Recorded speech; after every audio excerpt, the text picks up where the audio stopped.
Part 85. The Prince is Very Fierce. Author, Guan Gong Zi. Chapter 841. Wolf smoke swept across the land, and the inside and outside of the city walls turned into a sea of fire. In the south of Luzhu city, the bloody battle of attack and defense lasted from dusk to midnight. In the situation where the Liaxi army was in disarray, even though Luzhu had a solid city defense as a support, it began to collapse from all sides in a short period of time. Su Buling personally broke into the battle line and led the infantry to forcibly climb the city, killing a bloody path on the city wall until he reached the city gate tower where Wang Qinjai was. Wang Qinjai knew that the defeat was inevitable, but he did not retreat. With the determination of sacrificing his life for justice, he drew his sword and killed Su Buling, who rushed to the top of the city. The result was also fulfilled. Wang Qinjai's head appeared on the top of the city gate tower, in Su Buling's hand, in front of thousands of soldiers. The next thing was that the Liaxi army, which was defeated like a mountain, had long lost its will to fight.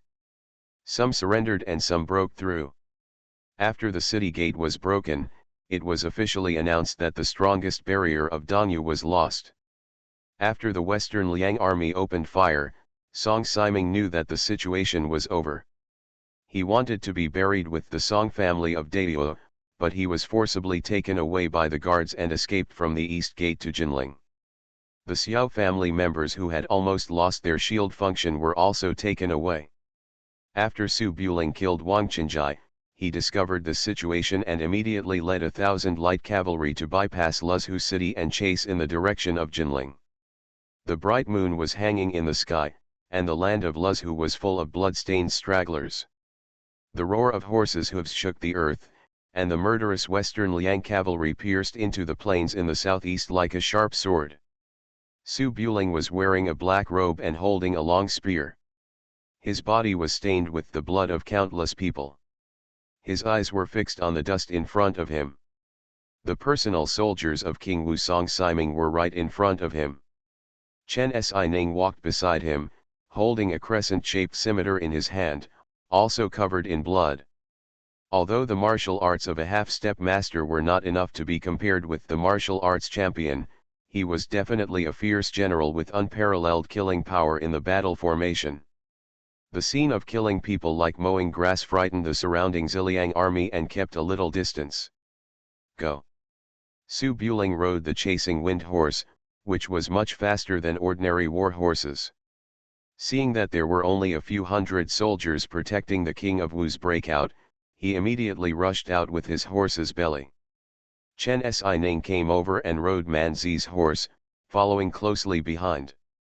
It took them about 3/4 of an hour to catch up with the back of Song Siming's breakout team.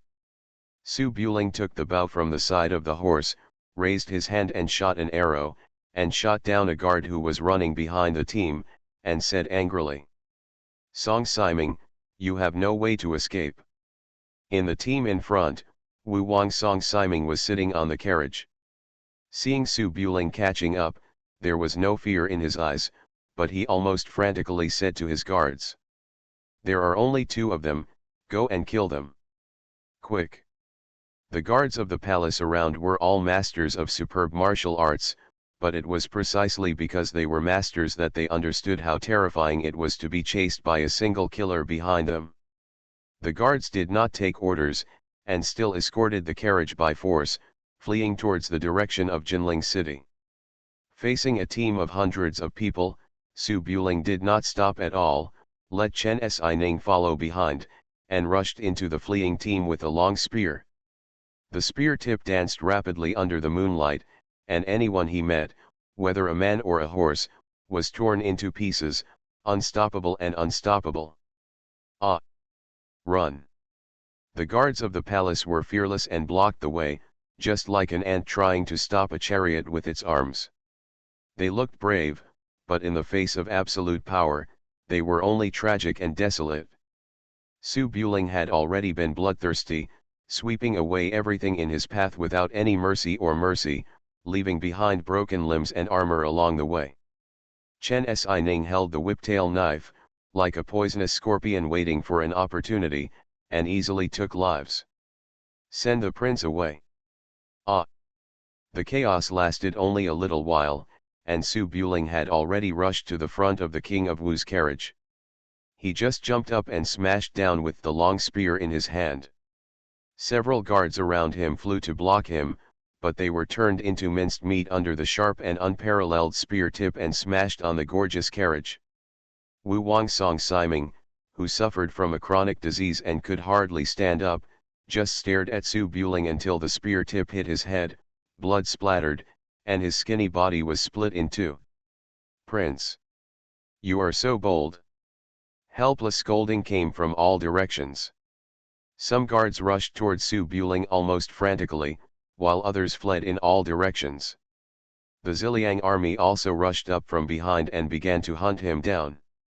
After Su Buling killed several guards, he stopped Chen Sining who wanted to chase him, and turned and ran to a warhorse. The knight on the warhorse had been killed, and his body fell to the ground, with stirrups still on his feet, and was dragged on the ground by the frightened horse. Behind the horse, the second uncle of the Xiao family, whose hands and feet were tied, had a lot of blood splashed on his body. He was obviously frightened. He kept turning his head left and right to check. Seeing Su Buling running over, he hurriedly said, "Your Highness, Your Highness. Second uncle, don't panic." Su Buling ran up quickly, raised his hand to untie Xiao Mo from the horse, and prepared to rescue other members of the Xiao family who were tied to the horse. But after Xiao Mo landed, he didn't care about the chaotic battlefield, and hurriedly grabbed Su Buling, saying in shock and anger, "Your Highness, Xiao Ting was kidnapped." On the way to break through just now, a masked man appeared from the side of the road, killed the guards carrying Xiao Ting, and took away both the man and the horse. I don't know where he fled. Su Buling paused and frowned. Kidnapped? But the people of the four kings of the East. Xiao Mo waved his hands quickly, absolutely not. Song Siming thought that you sent experts to rescue people and sent guards to hunt them down. They must be people from other forces. That man was barehanded and did not ride a horse. He kidnapped people from the cavalry in the blink of an eye. It was definitely true. There are masters in the world, but I don't understand this and didn't recognize who it was. Chen Xining was watching out for Lu Yat. Hearing these words, he turned around and asked, "Is it possible that Li Han gave birth to them?" Su Buling thought it was possible. After all the masters in the Central Plains were almost killed by him. The only people who were hostile to him and did not belong to Dongyu's influence were Zhou Qingkaiu and others from northern Qi. Zhou Qingkaiu couldn't come here to cause trouble. The only ones who could steal someone from King Wu in such a situation were probably the masters of Daying Tower. However, the identity of the visitor has not yet been determined, and Su Buling cannot relax his vigilance and let the Ziliang army send Xiao Mo to a safe place, and then go to rescue the others with Chen Xining. The fighting that lasted all night left the streets of the once prosperous Luzhu city in chaos. Although a small number of people suffered and fell into grief, most of the people still walked out of their homes and happily welcomed the arrival of the imperial troops. The people were happy not because they thought the Ziliang army was the savior, but because they knew that as long as the Ziliang army occupied this place, the war that had lasted for more than a year would come to an end. Although the Four Kings Rebellion was well known, it caused refugees in the east and caused famine all over the place. It was obviously unpopular with the people. The people did not care who became the emperor, and they would only listen to whoever did not capture strong men and allow them to live a stable life. The army under the command of General Su Lai had been here once before Jiazi, and had deeds to stabilize the country and stabilize the country. The people of Luzhu obviously believed in the Ziliang army more. After the Ziliang army entered Luzhu, baggage fleets from the rear arrived one after another. They quickly opened warehouses to release food and appease the people. They were the troops of the imperial court, and there was no stubborn resistance in the city. However, Wang Qinjai used the people as a threat to prevent Su Buling from shelling the city wall, which was obviously a violation of the rules. In order to scare the monkeys and prevent other cities from following suit, Yang Zunyi ordered the arrest of all Dongyu senior generals, staff, and military advisors, officials in the city, and their families in Luzhu. Adult men were beheaded outside Luzhu city, and more than 2,000 heads were piled up in the capital.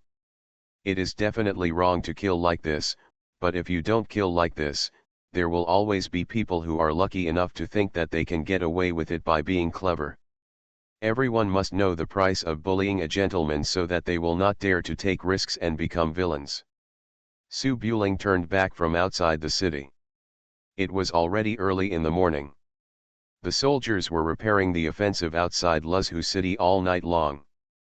The Ziliang army in charge of the siege was granted a 3-day leave to rest in the city. The generals collected the remains of the soldiers and confirmed their identities. A cemetery was built outside the city for rich burials. The general's mansion, originally commanded and dispatched by Wang Qinjai, has become the base camp of the Ziliang army. Yang Zunyi and many generals are discussing the next plan to attack Huainan and Jinling. Su Buling rode outside the handsome man's house and went directly to the back house with Chen Xining. Xiao Qi and Xiao Xiang were worried about the safety of their clan members and refused to go back to the rear.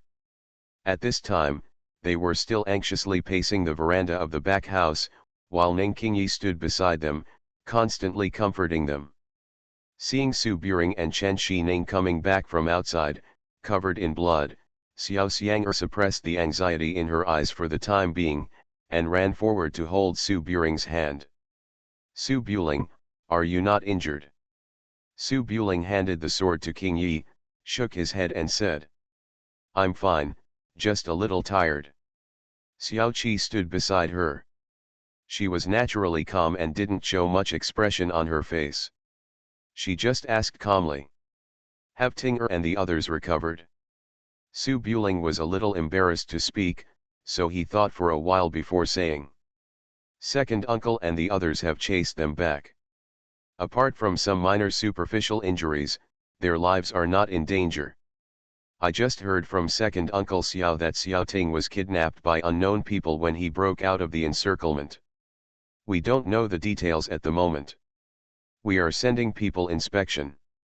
Taken away. Xiao Qi frowned, a little confused. When Xiao Xiang saw that Su Buling was safe and sound, Xiao Xiang felt relieved in her almond-shaped eyes, and then anger emerged. She raised her hand and patted Su Buling's chest. You bastard, who asked you to shoot Xiao Ting with an arrow? He is my nephew and your nephew, how could you do such a thing? Shooting arrows at Xiao Ting outside the city clearly shocked everyone on both sides. After all, everyone knew about the relationship between Su Buling and Xiao Ting.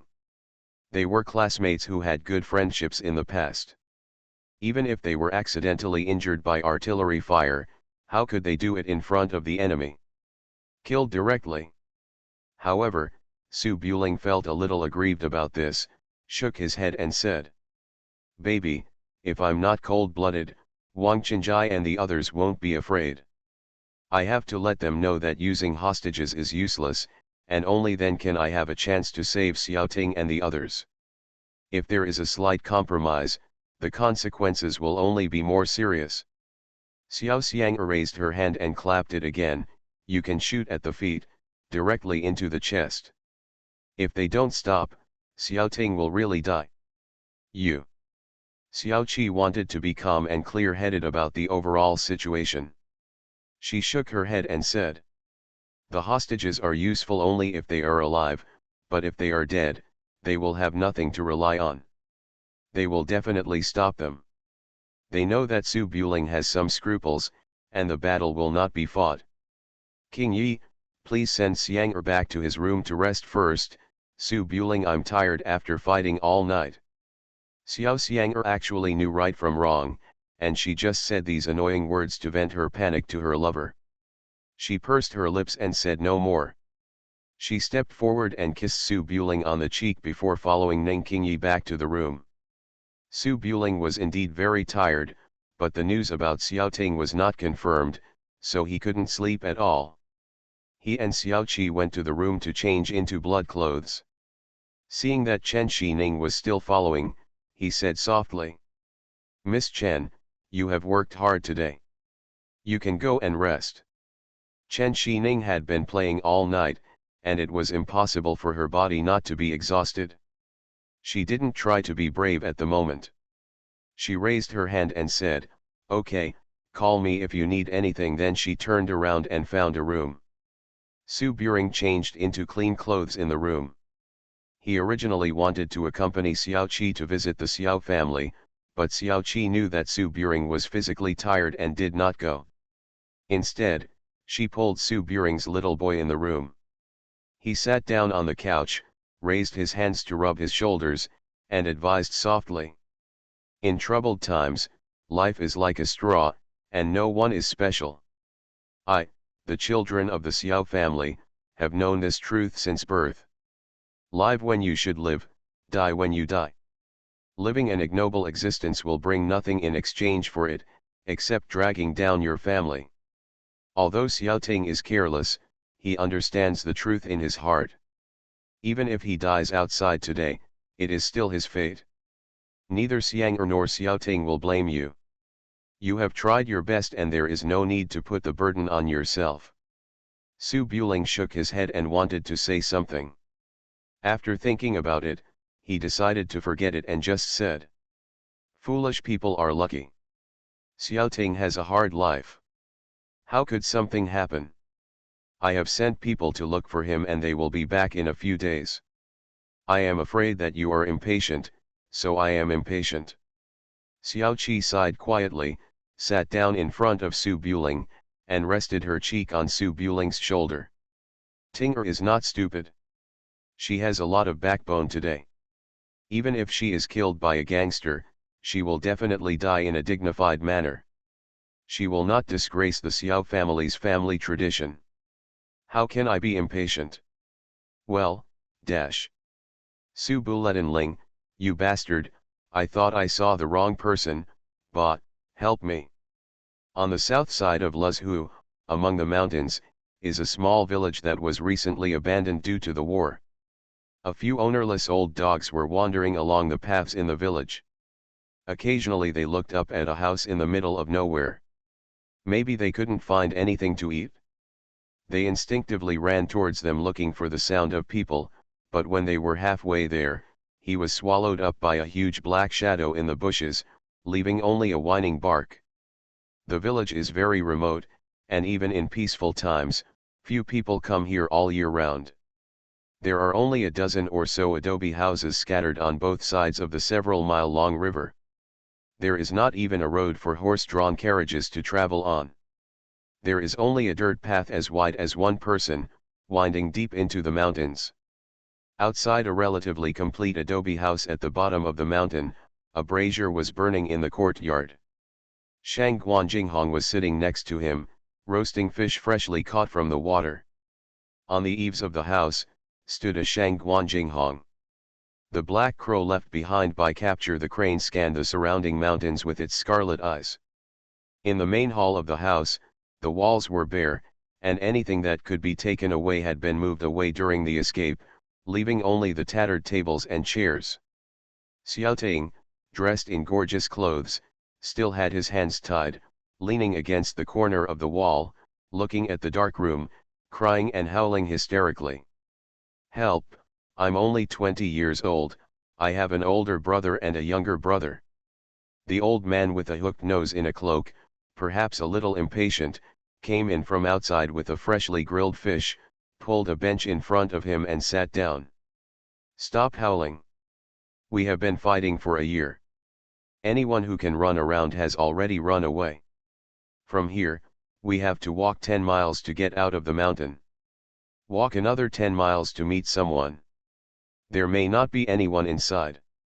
No matter how loud you roar, and no one can hear it." When Xiao Ting saw someone coming in, he stopped shouting, looked at the sizzling grilled fish, and his face became more serious. "Being decapitated is very important.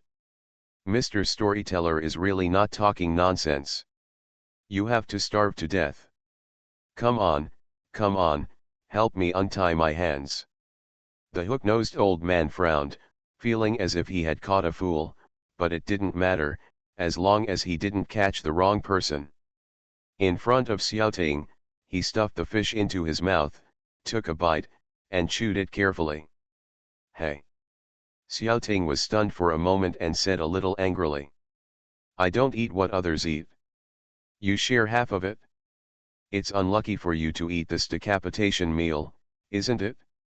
The hook-nosed old man ate the grilled fish and hummed. Be honest and obedient, and you won't die. I follow the rules, and I never kill innocent people indiscriminately. I'm listening. Give me the fish first. I was almost killed in the city wall one day, and you carried me all night, and I didn't get any water. Why don't you let me have something to eat? Jianghu people, you have to be reasonable, right? If you are such a big hero and seduce me with fish, will the price drop? The hook-nosed old man frowned and turned around and shouted. Jinghong, bring me a fish. Shangguan Jinghong agreed, took the freshly grilled fish, squatted down in front of Xiaoting, and brought it to Xiaoting's mouth. Eat. Xiaoting glanced at it and raised his eyebrows. Ha! The little brother is so handsome. He looks like a bragging boy similar to me. He doesn't seem to be short of money. Why are you kidnapping me, Weevu? Please slow down, how can you be so stuffed? I'm not a kill sister. Son, you are quite skilled in your skills. You have visited brothels a lot before, right? Shangguan Jinghong frowned and his eyes were speechless. It was hard to imagine that such a guy in front of him could be the head of the Huainan Xiao family, the head of the 5 great clans. He turned his head and said, Grandpa, we won't arrest the wrong person, right? If you can be the head of the Xiao family, I will have no problem becoming the emperor. The hook-nosed old man shook his head. He had been watching from outside the battlefield today, and there was no way he could catch the wrong person by following him along the way. He looked at Xiaoting and said in a deep voice. Don't be careless. Write a letter and ask Su Buletinling to go to Shenzhen Ridge alone in 3 days to rescue you. Don't waste your efforts leaving secret codes. I have been in the world all my life and you can't hide it. Xiaoting was a little embarrassed when he heard this. Aren't you making trouble? Su Buling's hundreds of thousands of troops are busy conquering the world. How can he have time to come alone to save me? Didn't you miss me outside Luzhu City today? You think I'm in the way? If you don't say that you are just aiming an arrow at me, you wish I would die soon. You want to lure the snake out of the hole and choose a better bait. Why do you tie me up? Shangguan Jinghong also saw that scene today. The arrow was shot for real. The city wall did not stop Xiaoting from dying, and he did not take Xiaoting seriously at all. He opened his mouth and said, Grandpa, Su Buling is indeed cold-blooded. It's probably impossible for him to go to the meeting alone with this guy. Xiaoting took a bite of the grilled fish and nodded vaguely. Yes, this brother knows his stuff. What's the use of arresting me? King Wu arrested me and threatened Su Buling. You have also seen what happened now. Let me tell you, you are not very good at threatening people at first glance. Since ancient times, the easiest way to convince people in high positions is to start with women. The hook-nosed old man frowned. Su Buling's family is in the middle of the military camp. If there is a chance to kidnap Su Buling's woman, do you still need to teach me? Xiaoting shook his head and glanced back and forth at the 2 kidnappers, as if looking at Yumu's head. Look, all the people in the world are really stupid. Women can't be kidnapped. You don't know how to kidnap women's family members. When the woman is in a hurry to blow the pillow, won't Su Buling be unable to sit still? Aren't you Mrs. Su Buling's nephew? Oh, you don't understand this. Xiaoting shook his head. Since ancient times, no one really likes the marriage between aristocratic families. It's just to build relationships. The Xiao family has been passed down for thousands of years, and Prince Su was only able to establish his career in Jiezi. My aunt married him, which was a serious marriage. How can such an arrogant person feel better if he marries an aunt? Since we got married, we have had a small quarrel every 3 days and a big quarrel every 5 days. If not, I wouldn't have raised my hand today. Then they killed me. My aunt was watching from outside the city, her face turned pale with fright, but Su Buletinling still ignored her. Shang Guanjinghong nodded slightly. His grandfather was the Duke of Nanyu and was considered a top family. He was quite convinced by this statement. Grandpa, what you say makes sense. Xiaoting nodded quickly, that's right. If you want to arrest someone and threaten Su Buling, you have to arrest the right person. Su Buling and I happen to know each other. He had a concubine. He was born in poverty.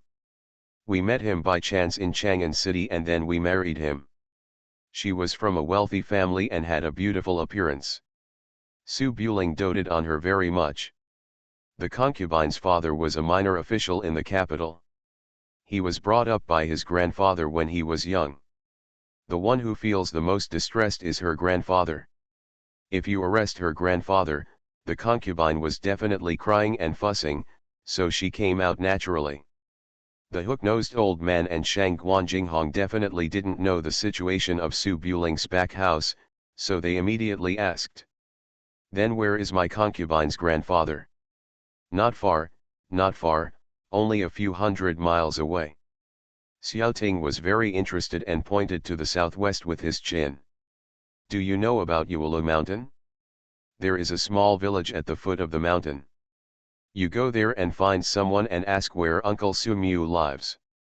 If you give me a few taels of silver, someone will definitely lead you to the door. You don't need me to do the rest. Did you say that? Just tie him up and you'll have him. Yuelu Mountain, Uncle Su. The hook-nosed old man frowned and thought carefully, seeming to think of some Jianghu legend. His expression suddenly changed, and he raised his hand and slashed Xiaoting's forehead. Why don't you let me go to Wudane Mountain to catch Taoist Master King Xiu? Are you a fool for me? Xiaoting groaned, a little annoyed. Say what you say, what's the point of beating someone? An old villager, what does he have to do with Wudane Mountain? By the way, which Taoist temple does Master King Xiu belong to? Is he very powerful? The hook-nosed old man stood up, took out a pen and paper from his sleeve, and threw it in front of Xiaoting. Write it honestly as I say, or I can ghost write it and send it to you with your fingers. Su Buring doesn't care about your life or death, and I don't even care. You have to give it a try. Xiaoting looked aggrieved. He looked at the paper on the ground and could only nod. Okay, let me try writing. Untie my hands. If you want me to write, why are you tying me up and feeding me? Write, promise, I was kidnapped by gangsters, 3 days later. Xiaoting picked up the brush and was about to start writing, when he heard these words and paused. Wait a minute. The old man with a hooked nose frowned and asked. What's wrong? Xiaoting looked serious. How to write the word captive? Grandpa, we must have kidnapped the wrong person. The head of the Xiao family, who has spanned 3 dynasties and is the leader of the world, has such ugly handwriting. Are you leaving a secret code? No, I can see that. Ugliness is a natural thing. Normal people can't confuse the fake with the real. It's really ugly. Brother, please be polite when you speak. This is called cursive writing. Did you learn from Dogtail Grass? Hey, you. For some reason, in a village deep in the mountains and old forests, with 2 gangsters and a butcher, the atmosphere turned out to be extremely joyful. The next day, in Luzhu City, the traces of the war had not yet been erased. The city gates were opened and the people had recovered a little. There were funeral processions everywhere, and a large number of people were receiving relief grains in front of the yamen. In the commander's mansion, the generals were discussing the next plan in the meeting hall. In the side hall, 4 girls, Xiao Qi, Xiao Xiang'er, Ning Qingyi, and Chen Xining, gathered around the door. Su Buling looked at the piece of paper in his hand carefully and read with difficulty. Su Buletinling, I have been raped by many people. Baby, it's a bad guy. Bad guy, what's the word behind it? Xiao Qi, taken away. Su Buling looked at the ghost-drawn talisman on the letter paper, and felt his scalp numb, and said with some uncertainty. Is this Xiao Ting's handwriting? Xiao Xiang'er watched Xiao Ting grow up. Although Xiao Ting didn't touch a pen for half a year, she still knew Xiao Ting's handwriting very well. She frowned and said seriously. Absolutely, but I was forced to practice Tinger's handwriting better. It looks more like what she wrote when she was 7 or 8 years old. Xiao Qi secretly breathed a sigh of relief, it's just that it's Tinger's notes. Judging from the strength of the pen, he shouldn't be injured. He also wrote quite leisurely and nothing serious happened. Ning Qingyi couldn't read all the words on it, thought about it, and then interjected. What now? Chen Xining was very knowledgeable about handling cases. She picked up the paper, looked at it behind her back, and said seriously. The paper was written on the ground. The ground was uneven and covered with dirt. It was probably an earthen house between villages. Having said this is like saying nothing. Su Buletinling had a headache and looked at Chen Xining. Where did you find the letter paper? Chen Xining pointed to the top of her head. When I was just patrolling, it suddenly fell from the sky and landed just in front of me. I jumped on the roof and searched everywhere, but couldn't find any trace except a few birds. They should have been sent in by birds. Su Buling frowned and looked at the letter. Shenzhen Ridge is on the bank of the river. The surrounding terrain is flat. You can see the movements of a 10-mile radius from the mountain. If you take people there, they will definitely run away. Xiao Qi shook her head. Tinger deliberately used different handwriting to remind you that you are trapped. The other party is coming directly to you. It is best not to fall into a trap. Su Buling sighed. If you don't go, you won't even be able to find anyone. What will you do if someone refuses to vote? Let's go and check the situation first. While several people were discussing, a guard suddenly ran outside the handsome man's house and bowed in front of the door. Young prince, there is a woman outside who is looking for you. She is of average appearance. I originally wanted to drive her away, but the woman insists that she knows you. She has something urgent to tell you. Please let me know. Woman. In the side hall, the 4 girls blinked and looked at Su Buring. Su Buletinling's eyes were blank. After thinking about it for a moment, he made sure that he was not flirting with women in Luzhu, then he straightened his clothes and walked out. I'll go out and take a look. Soldiers and armor gathered outside, and the woman running out had a bad influence on Su Buling. Xiao Qi did not follow, only Chen Xining, who was wearing armor, followed closely. Su Buling quickly came to the door of the commander's mansion. Before he could walk out of the door, he saw a circle of soldiers surrounding the outside. A middle-aged woman was kneeling at the foot of the steps. She wore a hairpin and a cloth skirt, holding a little girl in her arms, with a look on her face. He was sweating profusely from running around for a long time, and there was blood on his arms. He was obviously injured. Because of his ordinary appearance, Su Buling didn't really recognize who he was at first glance. Chen Xining frowned, her eyes looked a little strange, and she muttered in a low voice. General, you are really not picky about food, even your daughter is so old. What a mess. Su Buring shook his head and walked quickly to the door. The middle-aged woman kneeling outside the door saw Su Buling, quickly stood up with her daughter in her arms, and said anxiously. Young prince, I am Meng Hua. I have offended the young prince in Yueyang city before. I have something urgent to tell you. Meng Hua. Su Buling thought about it for a moment, and then suddenly remembered that the woman in front of him was the ghost empress who had once shocked him into a cold sweat. He paused slightly as he approached, stood on the steps, and said with a frown, "Why are you so depressed?" The ghost empress' face was almost pale, with an unknown amount of anger in her eyes, and she gritted her teeth and said, "Time is tight, so I'll keep my story short. A few days ago in Daqiao town, two people from the Jianghu came to my shop. They chatted privately and mentioned the name of the young prince. I eavesdropped at the time, which may have alarmed them, but after a while the person who caused trouble must be Tong Tianjiao Nanyu among the 7 stars of South Vietnam." Nanyu. Chen Xining's face changed slightly when she heard such a name. "Isn't he dead?" Su Buling was also a little confused. With the deaths of Sikongji, Shang Guanqinhe, and others, the 7 stars of South Vietnam basically disappeared. The last time Nanyu appeared was more than 10 years ago. He was very famous in South Vietnam. He heard that he knew the dragon control technique and kept a dragon in captivity. Its killing power ranked first among the 7 stars in South Vietnam, but not many people saw it with their own eyes. However, in the end he disappeared for unknown reasons. Some said he died of old age, while others said he went to Nanyang.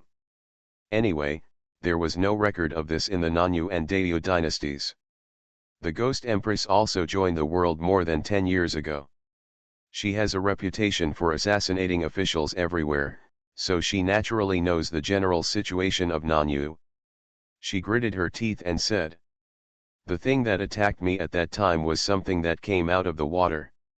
It looked like a snake, but it was so big that it was scary. Only the head was visible but the tail was not visible.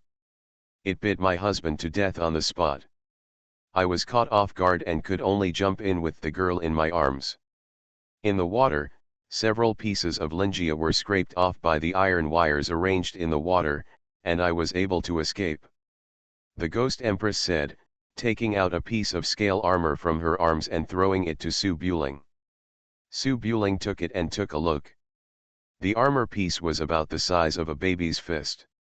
It was dark in color and extremely hard.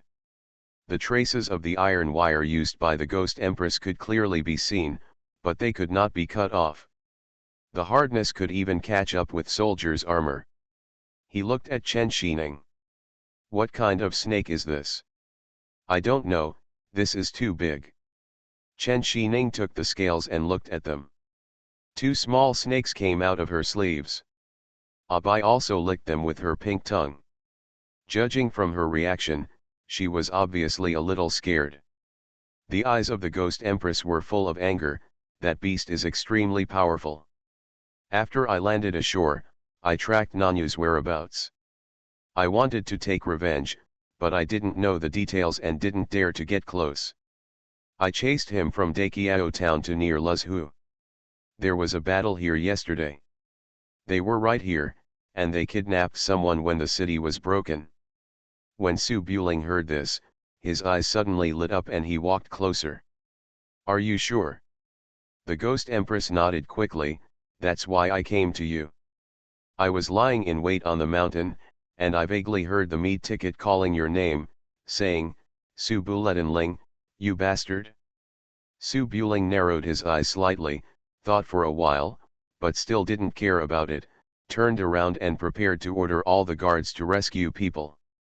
But the Ghost Empress was a little anxious and said again, "Nanyu is an old Jianghu. He is extremely cunning. He changed his hiding place in half a day. They left at midnight last night and stopped at Wui Ridge in the south. I hurried quickly and ran for 2 hours before arriving. If I went back too late, I would definitely never come back again. If you can't find it, too many people will alert you." Su Buling frowned, knowing that time waits for no one. He immediately whistled, called the horse chasing the wind over, and said, "Miss Chen, take her with you and we'll go there now." "Good." Chen Xining already hated the banditry in South Vietnam. Hearing that it was the thieves from South Vietnam who were causing trouble, she had to go and see what happened. She immediately got on the horse chasing the wind and asked the ghost empress to come up. The ghost empress looked at her daughter in her arms, hesitated for a moment, and handed her daughter to the palace guard. After a few instructions, she jumped behind Chen Xining. The ghost empress is famous for her ghostly figure and hard-to-find figure, and her excellent qinggong is exaggerated. Chen Xining only felt a dark wind blowing behind her. She didn't feel anything yet, but there was someone behind her. She was startled. She thought for a while and said nothing, then rode her horse and galloped south with Su Buring. Thank you to the boss of Baby Jinner competition for the huge reward. Thank you Nuyo 1 for the 10,000 reward. The prince is very fierce. Author, Guan Guan Gong Zi. Chapter 842. Two wind-chasing horses galloped through the countryside. Su Buling took Chen Xining and ran south for more than 80 miles on the plain, gradually arriving at the Wu Ridge area. The rugged mountains appeared in front of him, and the sky darkened. Wu Ridge is adjacent to Hungshan Mountain. The terrain is extremely poor and few people have settled in it. There are no roads for carriages and horses to travel between the mountains. There is only a trail going up the mountain to collect wood. The ghost empress sat behind Chen Xining and raised her hand to point to the depths of Wu Ridge. From here, we have to walk nearly 10 miles to reach Nanyu's hiding place.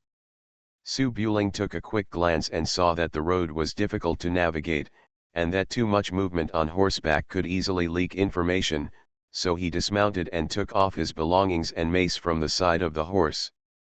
Go in on foot, so as not to alert others. Chen Xining dismounted and followed behind. He looked down and saw that the armor on his body was making too much noise. After thinking about it, he took off the armor directly.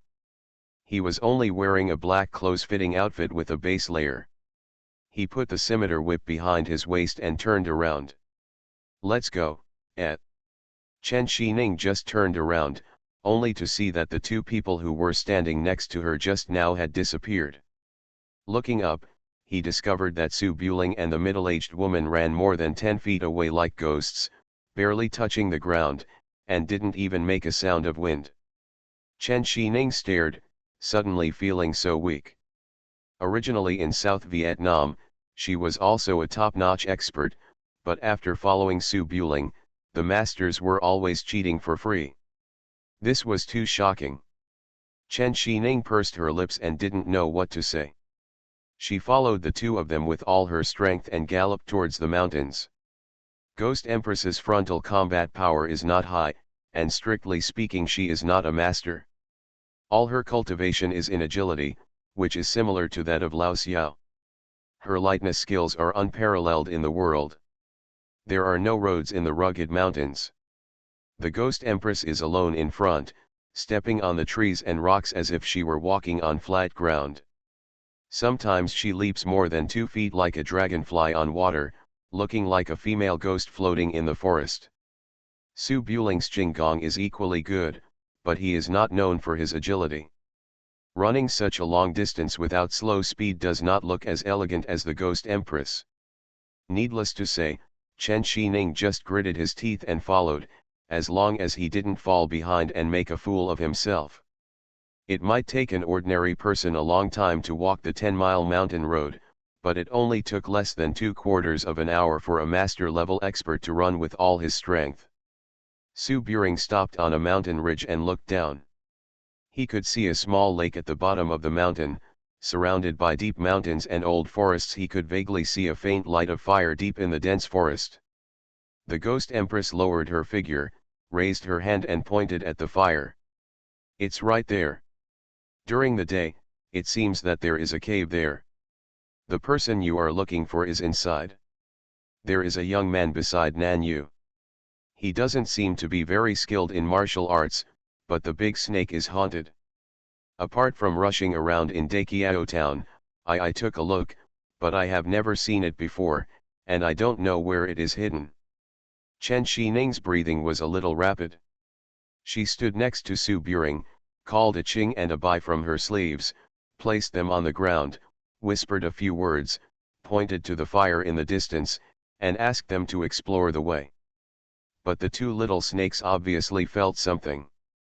The little green snake spit out pink snake letters, smelled it on the ground, and then panicked and got into Chen Xining's pants, unable to scream. The little white snake was more courageous, but that was all. It shrank and staggered in front of Chen Xining, refusing to move forward. The little white dragon is already at the level of a snake king. It is extremely venomous. There is basically nothing in the world that is not poisonous to death. Even it dare not pass by. I can only say that the one on the other side is more dangerous than a bai. Seeing this, Chen Xining could only put a bai away and said softly. Nanyu's Tian Tianjiao existed when Nanyu was young and famous. At such an old age, the size alone cannot be calculated by common sense. Even if it is not poisonous, it can crush a bai and a qing to death. This, but what to do? Su Buling also had a slight headache. Jeju and the others were on the building boat. They were short of time and could not take Yi with them. There were no scouts, so they had to use their feet to explore the situation. Let's go. I'll go in front. You guys should stay apart. Don't be too far away. Pay attention to the surroundings at all times. After Su Buling finished speaking, he put on his black gloves, picked up the mace, and started to touch along the surrounding mountains towards the foot of the mountain opposite the lake. After taking a few steps, he looked at the nearby Ghost Empress. Revenge can be avenged at any time. If you lose your life, you will lose everything. Focus on self-preservation and don't rush in. When she said this, she was obviously worried that the Ghost Empress would be carried away by the revenge of her murdered husband and would become hysterical after meeting her enemy. However, the Ghost Empress only had murderous intent in her eyes, and the sadness of her husband's death was very weak, so she just nodded lightly. Su Buling thought for a moment and remembered that the man from the Ghost Empress was a coward with high ambitions but low abilities. Seeing this, he didn't say anything more and just sneaked around silently. Hoo-hoo. Among the deep mountains and old forests, the night wind blew the dense leaves, making a soft rustling sound. There must be something terrifying hidden among the mountains and forests. There is no sound of any birds or animals within a radius of 2 miles.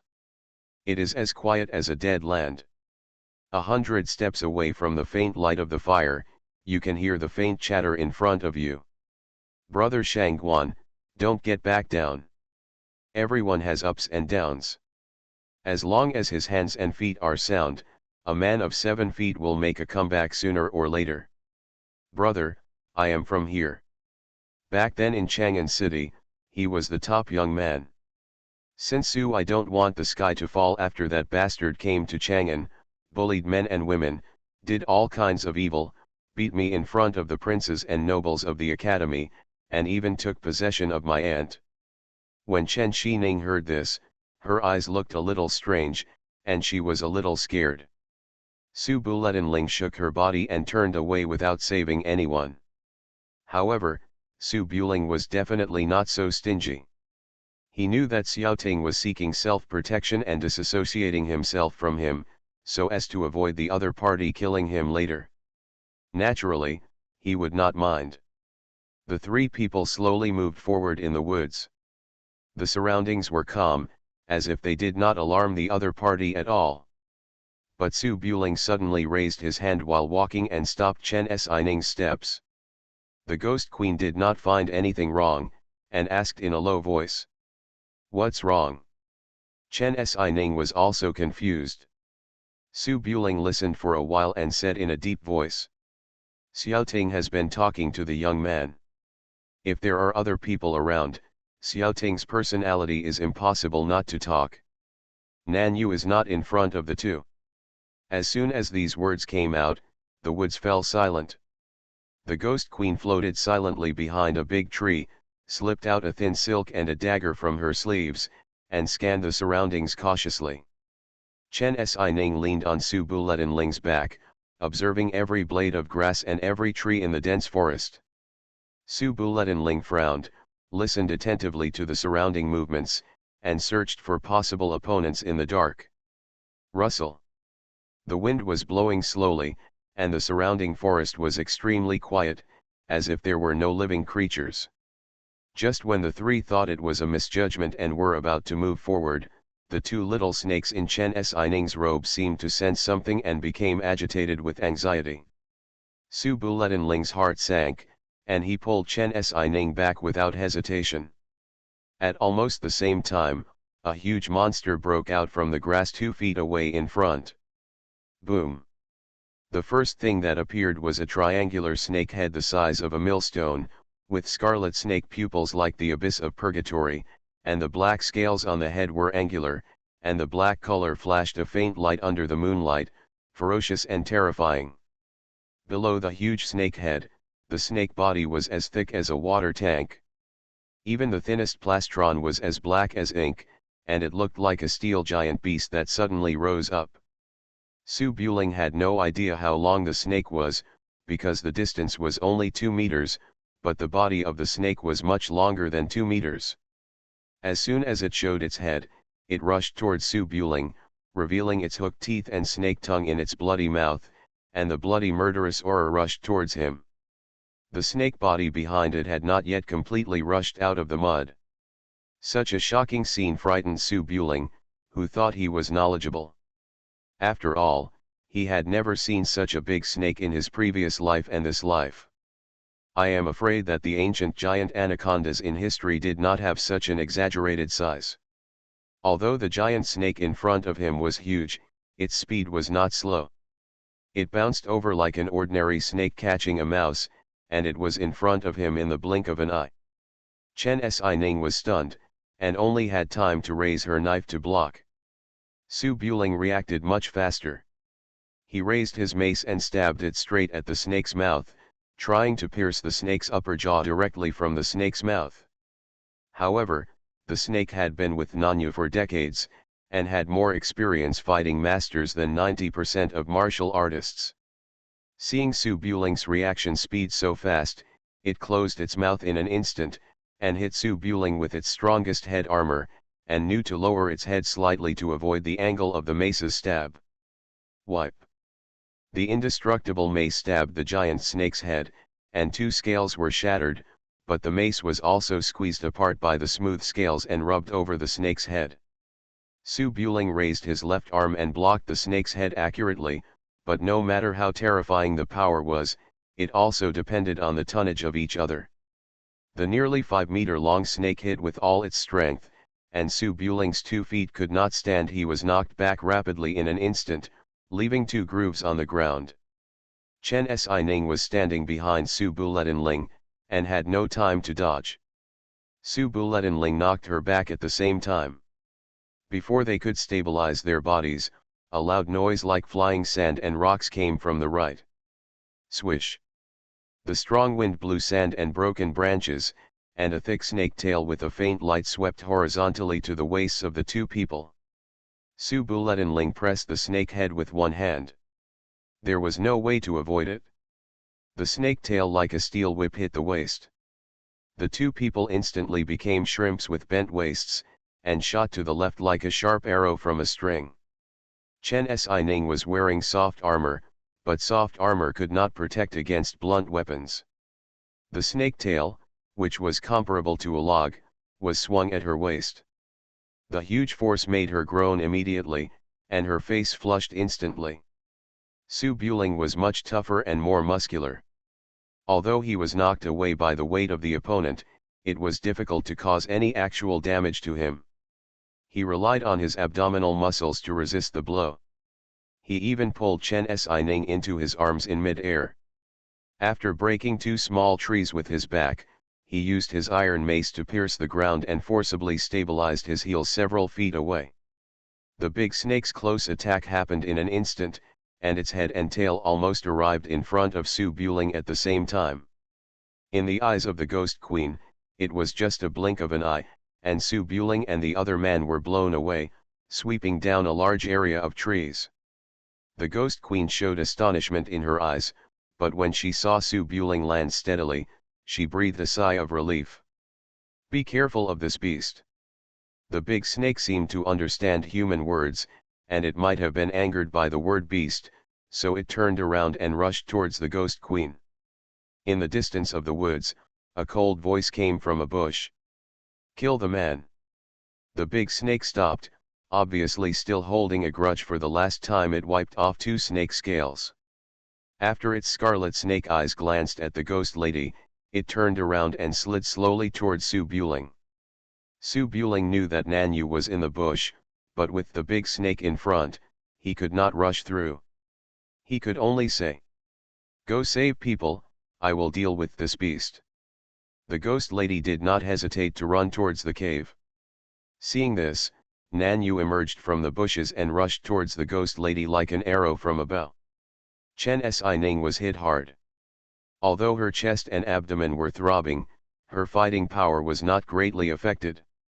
Holding the whiptail knife in her hand, she looked at the big snake approaching, and there was inevitably some fear in her eyes. This snake is too big, how can we fight it? Su Buling's face was solemn, but he was not panicked. After the previous fight, he also saw that the thing in front of him was just an exaggerated snake, at most as tough as the dragon locking Gu, not a monster or a dragon. If he couldn't even kill a beast, he wouldn't have to stay in the martial arts world in the future. Su Buling raised his hand slightly to let Chen Xining retreat, and slowly stepped forward with the iron mace, staring into the pair of fist-sized scarlet snake pupils. The huge body of the big snake rolled over the dense trees, making a crackling sound, and the trees as thick as bowls were easily overwhelmed. The movement made Chen Xining's heart almost rise to his throat. The name of the big snake is Tongtian Xiao. It is not a master-servant relationship with Nanyu, but a mutual dependence. Nanyu finds various secret methods to feed it and gives it a safe place to live, while it helps Nanyu as a thug. In terms of actual combat power, it is much stronger than Nanyu. After living with humans for decades, even the dumbest animals should have learned human nature. The big snake is obviously very smart, and even learned to despise and provoke. Its huge body circles around the tiny Su Buling, and the snake head is raised and spitting out its tongue. It is not in a hurry to attack, as if waiting for Su Buling to make a move. After Chen Xining retreated to a safe distance, Su Buling was too lazy to talk nonsense with a beast. He stomped his feet on the ground, making 2 pits on the ground, and crashed into the big snake's head like a cannonball, and smashed the iron mace in his hand at the big snake's head. The snake reacted almost at the same time, but in terms of peak speed, it was still a little slower than Su Buling, who was bursting out with all his strength. It retracted its head, but did not dodge the iron mace. Snap! The black scales touched by the iron mace immediately broke, and a few drops of blood splashed out. The snake was obviously in pain, but it was not knocked unconscious by this blow. After retracting its head, it shook its huge head and opened its bloody mouth. Its pupils were full of ferocity. It was obviously aroused and pounced on Su Buling again. Su Buling did not dodge or avoid. After landing, he bounced up again, and the iron mace in his hand hit again with great force. Snap! No matter how thick the scales on the snake's head were, they were also grown on the flesh. After being hit twice in a row, it did not touch Su Buling. Obviously, it realized the strength of its opponent and quickly dodged backwards. Relying on its super long body, it swept its tail towards Su Buling's waist. But Su Buling had suffered a loss once, so how could he fall for it again? He kicked the tail of the snake with his foot and bounced his body to a pine tree on the side. He turned around and landed on the pine tree with his feet. After stepping hard with all his strength, the pine tree, which was as thick as a man's embrace, swayed. Su Buling approached the snake again at a faster speed than before. Die! Su Buling shouted angrily, and the iron mace in his hand was like a god beating a drum. He smashed it on the back of the snake with all his strength, and smashed a long pit more than an inch deep on the snake, including the snake scales. The snake twisted wildly in pain. Although it could not make a sound, it was obvious that it opened its mouth and howled miserably. But in a moment, it bit Su Buling again. But compared with the huge snake, Su Buling's body was much more flexible. He bounced around the snake as fast as thunder by using trees and rocks. He took the opportunity to hit it, leaving wounds on the snake. The big snake was equally fierce, constantly attacking Su Buling with its mouth and tail, but it missed every time. After just a few breaths, several wounds were left on the big snake. A human would have died long ago with such a heavy blow, but the snake's huge size gave it an advantage, and it didn't even break a bone. It was just a little embarrassed, tumbling madly in the woods, fighting with Su Buling, and slowly retreating to the forest, looking like it was scared.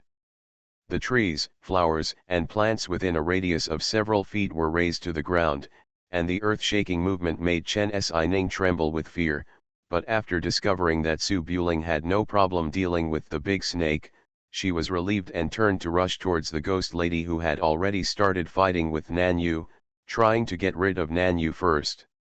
However, after Su Buling hit the big snake several times, he gradually found that something was wrong.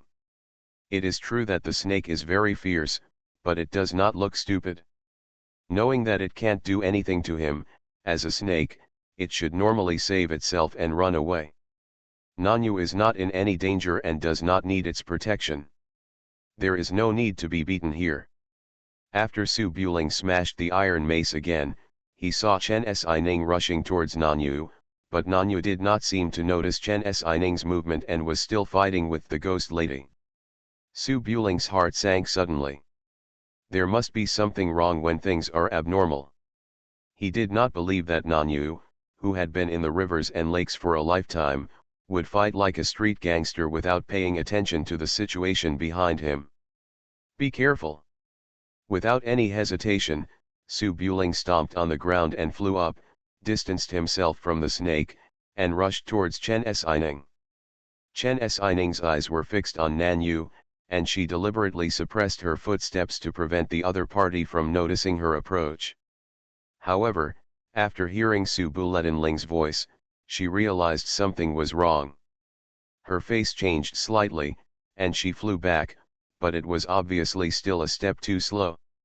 After noticing that the prey had stopped, another giant python that had been waiting for a long time in the bushes beside Chen Xining suddenly attacked, rushed out of the bushes at lightning speed, and bit Chen Xining's right arm.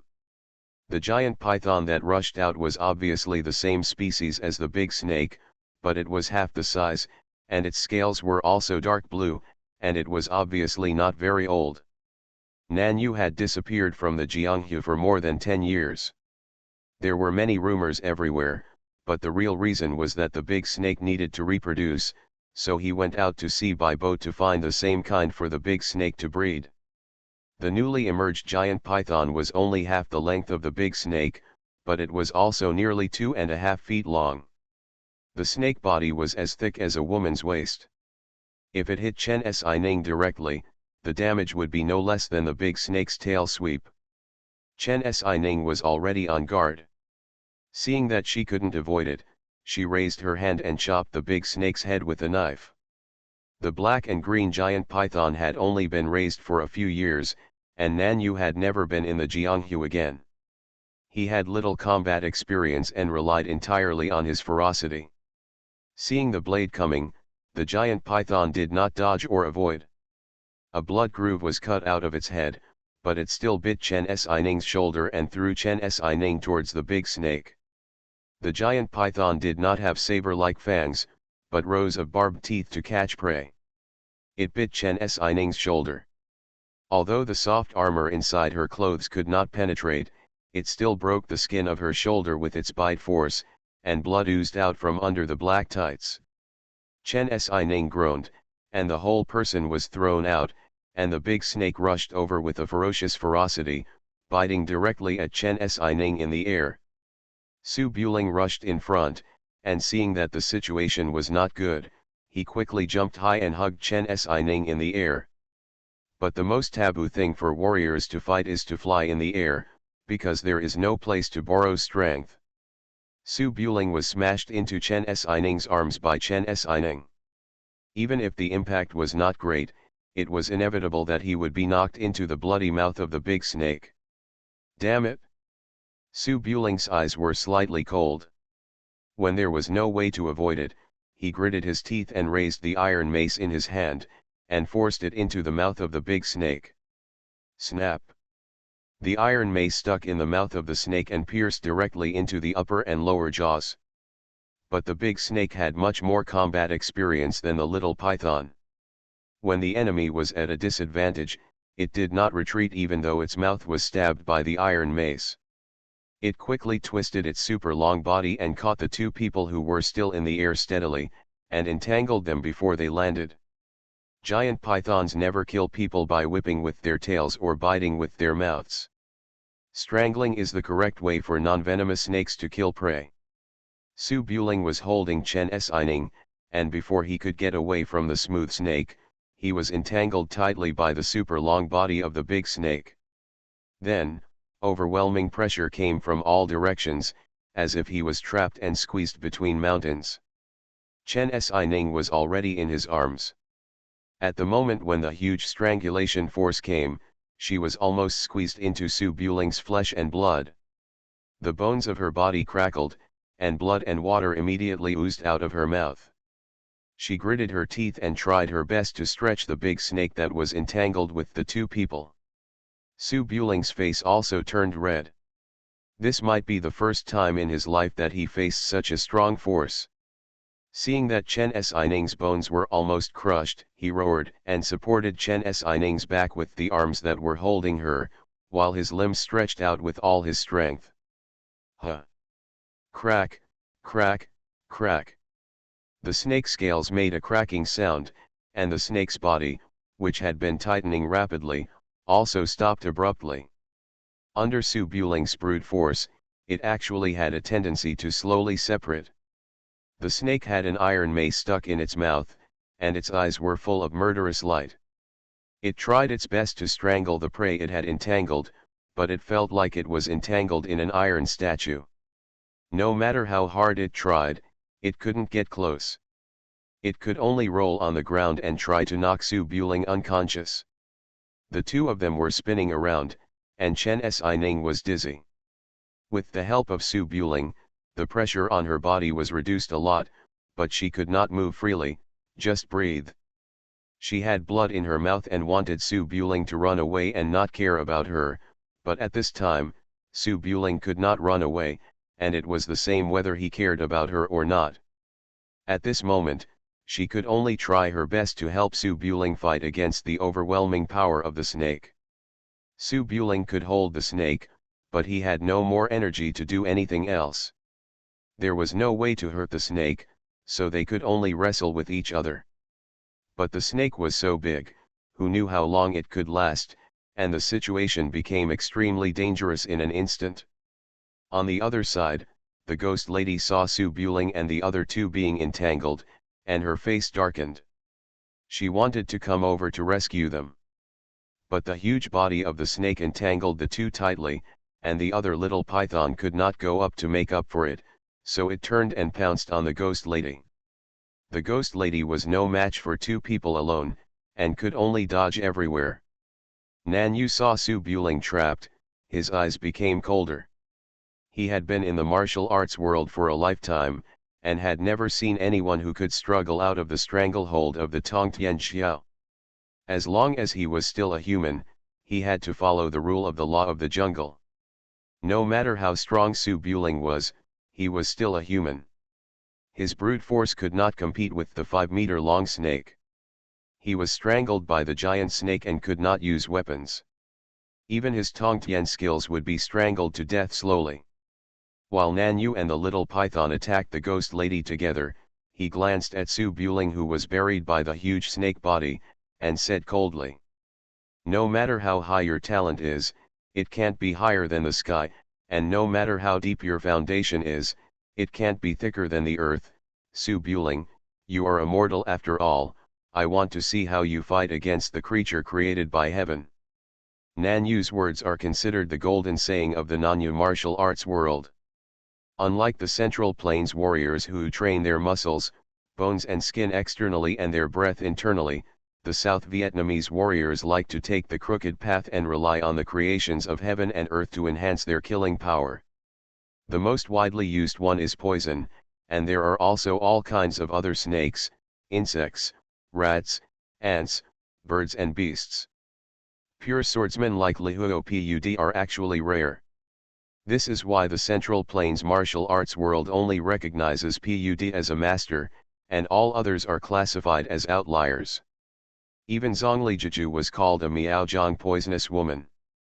But no matter how much you look down on them, the killing power of the best warriors in South Vietnam should never be underestimated, because human power has its limits, but the creations of heaven have no limits. Su Buling was trapped by the big snake. When he heard Nan Yu's voice, he couldn't be discouraged and couldn't answer. He just had blood-red eyes and stretched the snake's body with all his strength while thinking about countermeasures. The Ghost Empress is good at assassination. She is not very strong in a head-on duel and cannot set up traps. With just 2 daggers, she cannot even defeat Nan Yu. However, she suffered several heavy blows in the blink of an eye. She was so beaten that she vomited blood and could not escape even if she wanted to. It is in vain. At the cave, Shang Guanjinghong saw that the overall situation outside had been decided, and walked out of the cave. His eyes were full of hatred, and he raised his sword and pointed in the direction of the big snake. No. You killed my closest relatives and burned my whole family. Today I will cut your body into thousands of pieces to honor the souls of my grandfather and the disciples of Baichong Valley. Nanyu was sure of victory and stopped paying attention to the big snake over there. While chasing down the Ghost Empress who was hiding in all directions, she coldly ordered. Kill this woman quickly, silence the boy in the cave, and then escape immediately. I'm afraid backup will arrive soon. Shang Guanjinghong raised his sword and rushed towards the Ghost Empress, but his expression showed a slight hesitation. Grandpa, Xiaoting's people are okay. I don't think there is much difference between killing them or not. Did you become lame after being deceived by that kid? If you don't keep quiet and let outsiders know that it was me, you won't be able to have peace in your next life. When the Ghost Empress heard this, she felt a little alive in her heart and said hurriedly. Nanyu, the palace already knows your identity. If you dare to kill us, King Su will definitely chase you to the ends of the earth. If I don't kill you today, will you let me go? The Ghost Empress suddenly became speechless.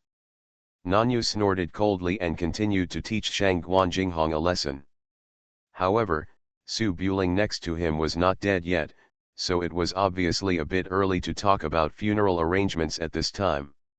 Su Buling, who was trapped by the big snake and couldn't escape, tried his best to wrestle with the big snake without giving in at all, and even slowly opened up the space a little, gaining a slight advantage.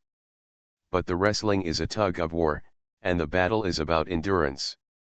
It is still unknown how long it will take for the snake to get down from exhaustion and escape.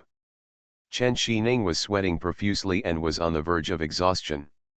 Blood oozed from the corner of his mouth from time to time, but he still gritted his teeth and held on. The muscles in his body were obviously strained. His face was sometimes livid and sometimes flushed, and his eyes were gradually becoming cloudy and absent-minded. And at this moment of stalemate, a green little head suddenly poked out of Chen Xining's collar, and looked at the big snake above with a hint of fear. South Vietnamese warriors all like to use evil ways to increase their combat power. Chen Xining is also a standard South Vietnamese warrior. When the time is right, there is basically no one who cannot be defeated. The same is true for animals. It's just that the 2 little snakes were as fearful as tigers. Chen Xining did not expect that, that's all. When Su Buling saw Ah Ching, surprise suddenly appeared in his eyes, and he hurriedly said, Ah Ching, go up and take a bite. Ah Ching was smarter. After feeling the situation between his master and Su Buling, he mustered up the courage. Under the pressure of the big snake, He carefully climbed onto the big snake's neck and climbed around in circles to the mouth of the snake. Nearby, the huge Tongtianjiao is covered in scales and is difficult to be hurt by swords. Ah Ching will definitely not be able to bite it, but the big snake is not covered in scales, at least not in its mouth. The big snake's bloody mouth was stuck with the mace and it was difficult to close it. He tried his best to deal with the trapped prey, but he did not find the tiny little thing under his neck. Ah Ching crawled for a long time and came to the big snake's mouth, and took a mouthful of blood. Then, boom! Nanyu was chasing the scarred ghost empress in the woods, when suddenly there was a muffled sound of the giant thing coming to the ground from behind. Nanyu's expression changed suddenly, and he turned around to look, only to see that the previously invincible snake had inexplicably collapsed on the ground, unable to struggle, and there was no movement visible to the naked eye. This. Nanyu's eyes were filled with astonishment, and Shang Guanjinghong was also stunned on the spot. Under the big snake's body, Su Buling pushed the snake's body away and climbed out. He held the exhausted Chen Xining in his arms and put it aside. His face was as furious as a murderer.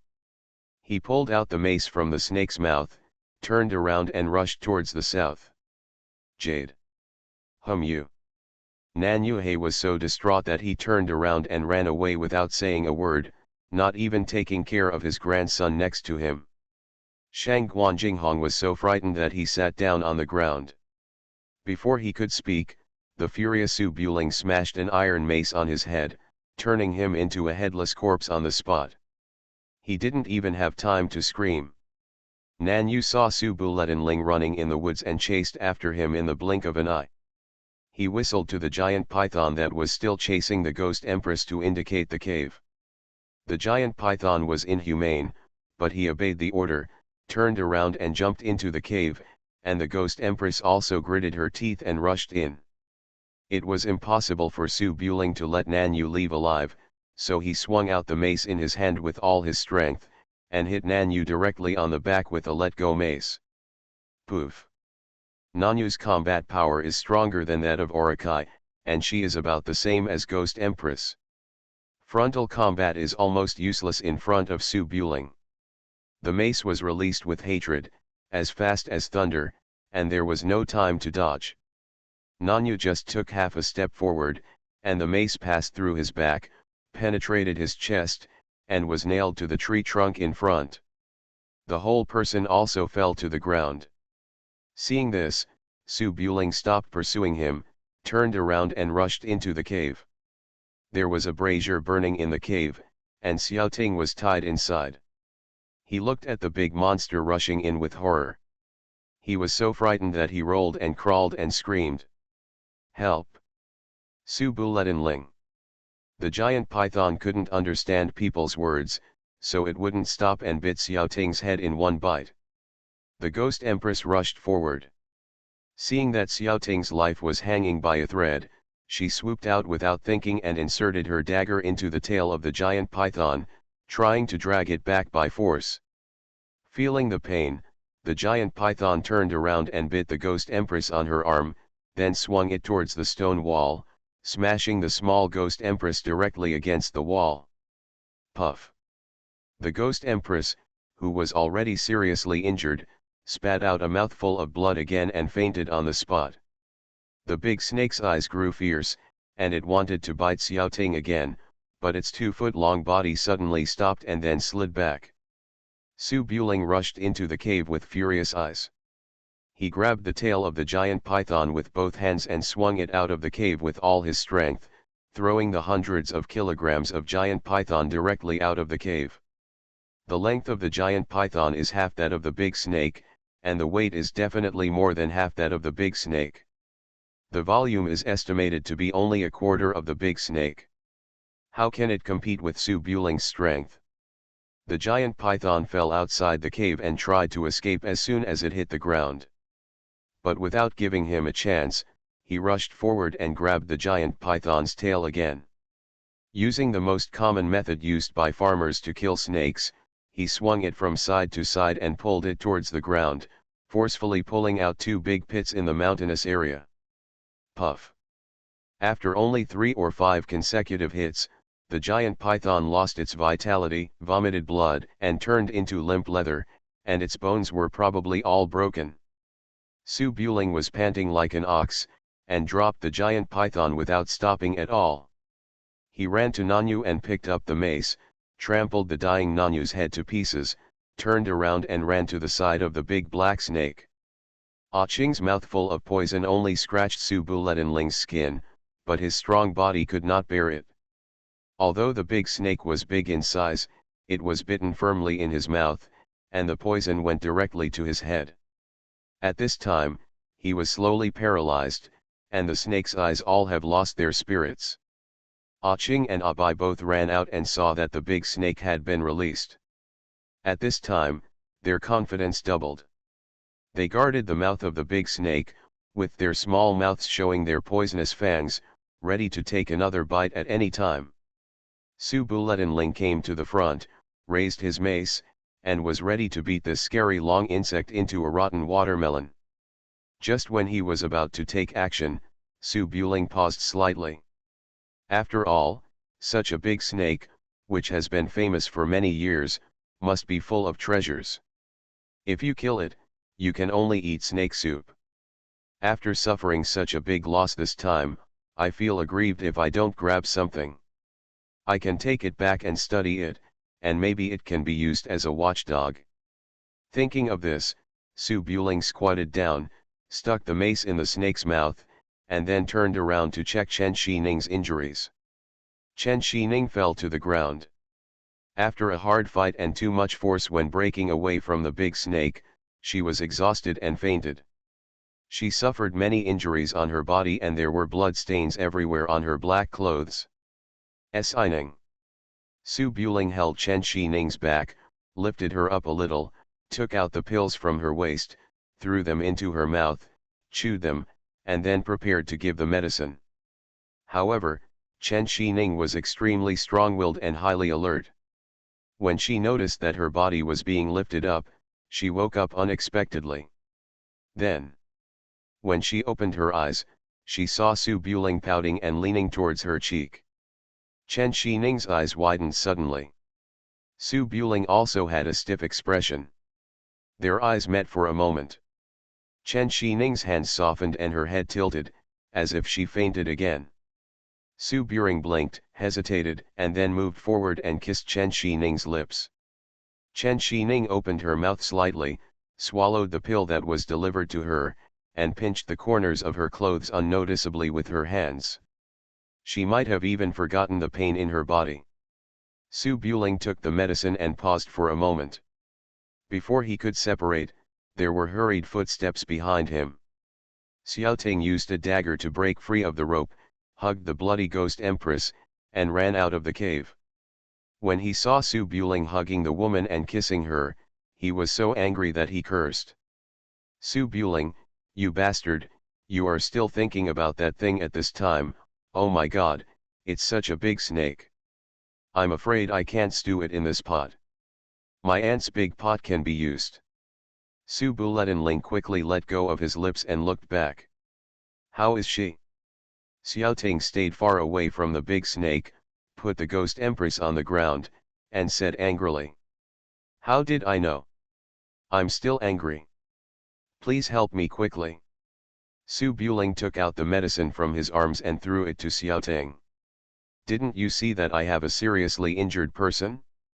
Your Xiao family is famous for its medical skills, but you don't even know first aid.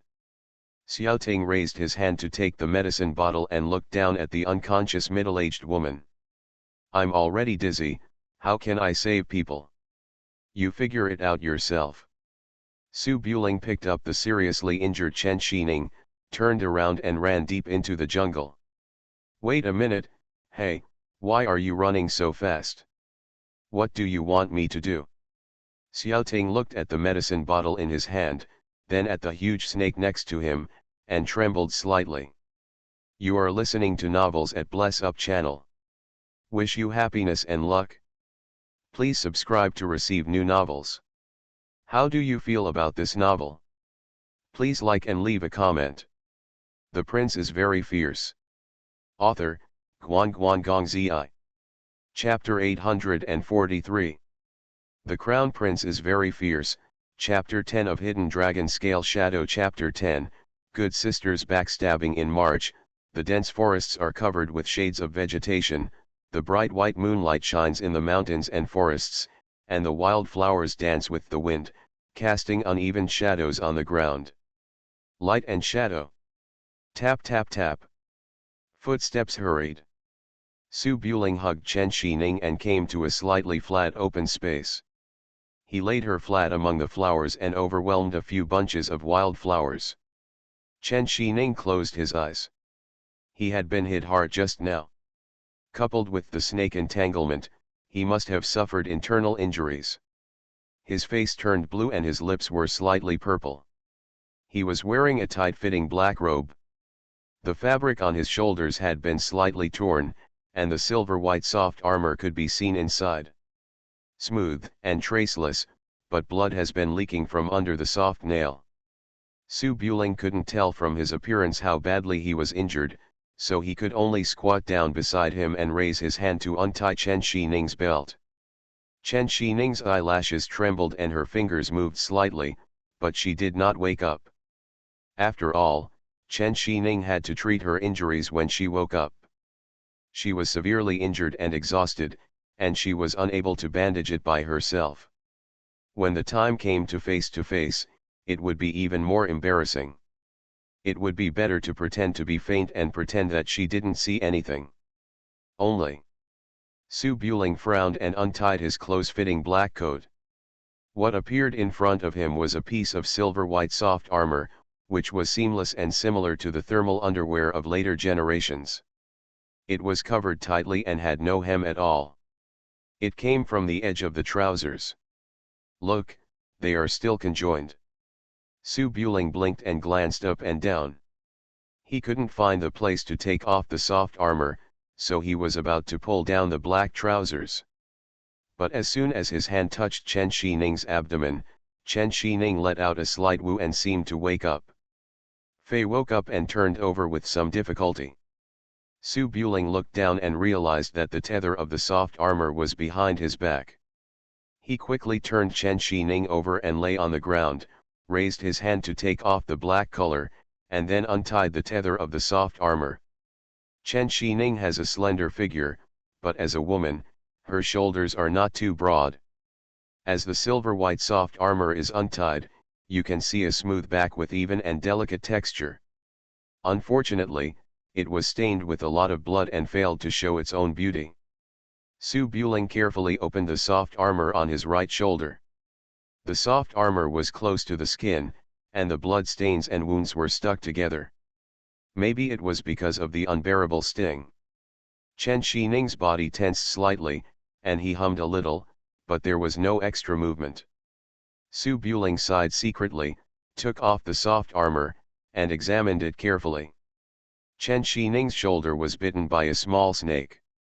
The hook fangs failed to penetrate the soft armor, but under the heavy pressure of the bite, the skin around the shoulder was still crushed. It looked almost like being hit by a mace. Fortunately, the effect of the soft armor is very obvious. The wound is not deep, and the isolated snake teeth will not be infected. The tightness will hurt the muscles and bones. Su Buling secretly breathed a sigh of relief. He was prepared for the fight in advance. He took out the small bottle of golden sore medicine from his arms, poured the white medicine powder on the wound, pressed it with gauze, and then turned Chen Shining over. The tether on the back of Chen Shining's soft armor was untied, and it would definitely not be able to be attached to the body. As soon as he turned over, he slipped down, revealing his white and blue belly band. Shown on the belly band were two small snakes chasing hydrangeas. It looked like it also has the flavor of two dragons playing with pearls. Chen Shining noticed that the soft armor had slipped, closed her eyes and raised her hand slightly, then pulled the soft armor up again, covering the skirt of her clothes. Su Buling sighed, "The wound is under the clothes, how about you do it yourself?" Chen Shining seemed to be in a daze and did not respond. She squeezed Ruonjia's hand, hesitated for a moment, and then let go.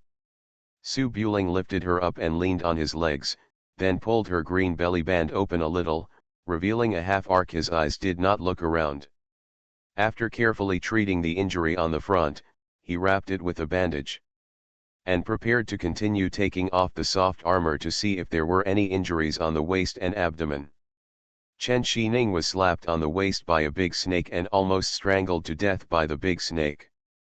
There were many bruises on her waist, but no blood was seen, so it didn't look very serious.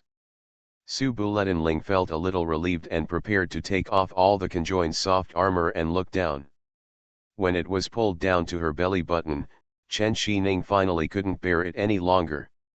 She quickly raised her hand to hold the clothes down and said weakly with her eyes closed, "There's no injury down there, so there's no need to look." Su Buling looked serious. "Let's take a better look. What if there is any injury? We can't care about the defense of men and women at this time. After all, Chen Xining is a half-step master. Can he not feel the injury?" She opened her eyes slightly, glanced at Su Buling, and whispered, "No need, there's nothing to see. Hey, who wants to see something nice? I'm here to check your injuries." Su Buling tugged on his soft armor, as if he insisted on checking it inside and out. Chen Xining, on the other hand, was like a patient who was ashamed to speak. Her face turned red and purple, and she just kept pulling on her soft armor. Finally, she couldn't hold it any longer, so she opened her eyes and sat up. "Mr. Su, I'm really fine. I'll take care of it myself." Su Buletinling let go and sat down next to him, staring intently. Chen Xining held her soft armor to cover her face and glanced at Su Buling. She wanted to lower her head to check, but Su Buling didn't avoid it. What did she think? Chen Xining hesitated, and after struggling for a long time, she still didn't dare to pull off the soft armor.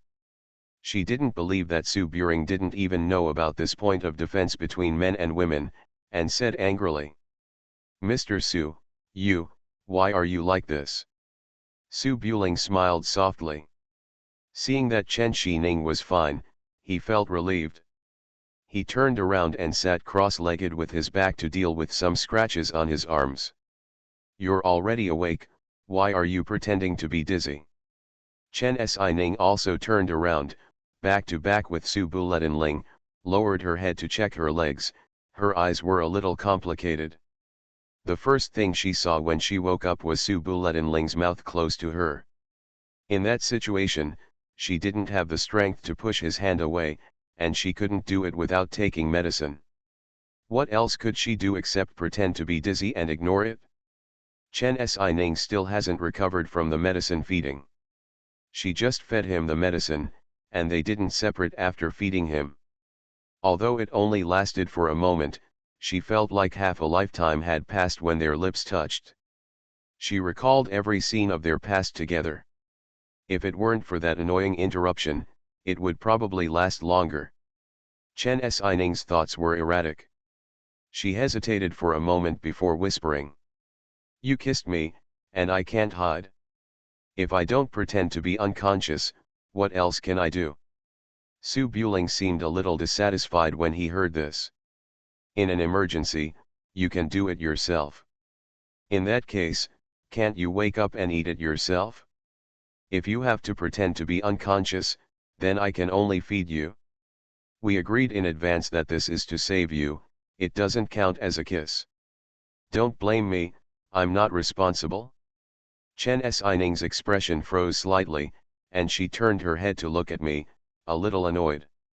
"You kissed me, and you knew I was pretending to faint, and you gave me medicine and didn't separate, and you kissed me for so long, how can you pretend that nothing happened?"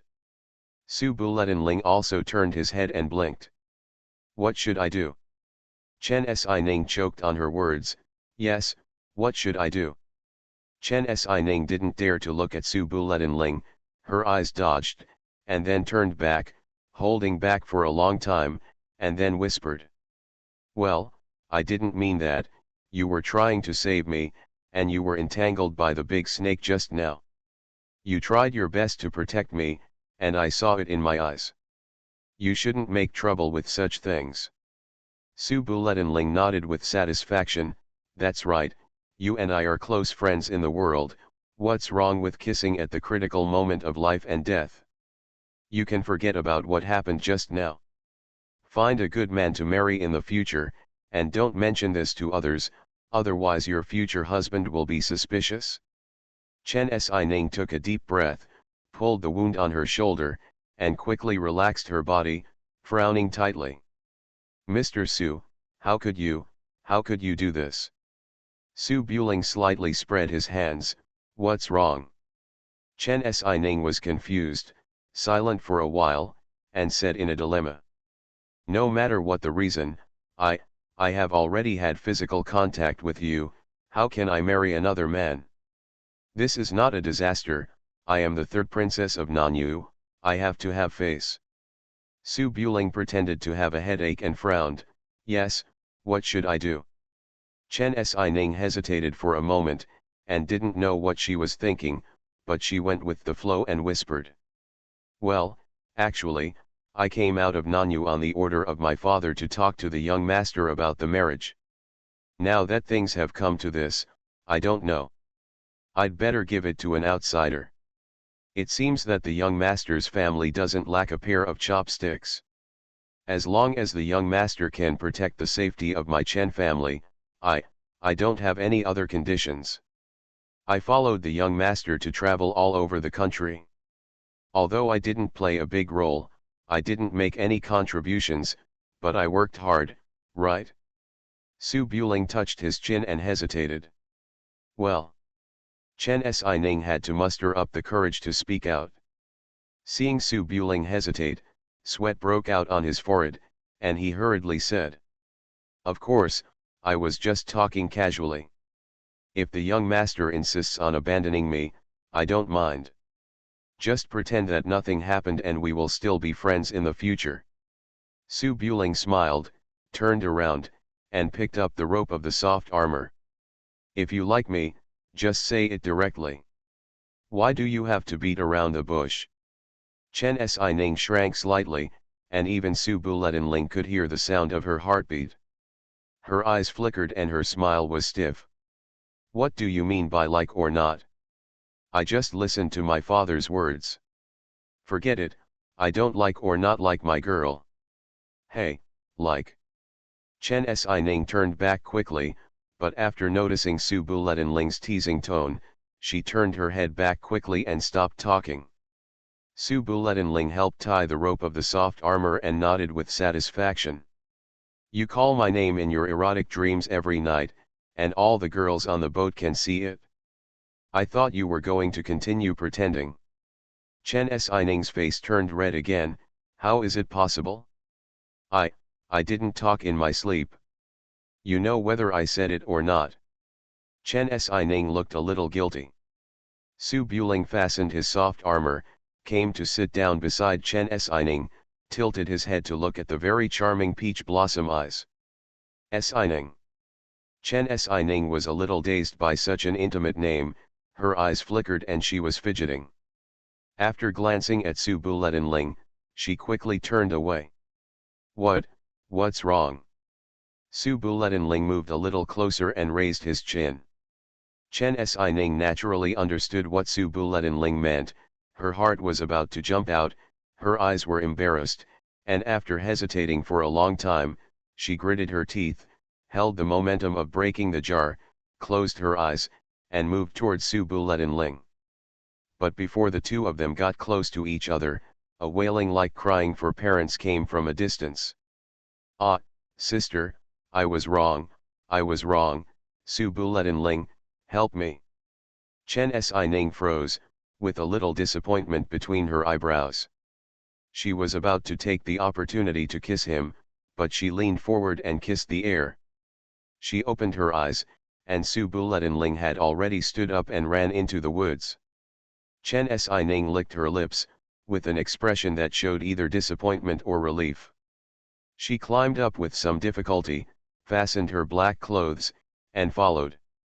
Su Buling heard Xiaoting's cry, quickly flew up and came to the woods. I thought something happened in the woods, but when I looked up, the messy woods were still the same as before. The black snake was lying in the mud, and the two small snakes stared at it with their mouths open, looking like if you dare to move, I will bite you. A voice came from a nearby cave. I really didn't mean it, I was saving you. The voice was very frightened and aggrieved. Su Buling was puzzled and hurried to the entrance of the cave, but saw that in the cave with a bonfire, Xiaoting was pinned to the ground with his hands behind his back, his face pressed to the ground, struggling in panic. The ghost lady, covered in blood, had a red face with murderous intent, pressing Xiaoting's head. Su Buling blinked, looking a little confused. Seeing Su Buling coming back, Xiaoting hurriedly sighed. Quick, quick, Su Buling, take this crazy bitch away. Who are you calling a crazy bitch? Hey, hey, hey, be gentle, I'm so wrong. Chen Xining ran over from behind, leaned over and took a look, with a little contempt in her eyes. Mr. Su, why is your nephew so cowardly? I'm his uncle, Su Buling, why don't you come to stop the fight, do you want to see me die? Su Buling raised his eyebrows, too lazy to pay attention, turned around and carried Chen Xining on his back, and walked out. Don't worry about him, he deserves to be punished, go back. Chen Xining lifted her feet off the ground and lay on Su Buling's back. She was slightly stunned, and felt that her hips were hugged. She hurriedly tried to avoid it, but after being hit on the buttocks, she became obedient again. She put her fists between the two of them, looked at the big snake on the ground, and changed the subject. What should we do with this big snake? It looks like it's several dozen years old. I don't know how much effort Nanyu has spent to cultivate it to grow so big. It's probably the only one in the world. Su Buling was also worried about the big snake that couldn't be stewed in the pot, so he didn't kill it directly. He chuckled and said, let Ah Ching and Ah Bai watch it, and send someone to move it back later. The true prince must have a more mysterious legend.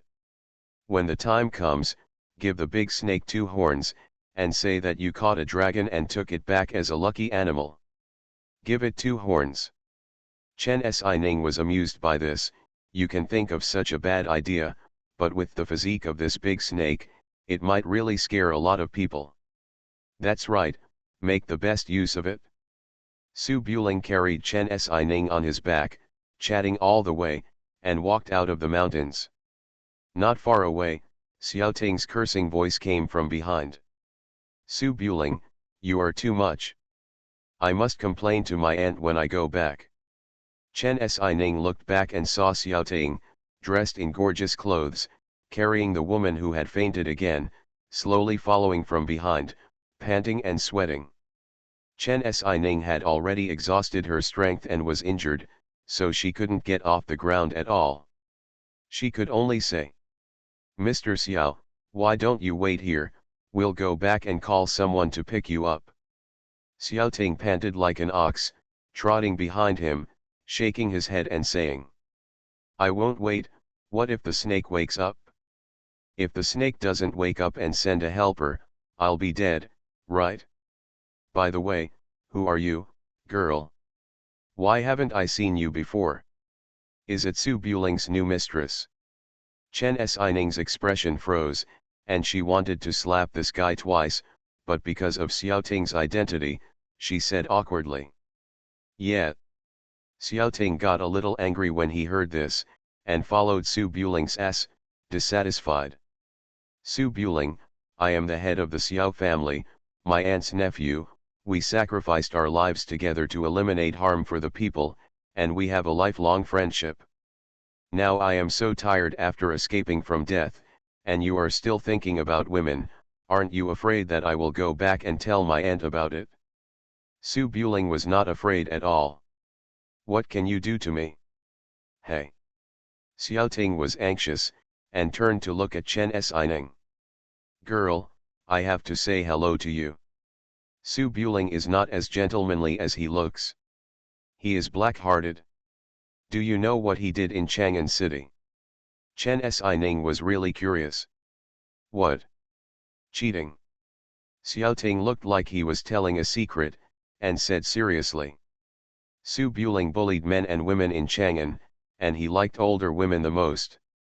There was no lady in Kuishao Street who was not afraid. Chen Xining blinked, thinking of a group of older sisters on the boat, and nodded slightly.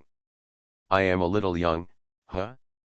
Xiaoting's expression froze, and he blinked and looked at Su Buling, as if asking, is this girl stupid? Su Buling was too lazy to care and walked quickly through the mountains.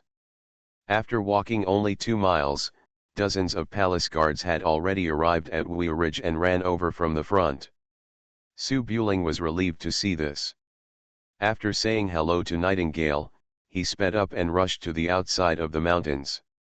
On the shore of Keahu Lake, ships loaded with supplies docked one after another, and the building ship also arrived outside Luzhu City under the protection of heavy armor. Lu Hongluan was pregnant.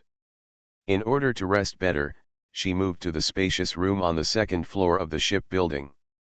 At this time, she was leaning on the soft couch and embroidering flowers. She noticed that the ship had stopped and wanted to get up and go out to sea. Unfortunately, the battle had just ended the day before yesterday, and the bloody smell on the walls had not yet disappeared. Zhongli Jiju stopped her and even closed the windows. Kui Zioan brought in a few flower pots that had just sprouted and placed them in the corner of the room. Seeing that Lu Hongluan was a little restless, she said softly, Hongluan, don't even think about going into the city. There are dead people everywhere outside. They chopped off more than 2,000 heads a few days ago. It scared you. We all have to be scolded by Lao Su. Lu Hongluan and Su Buring must have been separated for so many days, and they must have missed each other in their hearts. However, they also knew what was right and wrong, and said softly, I just want to go out for some fresh air, not to see Ling Er. Since it's a mess outside, I won't go out. After so many heavenly battles, Ling Er doesn't know whether he was injured or not. Ning Yuhi helped Kui Zioan take care of the flowers and plants, and said with a smile, ordinary soldiers can't hurt Su Buling. When Zhongli Chuchu heard this, he rolled his eyes and said, how about I go over and take a look at the situation? The doctors accompanying the army have average medical skills, so I have to take a look at it so that you can feel more at ease. Lu Hongluan had this intention and nodded slightly, yes, Jiju, you have good medical skills. Come and have a look. In fact, I don't need so many people to take care of me. It's best for you to stay with Ling Er. Ning Yuhi narrowed his eyes slightly, feeling that Zhongli Jiju wanted to run away to steal some food, but Lu Hongluan had said so, and she couldn't resist Jiju, so she could only say softly, Laoju, you go early and come back early. Hongluan is pregnant, so don't stay in the city for several days. That's natural. Zhongli Jiju stood up happily, put the small medicine box on his shoulders, and ran out quickly as if he were going to ring the clock. Kui Zioan sat down on the soft couch, looked at Jiju's appearance, smiled and said, Hongluan, Jiju will definitely go to Su Buling tonight. The room was full of women, and they were all Su Buling's women. Although Lu Hongluan was gentle and reserved, she did not shy away from this matter. She touched her belly, pursed her lips and smiled. It's enough to be eaten by your order. Kui Zioan thought about it for a moment, then nodded seriously. That's true, Lao Su dares to eat anywhere. By the way, Dabai, Su Buling also likes to lick you. Ahem. Ning Yu pressed her cheeks, which were as white as jade, flushed instantly, tightened her skirt, and quickly interrupted. Then what, Zioan, your body and bones are not fully healed yet, it's time to rest. Lu Hongluan had seen everything and knew what Zioan said. He nodded with a smile and whispered. Your Majesty has this bad habit, especially you and Yuhi, who are like white steamed buns, are the best for him. That's not the case. Kui Zioan has never been shy and coy, but Ning Yu he couldn't bear it. He quickly stood up and said, "Oh, you two, I'm going back to my room to sleep." He ran out of the door in a hurry. Lu Hongluan's eyes were sour, and she chuckled, "Humph, she's still shy. The girl on the boat is the wildest. Wilder than my mother. They are evenly matched. Your mother is good at crafts and likes to make messes to torment others. You he dares to torment himself." Zhongli Jiju came to the first floor, ran back to the room to get the bell and put it in the medicine box, picked up Yi from her beauty sleep, and hurried out of the shipbuilding. On the deck of the building, three girls, Zhu Manzi, Chu Chu, and Song Yufu, looked at the night scene inside and outside the city wall with binoculars.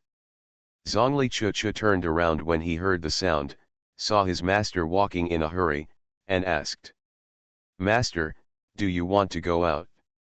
Zhongli Jiju paused, acted unhurriedly, and said with a smile, "Hongluan asked me to go into the city and have a look, and you can do your own thing.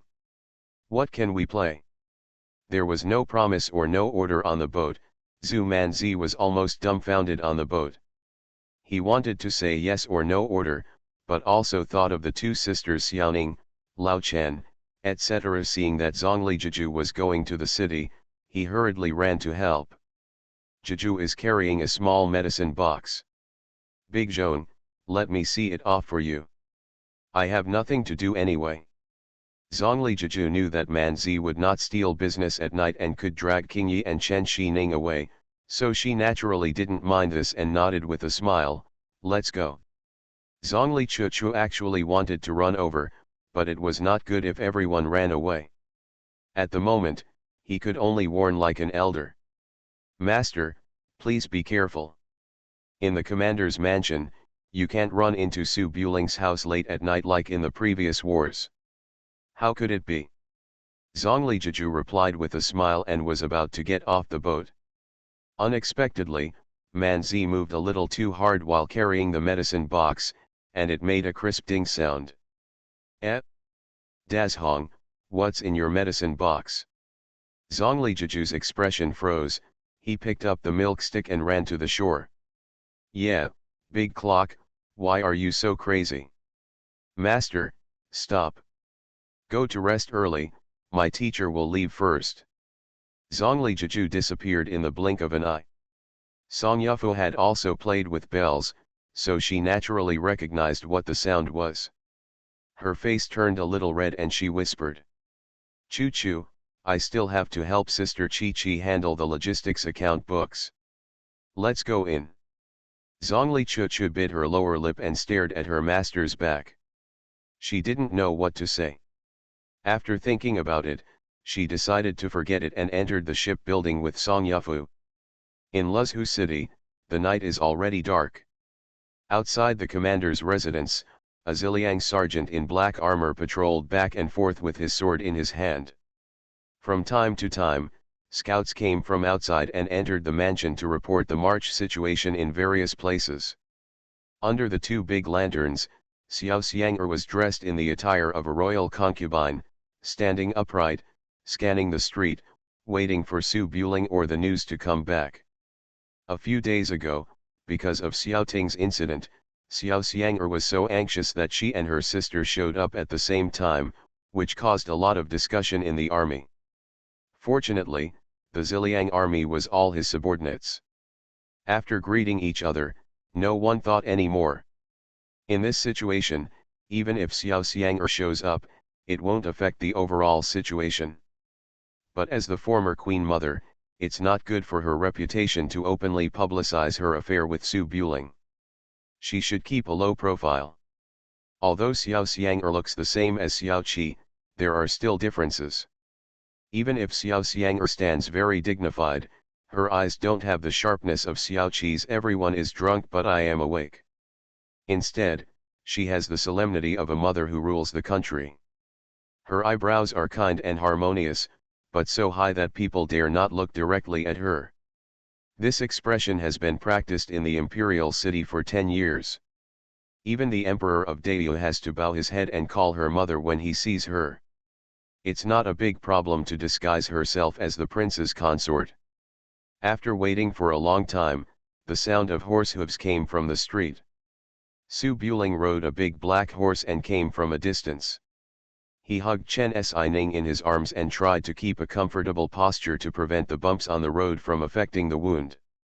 When they arrived outside the general's mansion, Chen Xining had almost fallen asleep, her hands still curled up on her chest, her cheek resting on Su Buling's left arm, her eyes slightly moving, as if she was still dreaming.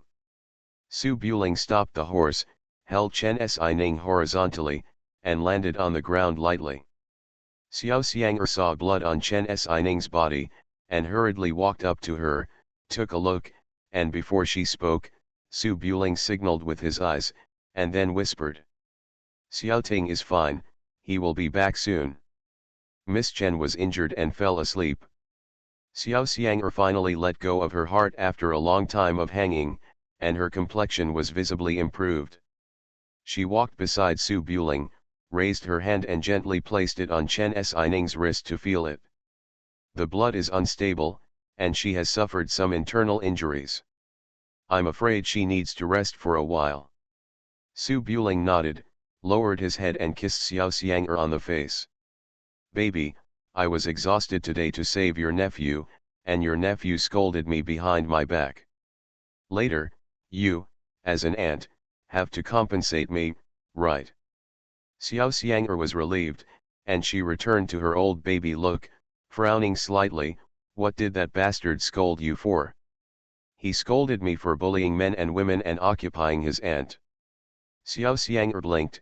Is there anything wrong with what Xiao Ting said?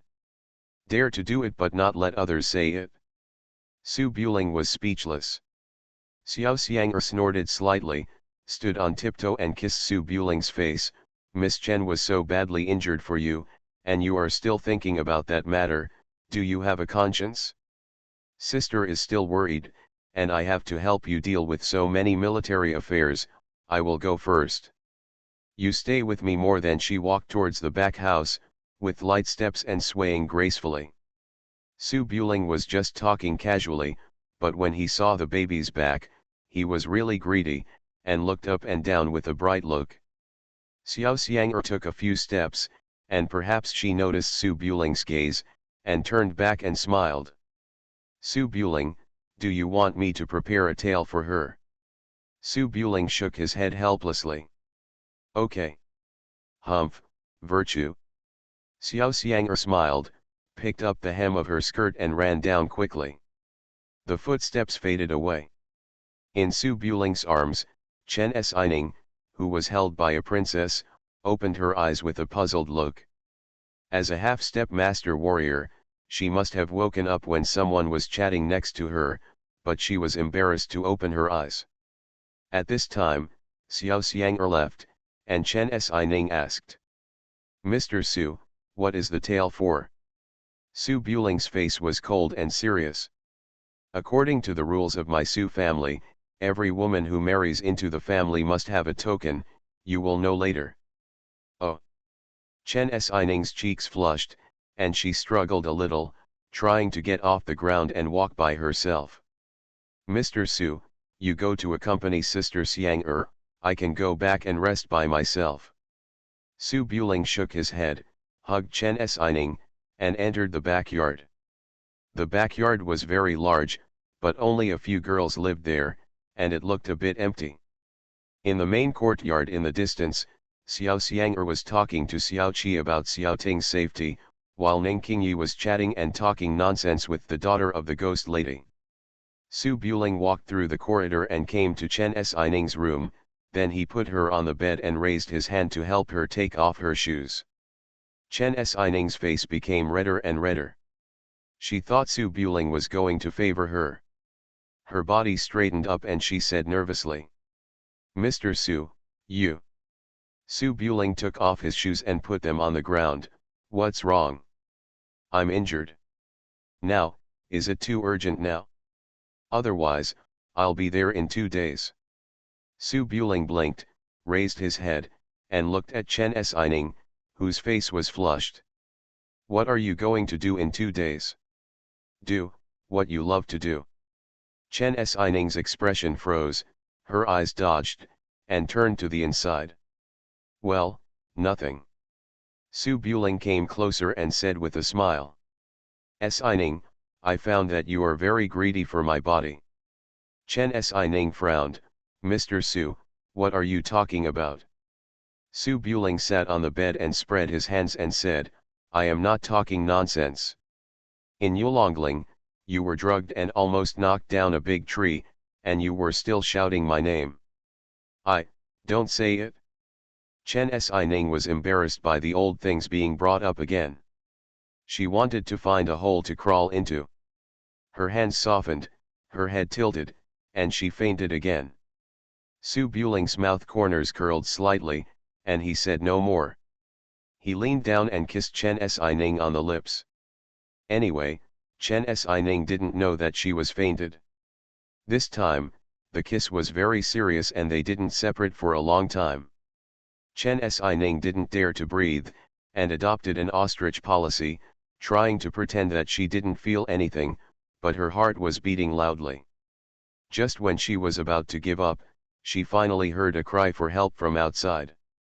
Su, oh my God.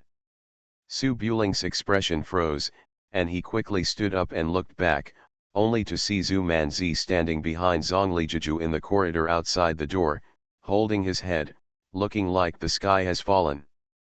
In the middle of the night, with Xiao Ting's return, the general's mansion became a little noisy.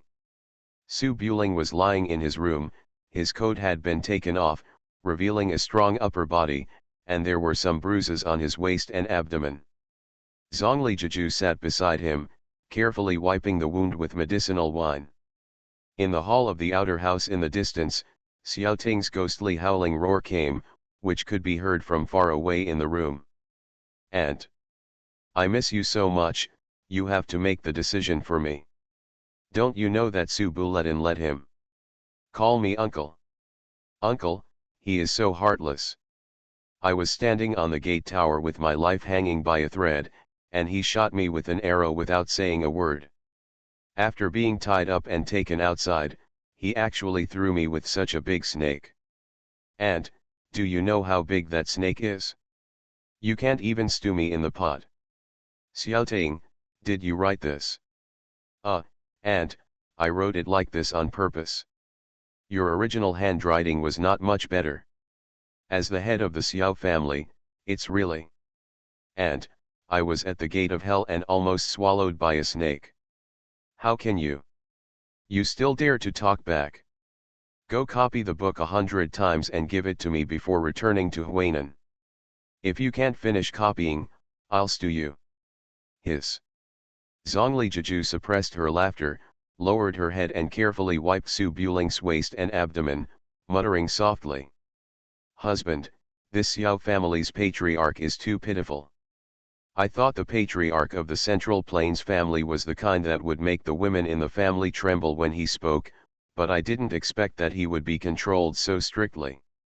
Su Buling was busy all night and was actually very tired.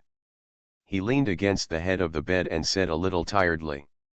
This is called great wisdom pretending to be stupid. Don't look at that kid's carefree and smart brain, he just needs to be dealt with. By the way, where did Manzi go? Why didn't you come over? Zhongli Jiju glared at her, how dare you say that?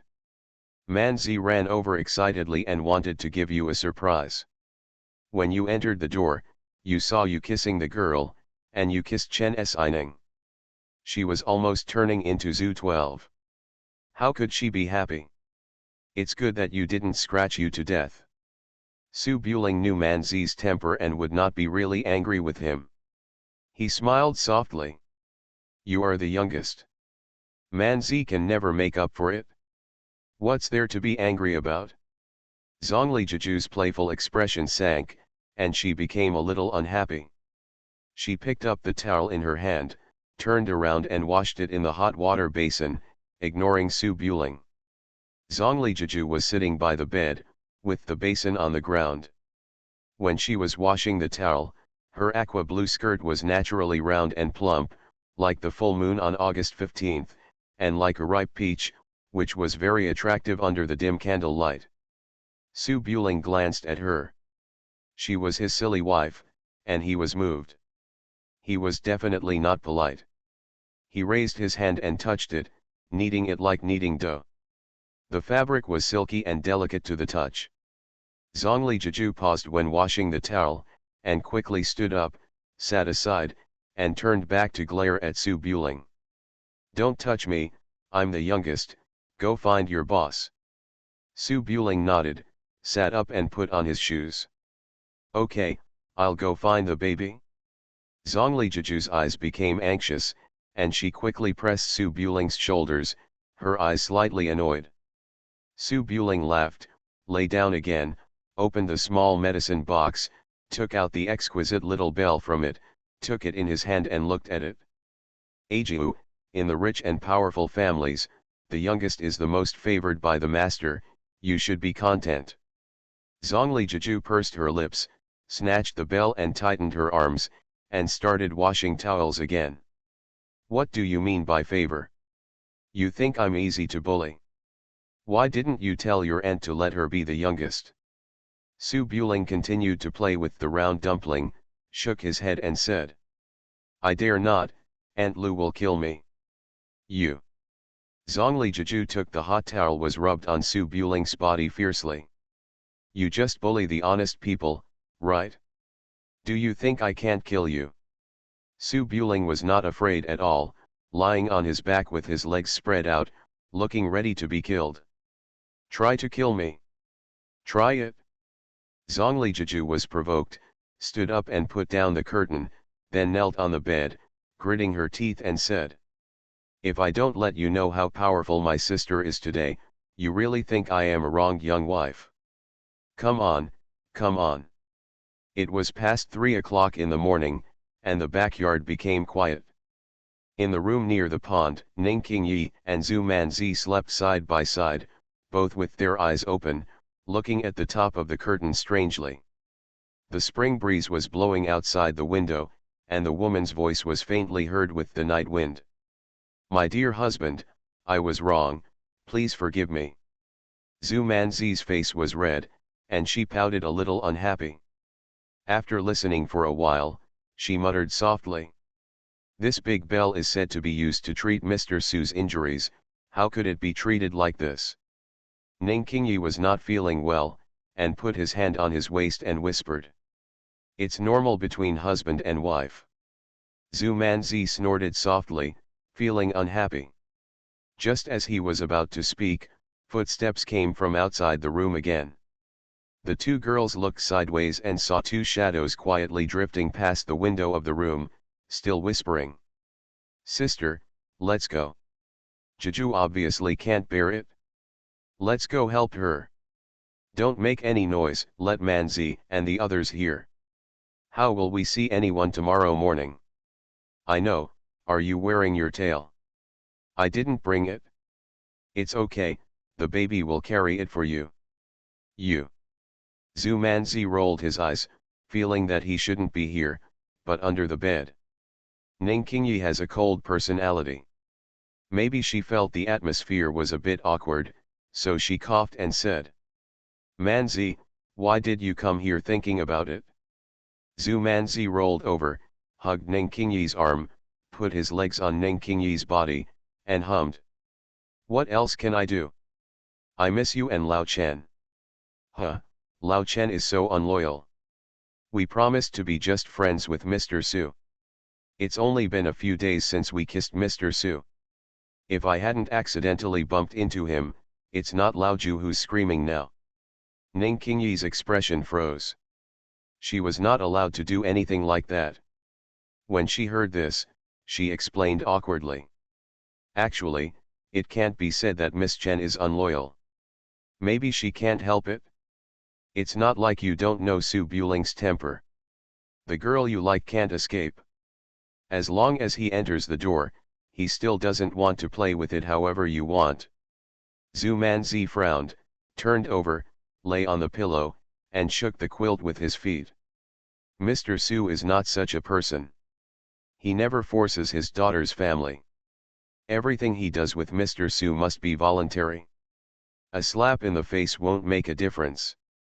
Ning Qingyi didn't know how to beat around the bush, so she shook her head and said, "Who says he can't force someone?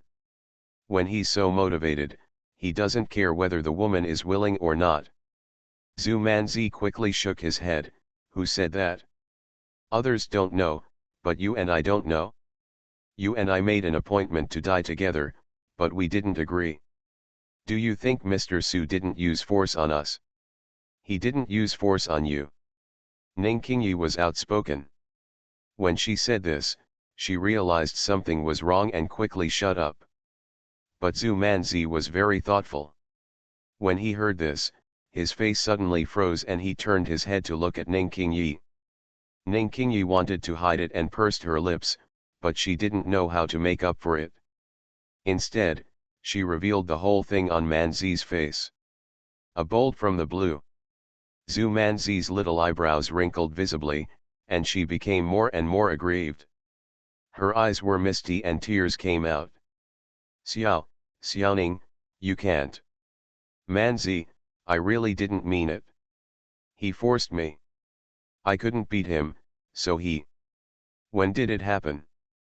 Just a few days ago. I really didn't want to be unfaithful, but, well, that's it anyway." Zhu Manzi pursed his lips, turned over and lay flat on the pillow, feeling that the whole world was gray. "Xiaoning, you, with thick eyebrows and big eyes, can actually steal people behind their backs. What a thick eyebrow and big eyes, I really can't help it. You don't know, he was just like a wolf that day. He just got on there. There were many people on the boat, and I didn't dare to bark, and then, that was it." Zhu Manzi didn't want to listen to the details. He shrugged his nose and almost cried. "Then I will be the last one? I was obviously the first to meet Mr. Su. Who told you to say you are still young? I'm not being loyal. I want to stay with you. You are so unloyal." Muttering. Ning Qingyi was at fault. After talking for a while, she felt a little embarrassed. She turned around, helped Manzi cover the quilt, and said softly, "I also felt wronged, so I confessed to you as soon as we met. If I don't lie, will you confess?" "That won't happen." "You." Zhu Manzi turned over, buried his cheek with the quilt, and said angrily, "How could you do this? I don't want to live anymore, I." Ning Qingyi was a little embarrassed, her mind was racing, and she said again, "No, Chen Xining just kissed her, so she definitely hasn't done anything like that yet. Hurry up, maybe you can get the second to last position." Zhu Manzi paused, calmed down a little, and suddenly opened the quilt. Yes, she quickly got up and put on her embroidered shoes and prepared to go out. Ning Qingyi was stunned and quickly pulled Manzi back. "Don't worry, I can't sleep over there." "What are you going to do now?" "At least find a chance to be alone." Zhu Manzi put the skirt on her body and hummed, "Of course I know how to find a chance to be alone. How can I have the nerve to go to Mr. Su at this time?" "Then where are you going?" "Go sleep with Lao Chen and keep an eye on her." "Xiaoning, I won't have you as my sister in the future." Zhu Manzi wrapped her skirt and ran out angrily. Ning Qingyi pursed her lips. She wanted to say, "I was never a sister in the first place, but I will be your sister from now on," but it frightened Manzi to anger, but after thinking about it, she decided not to. After Manzi left, the room became quiet, but the noise in the distance became more and more lively. "Baby, didn't you learn a dance? Dance for me. My sister has also learned it. Let her dance while I am busy. Juju, you must be exhausted. Come and have a drink of water." "Thank you, Sister Kikai." Ning Qingyi blinked her eyes and suddenly felt a little unable to sleep. Anyway, Manzi is gone too. It is better to. The prince is very fierce. Author, Guan Guan Gong Zi. Chapter 844. The news of Luzhu's defeat was like the last straw that crushed the entire Dongyu. The four king's subordinates, who were still lucky at first, were completely sober when the news came, and then they collapsed from the inside out. In the city of Hangzhou, the order that could have been maintained fell into complete chaos after the Zhou family fled overnight. The major families almost no longer paid attention to the court at the foot of Bama Mountain. They were all trying to contact Zhou in an effort to regain control after the Song family was destroyed. Save some money. Song Xiaoying still has soldiers in his hands, but no soldiers to fight. There are still people around him, but there are no more usable ones. Dao's Song family is finished. In the spring of March, the willows and flowers blooming beside the West Lake are just in time. However, on the sparkling lake, there are no young ladies and young ladies outing on the boat, and there are no tourists with their families on the shore. On the long embankment near the lake, a middle-aged Confucian scholar in a scholar's robe, with his hands behind his back, looked at the beautiful scenery of the West Lake. His eyes no longer had the depth of the past, only the plainness after all the ups and downs. Just like Eunuch Geo back then, he was in a high position and saw all kinds of life. At the end of the day, he found that the most beautiful thing was the moon in the sky. Next to the middle-aged Confucian scholar, there is a taller girl, wearing an underskirt and holding a round fan. She looks like a young girl from a scholarly family in Jiangnan. Her eyes are wandering on the lotus leaves in the lake, and she is full of interest with the master who is coming to Jiangnan for the first time. Introduced in detail. There is a bridge over there. I heard people say it is called Broken Bridge. There is a tower over there. It seems to be called Lifeng Tower. There is a white lady under the tower. My husband's name is Su Buxian. Su Buxian. Zhou Qingkai recalled it, but could not find these allusions in his memory. He shook his head and smiled without commenting. Xiao Dehua explained it alone for a while. There was not a single tourist on the huge West Lake, not even a juggler selling snacks, so she couldn't help but feel a little bored. She looked towards the chaotic city of Hangzhou. Master, the battle will be over soon, right? Zhou Qingkai stood with his hands behind his back, was silent for a moment, and shook his head slightly. Dongyu is over, but the battle will still have to go on for a while. How long will the fight last? It depends on how powerful Su Buring is. Oh. Little Dehua seemed to understand, and said with a smile, Big brother is very powerful, I should be able to finish the fight soon. She looked at the master next to her, thought for a while and said. Master is now neglected by the imperial court and is no longer a national teacher. It is no good to travel around the mountains and rivers all the time. My eldest brother said last time that if master is willing, he can go to Chang'an City to establish a section. What master wants is to bring peace to the world. Now that the world is about to be at peace, I think master should agree. Zhou Qingkai smiled, turned around and walked along the stone embankment. After thinking about it for a while, he said. Master is a mortal, not a saint. If he were a saint, he would not be defeated by Su Buling. A martial artist has an arrogance in his heart that says, who else would you give me? This arrogance cannot be suppressed by being a master. Little Dehua frowned, Master, don't you want to help big brother? It's okay. Can you stop doing things for him? We just do what we do, for the benefit of the people.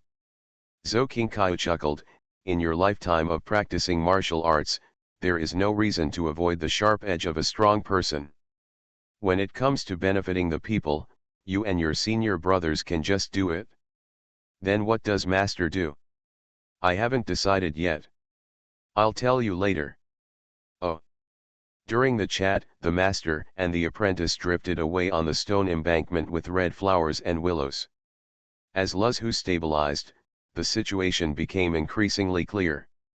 Outside Luzhu city, a large number of forces came from all over the country to defect, ranging from aristocratic families to small stragglers. So much so that Luzhu city, which had not been fully repaired after the war, it actually showed a different kind of prosperity. Yang Zunyi has already dispatched troops, divided into two groups and marching towards Huainan and Jinling. Under the current situation, it is only a matter of time before Jiangnan is pushed to the south. It is estimated that there will not even be a tough battle, but just a handover. Su Buling sat in Luzhu and began to deal with the aftermath, arranging post-war reconstruction, assigning officials, etc., and would only finish it when the troops arrived in Hangzhou. In the early morning, it was just getting dark. Su Buling was in a daze, feeling a little out of breath, and slowly woke up. He opened his eyes and looked, but couldn't see anything. After feeling for a while, he realized that he had slipped into the spring quilt. The baby turned over when he was sleeping. He stood up, Tuanzi pressed on his face and held his head tightly. Su Buring blinked his eyes, got out of Xiang'er's arms gently, took a long breath, and then opened the spring quilt and took a look. Xiao Qi has a workaholic temperament and gets up early to do business. Ning Qingyi was afraid of being discovered by Manzi, so she came over to join in the fun and then returned to her room. Jeju was sleeping on the other side, with a bright look on his face, but aggrieved. It was obvious that he was bullied by Qingyi and Xiang'er yesterday, and he didn't protect him, so he still hadn't calmed down. Maybe he was too tired. I didn't even have time to take off the bell on my chest. Su Buletinling felt a little sore in the waist, but other parts of her body were naturally refreshed. He looked around, held Jeju's tuaner and shook it. The bell dinged, which was considered an alarm. Woo! Xiao Xiang'er always got up late, frowned slightly when she heard the sound, pulled the quilt up to cover her face, and then there was no movement again. Zhongli Jeju woke up, looked down, raised her hand and slapped Su Buling's hand, turned away angrily, leaving Su Buling with a slap on the back of his head. Su Buling curled his lips slightly and kissed the two of them on their foreheads one after another. Then he stood up, put on his robe and came outside the room. The back house was sparsely populated, and Ning Qingyi could be seen practicing swordplay in the garden in the distance. Chen Shining was just standing at the window door, looking at him with strange eyes. After seeing him come out, she quickly looked away. After Su Buling finished washing, he came outside Chen Shining's room. He wanted to ask about Chen Shining's injury, but he didn't expect that Manzi, who usually didn't get up until the sun was basking his buttocks, jumped out of the room just before he got to the door. He came out and said with a smile, "Good morning, Mr. Su. Haven't you had breakfast yet? I'll go out with you to eat." When I came here yesterday, I saw a shop outside. It looked very good. Su Buletinling was taken aback for a moment, and Manji extended his warm invitation. Naturally, he would not refuse. "Okay, let's go." Zhu Manzi turned to look at Chen Shining in the room. "Shining, are you full just now? Do you want to eat more?" Chen Shining's whole person has changed since she was kissed by Su Buling that night. She has become a little shy. She was ready to follow him silently, but she stopped when she heard Manji's words and turned to look at the empty food box on the table. A little hesitant. "Well, no need. Manzi got up early in the morning and bought me a bunch of food. I'm almost exhausted. You go ahead." "Okay then, let's go and have a good rest." Zhu Manzi chuckled, then hugged Su Buling's arm and dragged him outside. Su Buling sensed Manzi's little thoughts. Qingyi also told him about Manzi's jealousy last night, so he naturally didn't say anything more at the moment. The outer residence was the general's mansion, where the Ziliang army general and his staff were arranging military affairs. Su Buling turned out of the side door and headed to the street from the alley. On the street, the big snake that landed on Wu Yuling was pulled back by the Ziliang army. The crowds of people watching the excitement were frightened when they saw the huge black snake passing by on the street, and they backed away a long distance. The big snake was entangled with chains as thick as its arms. It was lying on the carriage board a little wilted, with its mouth still open. Two small snakes stood majestically next to it, accepting inspections from thousands of people. It was a pity that the small snakes were so small. Compared with the big snake, it is too small and not as thick as the hooked teeth of the big snake. The people's eyes are attracted by the big snake and they cannot see it at all. Zhu Manzi took Su Buling's hand and glanced at the big snake a few times, but he didn't show the same excited expression as before, instead he was a little bored. After she pulled Su Buling to a deserted alley, she let go of her hand, pouted and took half a step back in a depressed mood. Su Bulenling slowed down, raised his arms around Manji's shoulders, and glanced down. "What, are you jealous?" Zhu Manzi twisted his shoulders and whispered. "No. I just feel that Xiaoning is not loyal. We agreed to do things together, but ended up bullying others secretly. Mr. Su, you are the same. Men should treat everyone equally. How can you always bully me?" Su Buling hugged her a little tighter and joked, "You're still young, don't be in a hurry." "Why aren't you in a hurry?" Zhu Manzi pursed his lips, put Su Buling's hand on his lapel, frowned and said, "I'm so old, no matter how young I am, I'm still older than King Yi Chen." "Mr. Su, you are just partial." Su Buring squeezed it with his hand and nodded slightly. It was a bit big and he couldn't hold it with one hand. "What should we do?" "What can I do?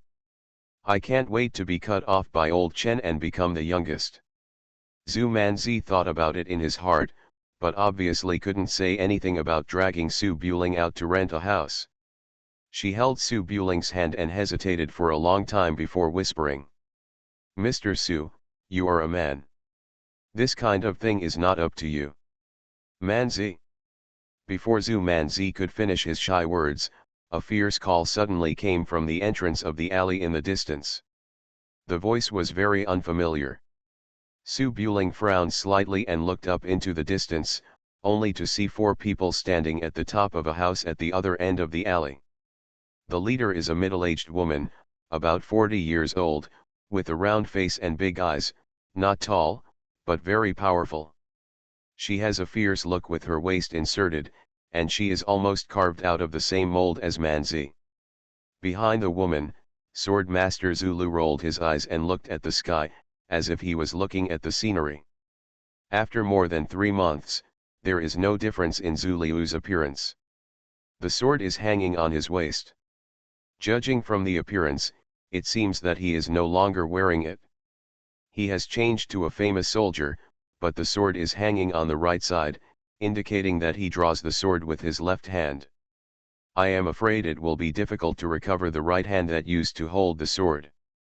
Next to Zulu was his old partner Li Hansheng, standing on the corner of the roof with his hands behind his hands, his eyes still gloomy, looking at Luzhu City, wondering what he was thinking. On the other side of Zulu was Su Buling's uncle, the former sword master Lu Beiming. His brows were full of smiles, but he didn't look directly at him. When Su Buling saw the battle, he naturally guessed who the woman was standing in front of the three masters with her arms akimbo. He hurriedly let go of his hands on Manzi's chest, and straightened his clothes and assumed the posture of a humble gentleman. When Zhu Manzi heard the familiar voice, he was obviously stunned for a moment. All his thoughts disappeared in an instant, leaving only surprise in his big eyes. He hurriedly ran to the entrance of the alley and said in a tearful tone, "Mother." At the top of the house, Guo Shanrong, who used the three military commanders as a background, stared at his daughter fiercely. "How did mother teach you? The men outside don't have a fuel-efficient lamp, so you'd better be smarter and don't let others take advantage of you. You'd better." Zhu Manzi was almost 20 years old, but at this moment, she still turned into a crying little girl. She ran under the house, her eyes filled with tears, looking at her parents above who had not been reunited for many years, and said in a choked voice, "Words, but couldn't hear clearly what was said. Su Buling's expression was very stiff. He was teasing his girlfriend and being caught by a circle of elders. The feeling was not ordinary embarrassment. Su Buletinling gritted his teeth, pretending that nothing happened just now, walked quickly to the bottom of the house, raised his hand and saluted. "Uncle, 2 uncles, aunt, when did you arrive?" A breeze blew past the house, and 3 world-famous masters landed steadily in front of Su Buling. Lu Beiming had a smile in his eyes and patted Su Buling on the shoulder. "Originally, Luzuli and I planned to gain momentum when you attacked Jiangnan and take over the Song family's lair from behind, but as we continued to attack, nothing happened to us. You defeated Luzhu a few days ago, the situation in the world has been decided. All the aristocratic families in Hangzhou have fled. There is no point in waiting, so we brought the remnants of Dainglu to join you. We just arrived, and I bumped into you bullying others without thinking. Oh, forget it. As an uncle, I probably can't control you." Su Buletinling's expression froze, he laughed and turned to Li Hansheng and Zulu. "Uncles, how are your injuries?"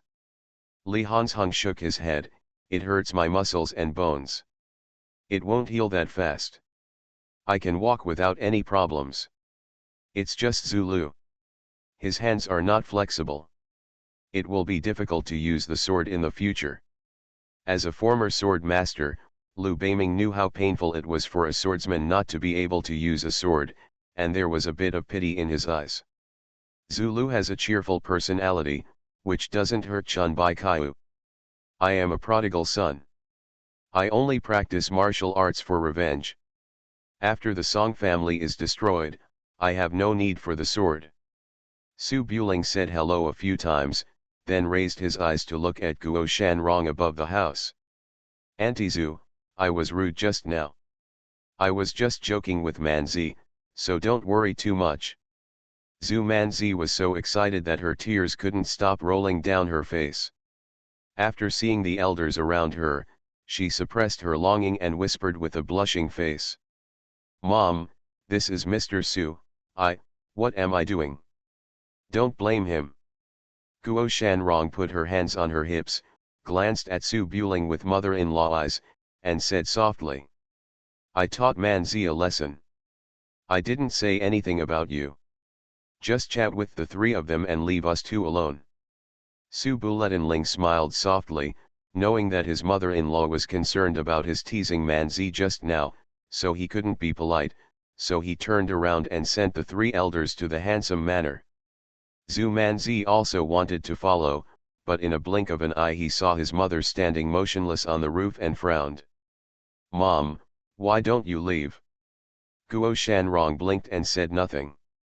Zulu remembered something, turned around and jumped onto the roof, lifted Guo Shanrong's back collar, and dropped it again. When Su Buletinling heard the noise, he didn't dare to look back. He forced himself to stay calm, put on a stern look, and chatted with Lu Beiming, but he could clearly hear the sound of punches and kicks coming from behind. "You bastard, who asked you to be courteous? This junior is watching, so you can't go far away and wait for me to come down by myself. What should I do if I fall? It's so high, how could I fall?" Zhu Manzi's face turned red and she shrank her neck. She pretended she didn't know the mother and ran quickly behind Su Buling, pretending to be a good girl, and followed her. In the afternoon, the living room of Shui Mansion was filled with guests. Hearing that the head of the Lu family in the East China Sea came to Luzhu, Lu Hongluan on the boat must not be able to sit still. Although they are not related by blood, Princess Su is Lu Hongluan's sworn sister to Jinlan. How can she not meet her brother when he arrives? On the same day in Ning, under the escort of Yu he came to the handsome man's house and called him uncle when he saw him. To be honest, that scene was very embarrassing. Lu Hongluan looked so embarrassed that she didn't dare to look at anyone. She kept sitting next to Su Buling with her head lowered, not even embarrassed to say anything. Su Buling was actually quite embarrassed. The girls introduced by Aunt Zhu always said, This is my wife. Just call my aunt Kikai. This is my wife. Just call my aunt Xiang. This is my wife. Hearing this, Uncle Lu Beiming didn't want to recognize his close nephew. Guo Shanrong's personality was similar to that of Manzi. He could still maintain the attitude of an elder, but his eyes became weird as he listened. He looked at Xiao Manzi sideways, with a look of hating iron but not steel. Zhu Manzi originally had a crazy temperament, but after his parents returned, he became more honest and friendly. He served tea and water and called everyone uncle, and he seemed to be more virtuous than Song Yufu. Of course, not everyone in the family is happy. Li Hansheng was sitting alone on a chair, so he would definitely not be ignored due to his status, but everyone did not interrupt while talking and laughing, just drinking tea alone. Su Buling sat for a while and found that Ning Qingyi had not shown up, so he got up and said hello to all the relatives and came to the back house. At the hanging flower door of the back house, Chen Xining also ran out and stood on tiptoes to watch. She was obviously yearning for the three famous tycoons in front of her.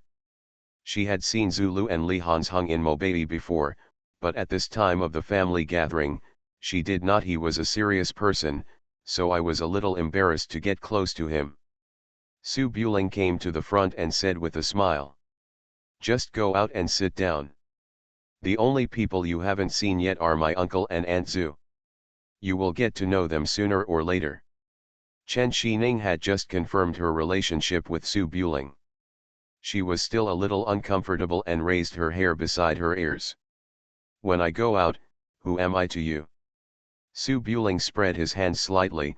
"You live in the back house, how can you say who you are?" Chen Xining glanced at Su Buling. "That's what I say, but I feel, we are no different from before, we just kissed." Su Buling shook his head, smiled, and pinched Chen Xining's face. "That's because when you ran out of South Vietnam alone to find me, you already put your heart in my heart. Didn't Zioen tell you this? Do you understand now?" Chen Xining thought for a moment, blushed, said nothing more, and walked out with his head lowered. Su Buling walked alone through the corridor of the back house and came to Ning Qingyi's room. Looking from the window, Ning Qingyi didn't have much expression on her face. She was standing by the bed, packing her clothes. Finding Su Buling standing at the window, Ning Qingyi did not stop cleaning up, but moved a little slower.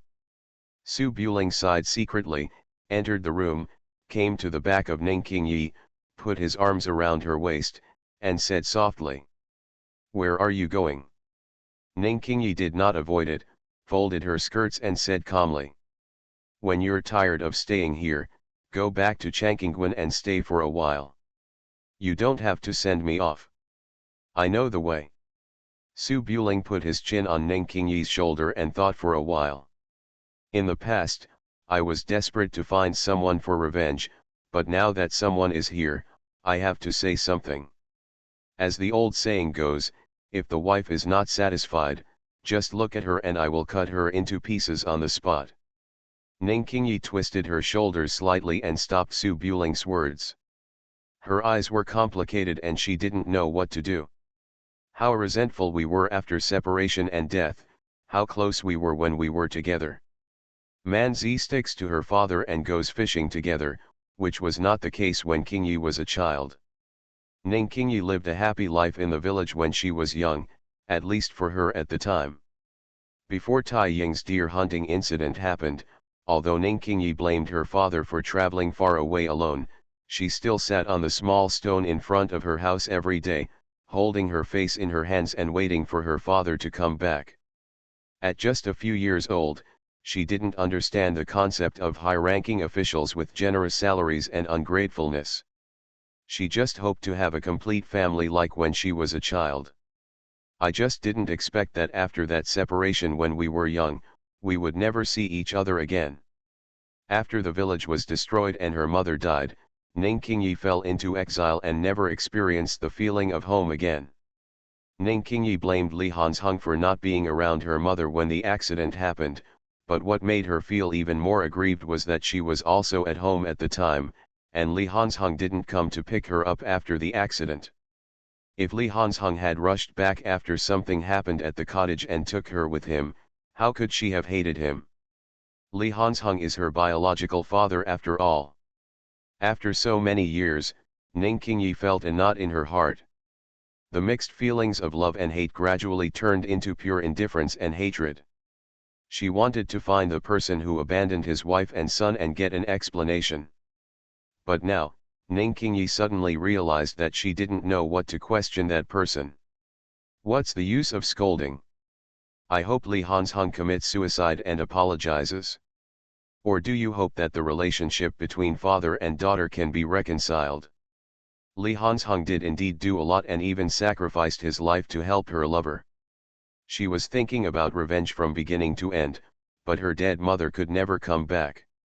Ning Qingyi was silent for a long time, shook her head and said, I don't want to see him, just pretend that he and I don't know each other.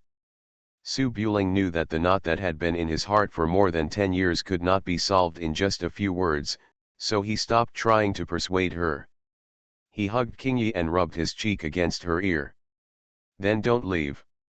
Just stay in the back house and don't go out. If you run away, the whole family will know it's because of this, and Li Hansheng will probably have to leave sadly. He is the master of Eagle Tower, and he has a lot of people under his command. Helping brothers, you still want to seek refuge with me and drive people away. This will make your subordinates feel cold. Ning Qingyi paused for a moment and thought. Then if I don't go out, don't force me to meet him. Just treat me as if I don't exist. Su Buling smiled, nodded slightly, then hugged Ning Qingyi's waist and walked to the bed. Ning Qingyi was feeling sad. When she saw this action, she was slightly startled, and then her eyes turned cold. What you do? Make your daughter-in-law happy. When she is in a bad mood, all the grievances will be gone by just trying. I have tried many times, and everything works. There was a large family of guests outside. How dare Ning Qingyi mess with Su Buling? She quickly twisted her body and her voice became softer. Okay, I won't make a fuss. I'll just stay in the back house and not go anywhere. Go and accompany the guests. If you're really worried, you can ask Master to come and watch me. Su Buletinling felt more relieved, nodded, and let go of Ning Qingyi, whose face was burning. The prince is very fierce. Author, Guan Guan Gong Zi. Chapter 845. A friend came from afar, and the commander's mansion was bustling all day long.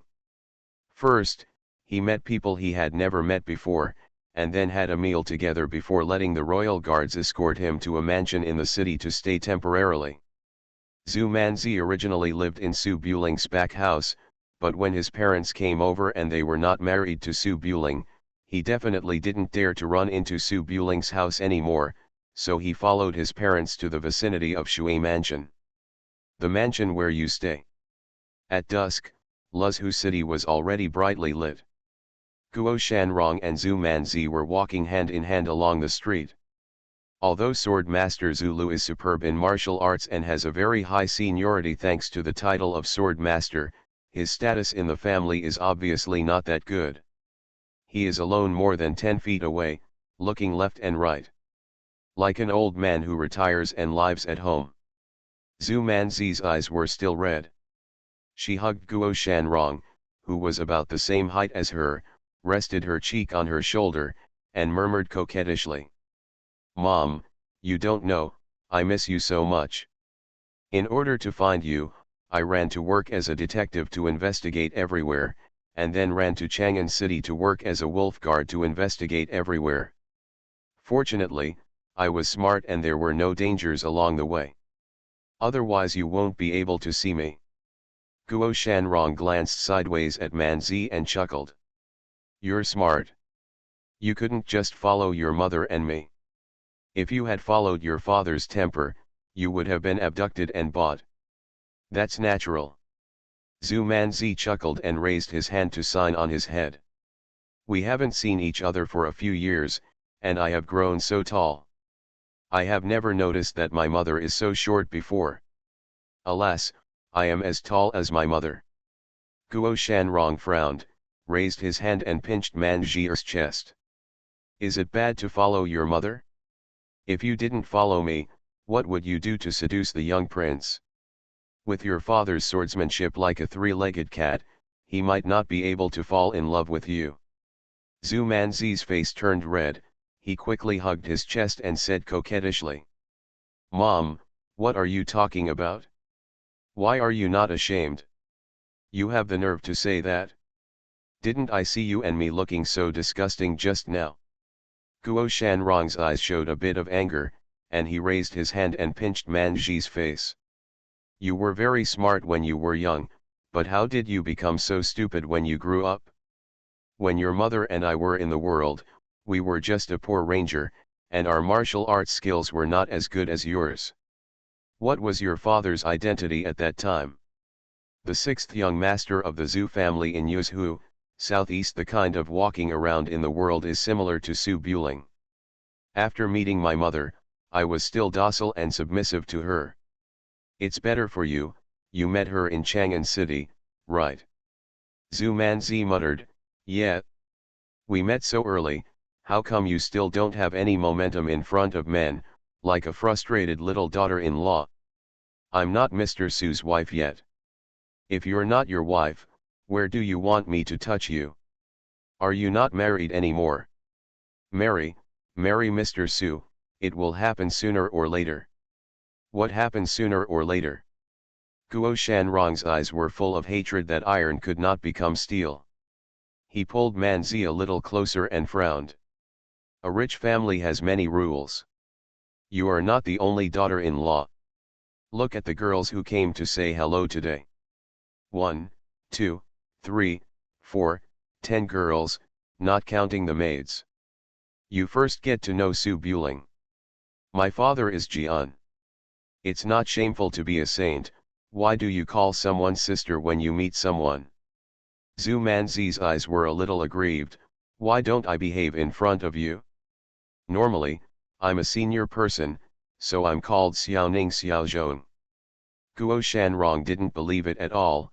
Then you and Su Buling have been together for several years. Who do you think you are now in the family? Ro. Zhu Manzi's expression froze and he rolled his big eyes. Boss of the platoon? Guo Shanrong's face darkened, he turned around and picked up the rattan feather duster, ready to clean up his daughter. Zhu Manzi was often spanked when he was naughty when he was a child. He immediately panicked when he saw this. He quickly hugged Guo Shanrong's arm and said coquettishly. I was joking, I'll do the math. Not bad. It must be counted. I haven't entered the door yet. Sister Kikai and the other 5 have entered, and Xiao Zhong has also entered. I happen to be rank 7th, which is not low. Guo Shanrong frowned and thought about it carefully. You didn't come in, how did you know you were rank 7th? Did he promise you that? That's not true. If I don't have you, why don't you panic and wait until you become the youngest? This sentence can be said to have touched Zhu Manzi's heart. His face suddenly felt a little aggrieved, and he whispered. I'm waiting for you. If you're not with me, I can get married. If you don't want to get married, you'll definitely have to sit in the back row. When Guo Shanrong heard this, his heart felt warmer. He shook his head and sighed, raised his hand to hook Manji's arm, and said softly.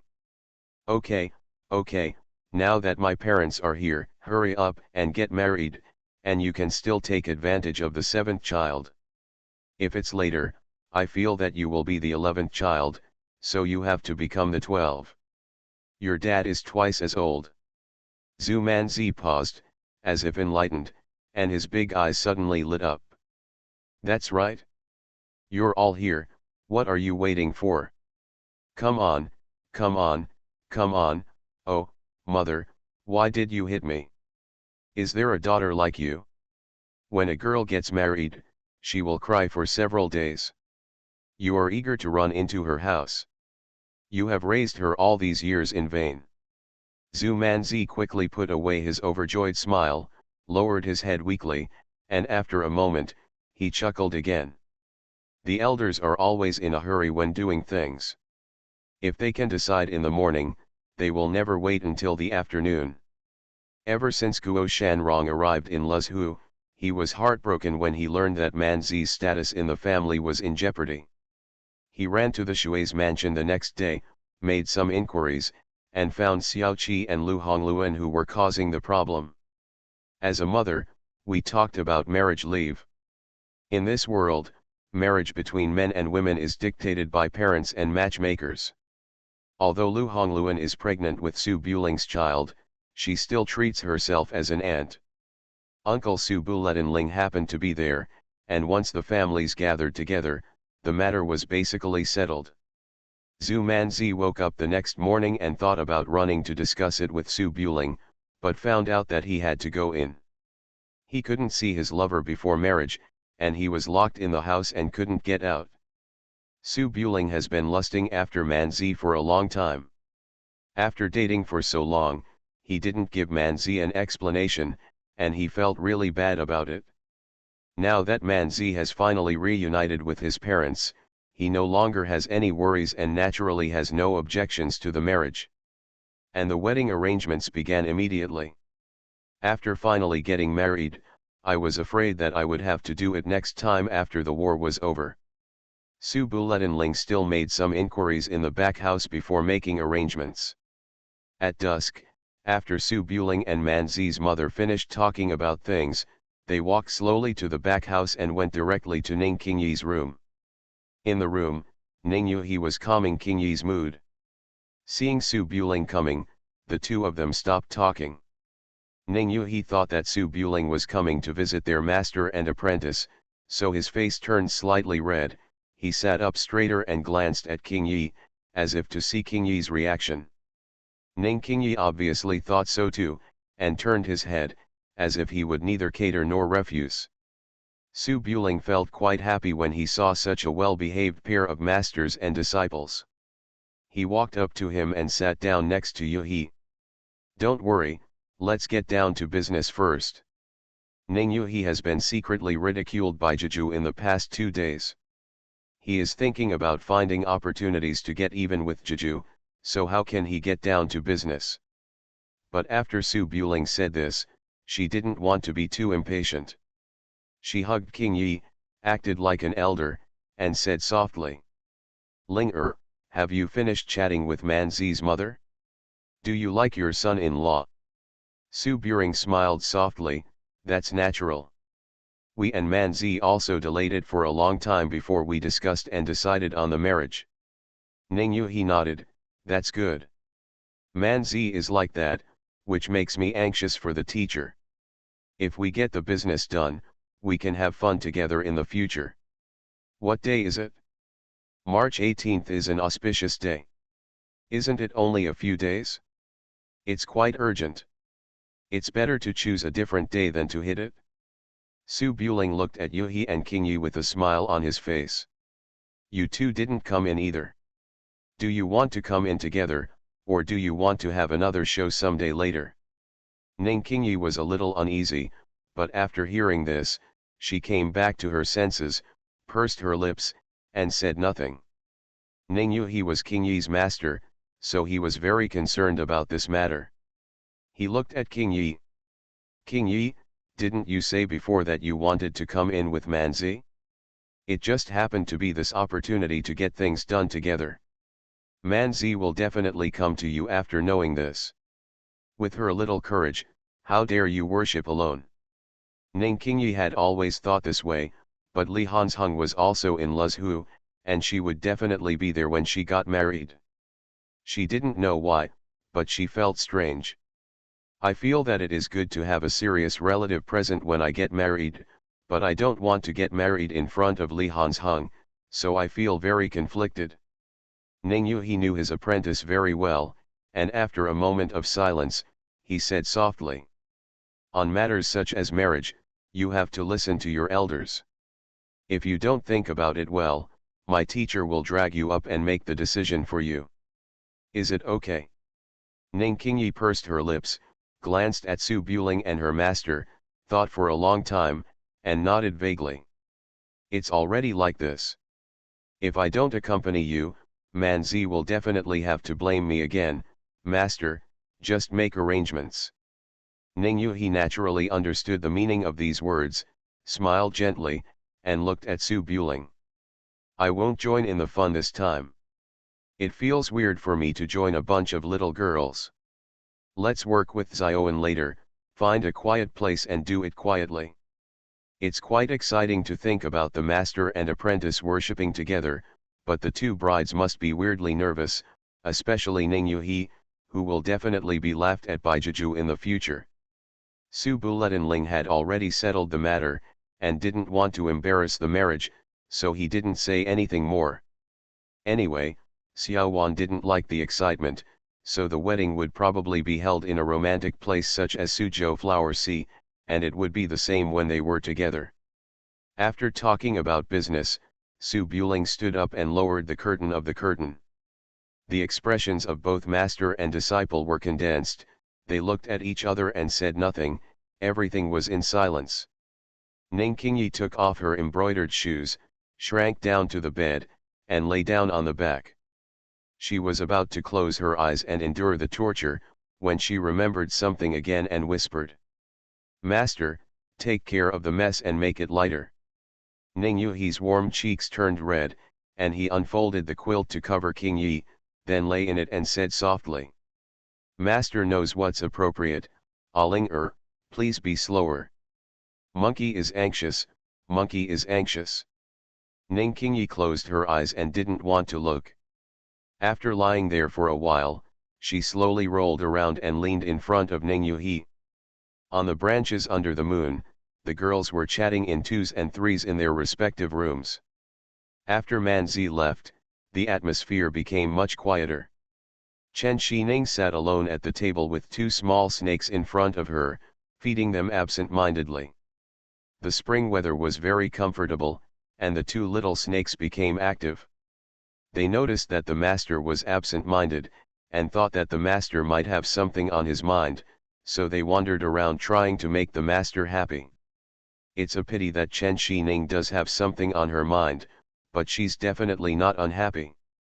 Instead, the girl has just begun to fall in love, and she's full of thoughts about her lover, so she can't think of dealing with two attentive little snakes. Sining. Chen Xining was secretly reminiscing about the details of the last medicine feeding when a crisp cry suddenly came from outside the room. She quickly sat up straight, wiped the corners of her mouth, and put on a calm look. At the door, Kui Zioan, wearing a warm yellow spring dress, walked in from the outside, her eyebrows were full of smiles, and she closed the door after entering the room. Chen Xining looked a little confused, stood up and asked. Auntie, why are you here? After Kui Zioan closed the door, she came to the table and sat down. She raised her hand to let the two little snakes go to sleep. Then she took Chen Xining's hand and said seriously. Xining, I heard from Lao Su that you two already have an affair, right? What an affair? Chen Xining's face turned red. She couldn't stand her straightforward aunt, so she twitched her hair around her ears, looking a little embarrassed. Well, it's just, we're closer. Kui Zioan smiled, isn't that just an affair, just like me and Lao Su? It's different. I haven't done anything with Su Buling yet, Auntie, aren't you going to sleep with Su Buling tonight? Today is Dabai's turn. I like to be with my mother, so I won't join in the fun. Kui Zioan turned to look at Chen Xining, thought for a while and said. Just now I heard from my mother that Lao Su is planning to get married to Manzi and Qingyi. That's right. Chen Xining raised the corners of her lips, isn't that great? Manzi kept saying no loyalty at night all night. She was obviously impatient. Her parents happened to be here, so it would be great to take this opportunity to get married. Kui Zioan blinked and said strangely. Xining, aren't you jealous? Chen Shining was stunned for a moment, with a slightly puzzled look in her beautiful peach blossom eyes that seemed drunk but not drunk. Why am I jealous? This is a normal thing. Kui Zioan shook her head, acting like an elder. Manzi and King Yi will become your sisters when they come in. You are the third princess of South Vietnam. You are good looking and have the best martial arts.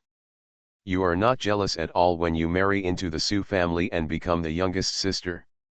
Chen Shining wasn't jealous at first, but she felt a bit sour after being angered like this. She scratched her head. No, even if Manzi and the others came in first, I'm not the youngest, right? Auntie, you didn't come in either, or Sister Yuhi. Kui Zioan held her cheek with her hands, feeling helpless. I am your aunt. I dare to press on the Queen Mother. Do you dare to press on me? Do you want to respect the elders and the younger? Well. Chen Shining's expression froze, as if this was really the case. No matter when Zioan came in, she had to call her sister. Thinking of this, Chen Shining blinked and hesitated a little. Kui Zioan was then satisfied and said with sincerity. I thought about it for a moment. Your mother left early and your father also went to Guangzhou to become a feudal lord. Someone has to make the decision for you about your marriage. You can't just find a small sedan and carry it in. You call me when you call me aunt, I have to fulfill my responsibilities as an elder, just like my mother. Otherwise, when the wedding is held, I will add your name to it and I will sit on it and be the mother-in-law. Ah! Chen Shining sat up straighter suddenly, looking slightly panicked. This, aunt, how can this be like this? Su Buling and I just kissed each other, and we will get married in a few days. Isn't it too fast? Too fast. Kui Zioan calculated it, you have known each other for more than half a year in South Vietnam. I thought you were already acquainted. If you think it's quick, forget it. Wait another 3 to 5 years. When the Southeast, Northwest, and Northwest are all over, we can work together. Just come in. 3 to 5 years? Wouldn't it mean that all the children in Manzi were running all over the street? Chen Shining's eyes turned bitter and she pursed her lips, not knowing how to answer. Kui Zioan looked innocent, but she knew her thoughts better than anyone else, and she had already seen through Chen Shining's thoughts. She leaned a little closer and said seriously. Shining, when I was in Baiki, I noticed that you were greedy for Lao Su's body. You moaned and groaned in your dreams every night. Auntie, you, don't talk nonsense. Who can control the dream? Oh, you don't have to be shy, I'm greedy too, and my mother is even more greedy than me. My dear husband, what's the shame in secretly being greedy? It's the problem if you're not greedy. Kui Zioan took Chen Shining's hand and looked like someone who had come before. Even if you don't get married now, how long can you delay? I'm afraid that before the end of the month, when your health is better, I will be eaten up by Lao Su. By then, you won't have a status, and you can't take it as lightly as I do. It's embarrassing to meet everyone, don't you think? Chen Shining had a strange look in her eyes and wanted to deny it, but during the private chat, Kui Zioan really got it to her heart and she shook her head uneasily. Chen Shining is not a nymphomaniac, but after meeting Su Buling, her eyes were really open to how strong, handsome, and heartwarming a man can be. Not to mention anything else, just a few days ago, 2 people were trapped by a big snake. At that time, Su Buling was holding her and was entangled tightly by the big snake, and her bones were almost broken. In order to make her feel more relaxed, Su Buling tried his best to open up the space around her. That sense of security, which was tougher than steel, was enough to make any woman fall in love. The two of them seemed to live together and die together, but if she hadn't been attacked by a sneak attack due to her greed for power and Su Buling's ability, they would have been entangled by a big snake and almost died together in the wilderness. Afterwards, Chen Sining actually felt guilty, but Su Buletinling did not blame her at all, and his eyes only showed his concern from the bottom of his heart. She opened her eyes and found that Su Buletinling wanted to kiss her, and then she pretended to faint, because from that moment on, her body and mind had been focused on Su Buletinling. Her heart had already belonged to him, and it was only a matter of time before she shared the same bed with Su Buletinling. Chen Xining even secretly felt that she had gotten lucky. After hearing Kui Zioan's earnest words, Chen Xining hesitated for a long time, not knowing whether to nod or shake her head, and said softly, "If he wants, I can't resist. My father asked me to come here to talk about the marriage." "That's it?" Kui Zioan clapped her hands. "You can accept it naturally during the wedding night, which is better than Lao Su taking you in for no reason when he is happy." Chen Xining thought about it secretly and really felt that this made sense. If it could be done according to etiquette and after the wedding night, who would be willing to do something that broke the taboo in advance? After a moment of silence, Chen Xining nodded vaguely, wanting to say something else. But when Kui Zioan saw Chen Xining agreed, she stood up and ran outside. "Old Su, it's done. Add Xining's name. I'll go prepare her dowry." "Huh." Chen Xining was stunned and stood up quickly, but it was too late to regret. Outside the room, Su Buletinling, who had been eavesdropping, had a smile on his face. He opened his arms and hugged Xiao Wan, turned around, and kissed her on the face. "Wan Wan is really amazing." Kiss here too." Chen Xining's face flushed, and she ran over and said in annoyance, "Mr. Su, Aunt, you too, how can you do this?" Kui Zioan hugged Su Buletinling's neck and said with a smile, "Aunt is doing this for your own good, don't be shy." Su Buletinling smiled, let go of Xiao Wan, held Chen Xining's face and kissed her. "Yes, just agree. Go back and prepare. See you in the bridal chamber." Chen Xining's eyes were shy and annoyed. She broke Su Buletinling's hand. "Mr. Su, I was just chatting privately. It doesn't count." "Not count." Su Buletinling frowned, picked up Chen Xining, and walked into the house. "So you don't want to marry?" "It's okay not to marry. Things still need to be done. I have time tonight. Your body has almost recovered. Come on." Kui Zioan was excited. "Xining, let me help you take off your clothes." Chen Xining was anxious and quickly grabbed the door to prevent Su Buletinling from carrying her in. She said nervously, Wait, I will consider it, okay. At least let me discuss it with my father. For such a big matter, I dare not make a decision on my own." Su Buletinling raised his eyebrows, put Chen Xining down, and said with a smile, "Okay, think about it seriously. Anyway, I have just asked someone to send the marriage certificate to your father as soon as possible. If you don't show up at that time, it will be considered as running away from the marriage. Let's see how your father will deal with you. Have you sent out the marriage certificate?" Chen Xining paused in her struggle. After getting a look of confirmation, she was a little panicked. "If the marriage certificate is sent to my father will probably be so happy that he can't close his mouth. Whether she agrees or not, the result seems to be the same." Chen Xining raised her eyes and glanced at Su Buletinling.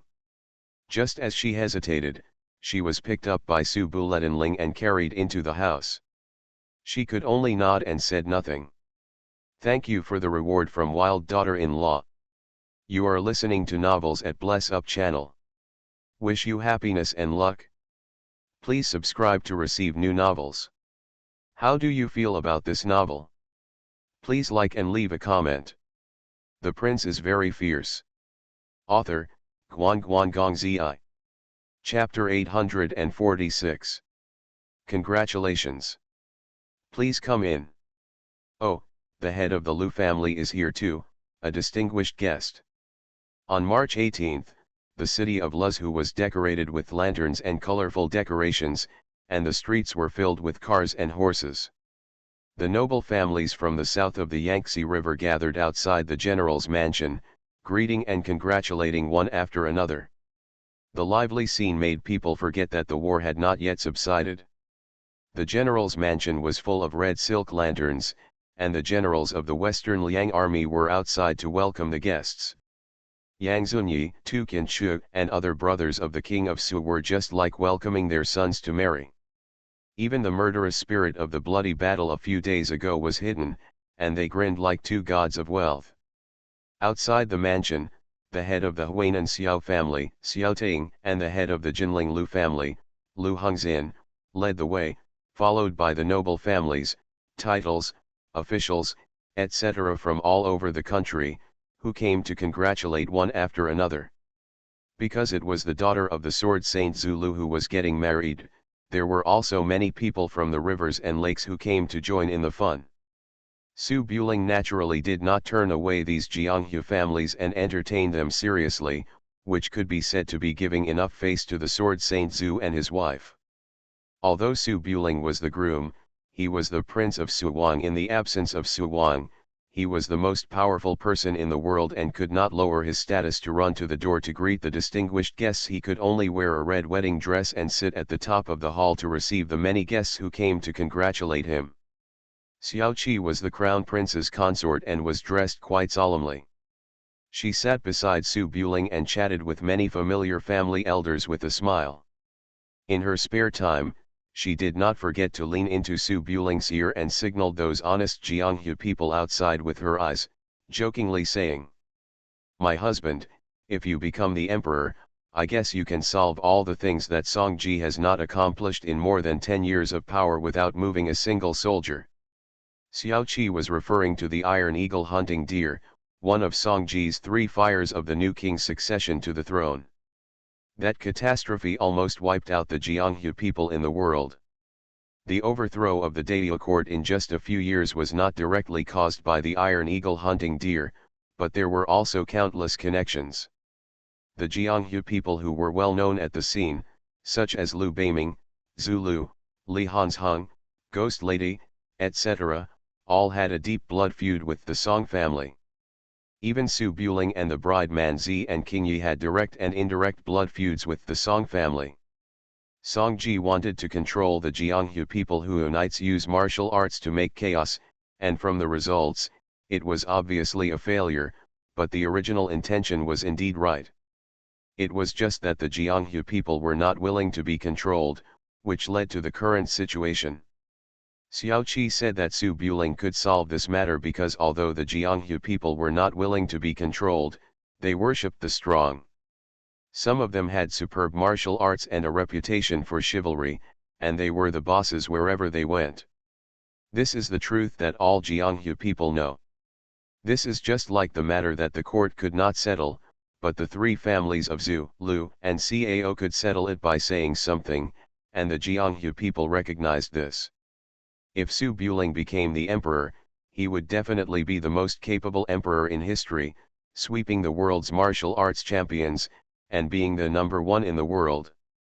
Once he took off his dragon robe, he could still beat any Jianghu knight, and no one could resist. However, it was too embarrassing for such a valuable body to go to the Jianghu to fight alone, and Xiao Qi was just joking. Su Buling saw those Jianghu celebrities, who were full of fear and trepidation as if they were meeting a god, and he felt a little emotional, and whispered, "If I can't do what Songji can't do, then I'm working in vain." Xiao Qi lightly bumped Su Buling's shoulder, "Look at what you can do." The general's mansion was bustling, and the same scene was seen in other places. Because they had to take a sedan chair to the wedding ceremony, it was not easy to come out directly from the back house. The 3 girls who were going to the wedding ceremony today were temporarily staying in the mansion on the same street.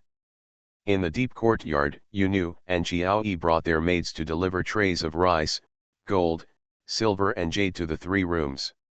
Chen Xining sat in front of the dressing table, wearing a fiery red wedding dress. Her peach blossom eyes, which seemed to be drunk, were decorated with red lips.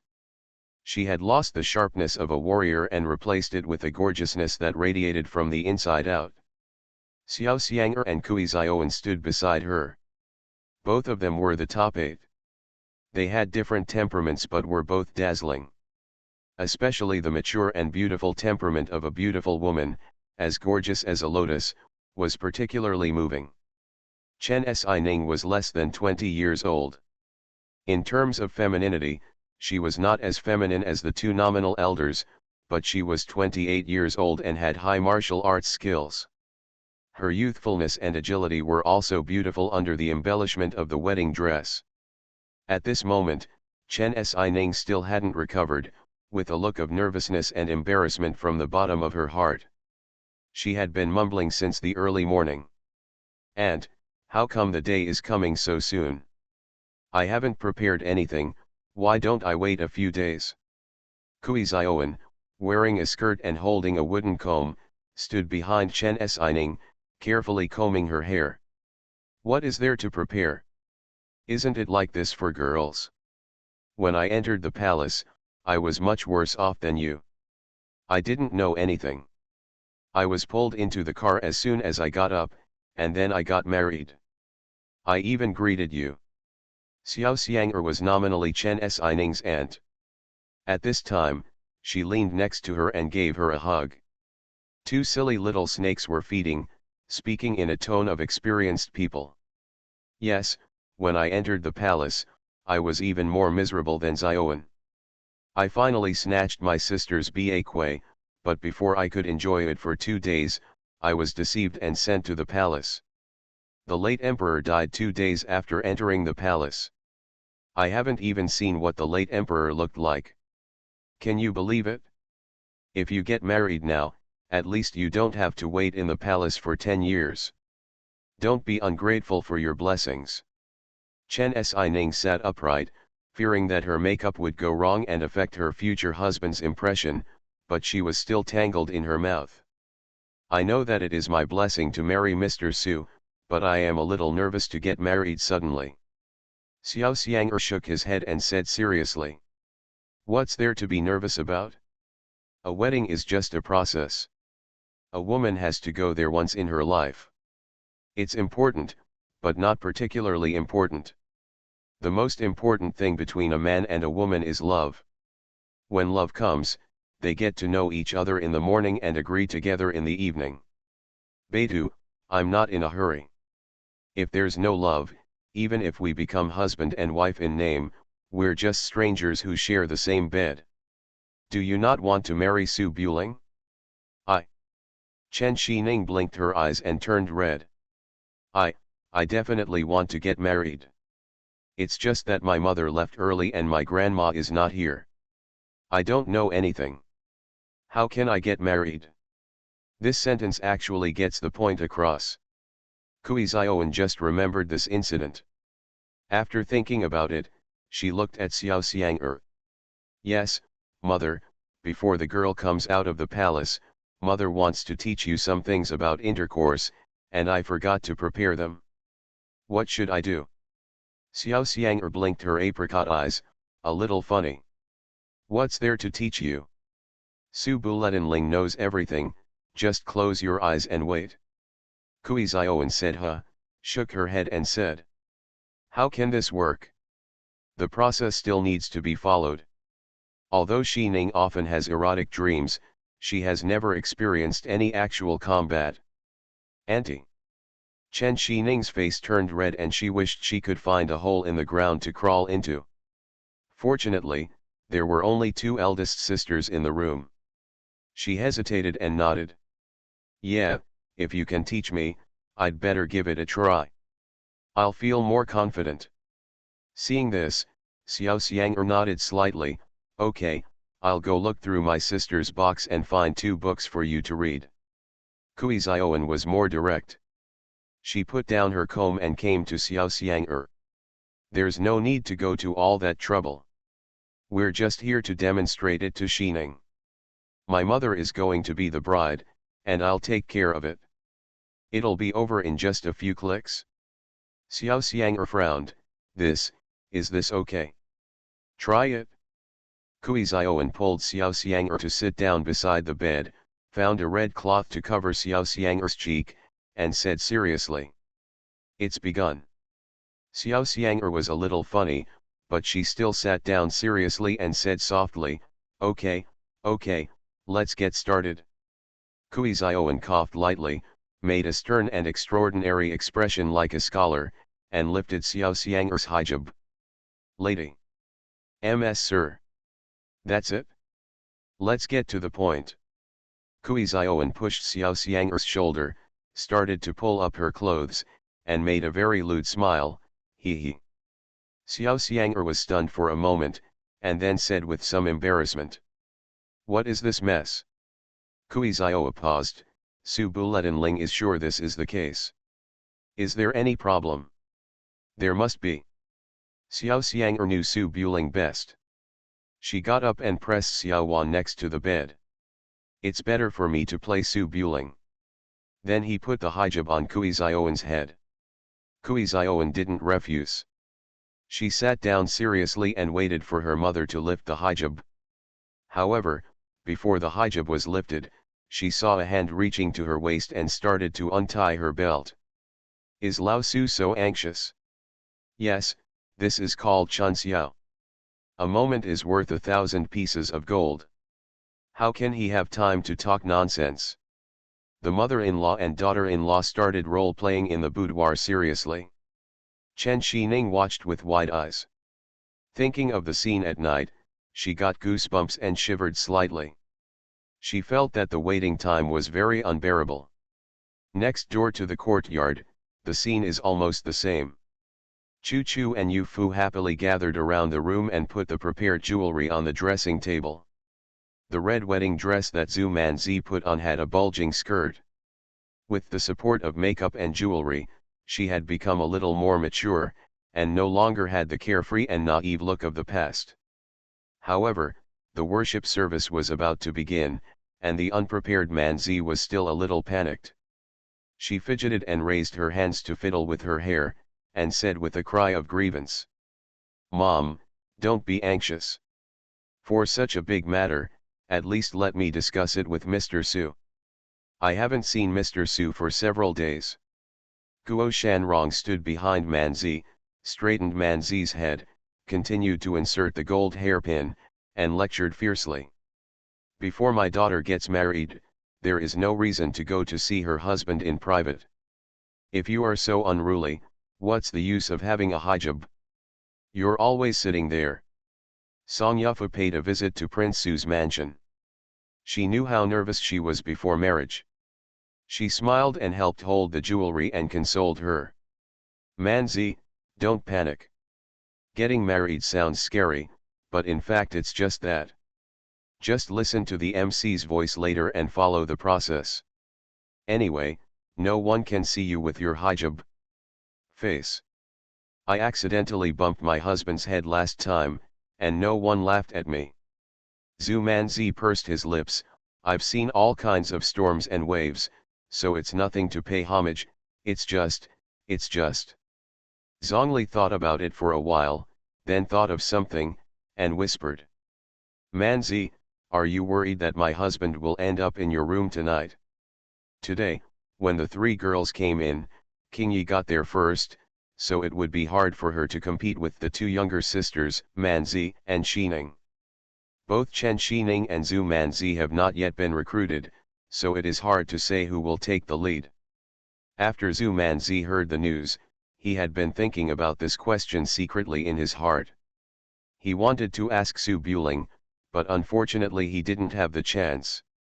Seeing that Chu Chu had guessed what she was thinking, Zhu Manzi quickly shook his head. "How could it be possible? Well, what can I say about this kind of thing?" Guo Shanrong was the mother of Manzi, so her heart naturally turned towards Manzi. At this time, she looked outside and asked, "Yufu, how did your eldest lady arrange it?" "Manzhike has been with the young prince for 2 years, and she has worked hard without any credit. Although Miss Chen is a princess, my old lady has a high status, and she was also hurt by the young prince." "An arm?" Zhu Manzi quickly turned his head and frowned. Mom, what do you mean by this? It belongs to the whole family. You girl, you don't want my mother to say it? Why don't you go say hello, show me courtesy, and put you last? Zhu Manzi pouted and stopped talking. Although Song Yafu helped arrange the wedding these 2 days, it was not easy to talk nonsense about this kind of thing. She just said with a smile. The 3 wedding rooms are the same. I don't know the specific arrangements. I will find out in the evening. My husband has always doted on Manzi and will not let Manzi be wronged. Zhu Manzi was actually a little hesitant. After thinking about it, he hummed. Lao Chen and I are sisters who love each other, so it's not good to snatch them back and forth, right? No one else is as good at martial arts as you are, and no one is taller than anyone else. Oh mother, I am also stronger than Xining, okay. You are following me, does it have anything to do with yourself? The yard next to Zhu Manzi is Ning Qingyi's boudoir. Compared to the bustle in the other 2 rooms, Ning Qingyi's place was much quieter. The window of the boudoir was opened, and outside was a courtyard full of flowers. Ning Qingyi changed out of her long dress as white as snow and put on red makeup. She was already the #1 Bakuai in the contemporary era, and her pure and beautiful face almost suppressed the spring beauty in the courtyard. Ning Qingyi's face had the same few expressions as before, and her Qingshui eyes even seemed a little absent-minded. However, it was not that she was not interested in getting married, but that she thought of her mother again when she got married. The room was quiet. Ning Yuhi stood behind him, carefully dressing Ning Qingyi. Knowing that Qingyi had something on his mind, he secretly shook his head and sighed, then showed a soft smile. We're getting married today, don't think too much about it. Ning Qingyi didn't want to appear worried on her big day, so she smiled but had no words. Zhongli Jiju stood beside him and put his hands on his hands. Seeing this, he interjected. Yes, don't think so much. No one wants the sad things in the past to happen. I was not happy when I was a child, but since my parents went to the mountains to collect medicine and never came back, life has completely changed. You also have a caring master. I really had no one to care about me at that time. I relied on Aunt Gui for food. At a young age, I went out to travel around the world, crawling around at the bottom. When I was hungry and cold, I didn't even have a person I wanted to hate. I can't even find it. Ning Yuhi pursed his lips, shook his head and said, damn it, let's not talk about this on this big day. How many women who can travel alone in the world do so voluntarily? Aren't they all forced to do so? Zhongli Jiju bumped into Ning Yuhi with his shoulder, aren't I trying to persuade Qingyi? You have no conscience. After Ning Qingyi was silent for a moment, she picked up the hijab, put it on her head, and said softly. I know the severity. The past is in the past. There's nothing to think about. Let's just leave it at that. Just understand. Ning Yuhi smiled happily, looked at the courtyard wall outside the window, stared at it for a moment, and then sighed silently. The spring day is quiet and the breeze is gentle. The man in scholar's robe walked slowly through the alley outside the wall and stood at the entrance of the alley.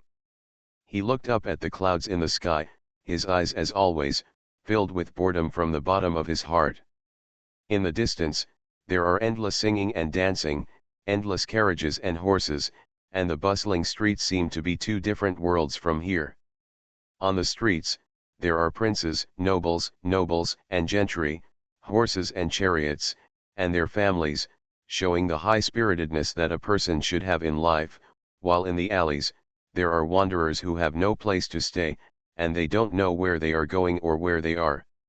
Return, I don't know where I will be in the future. Under the warm light of spring, all kinds of things in front of me seem to have returned many years ago.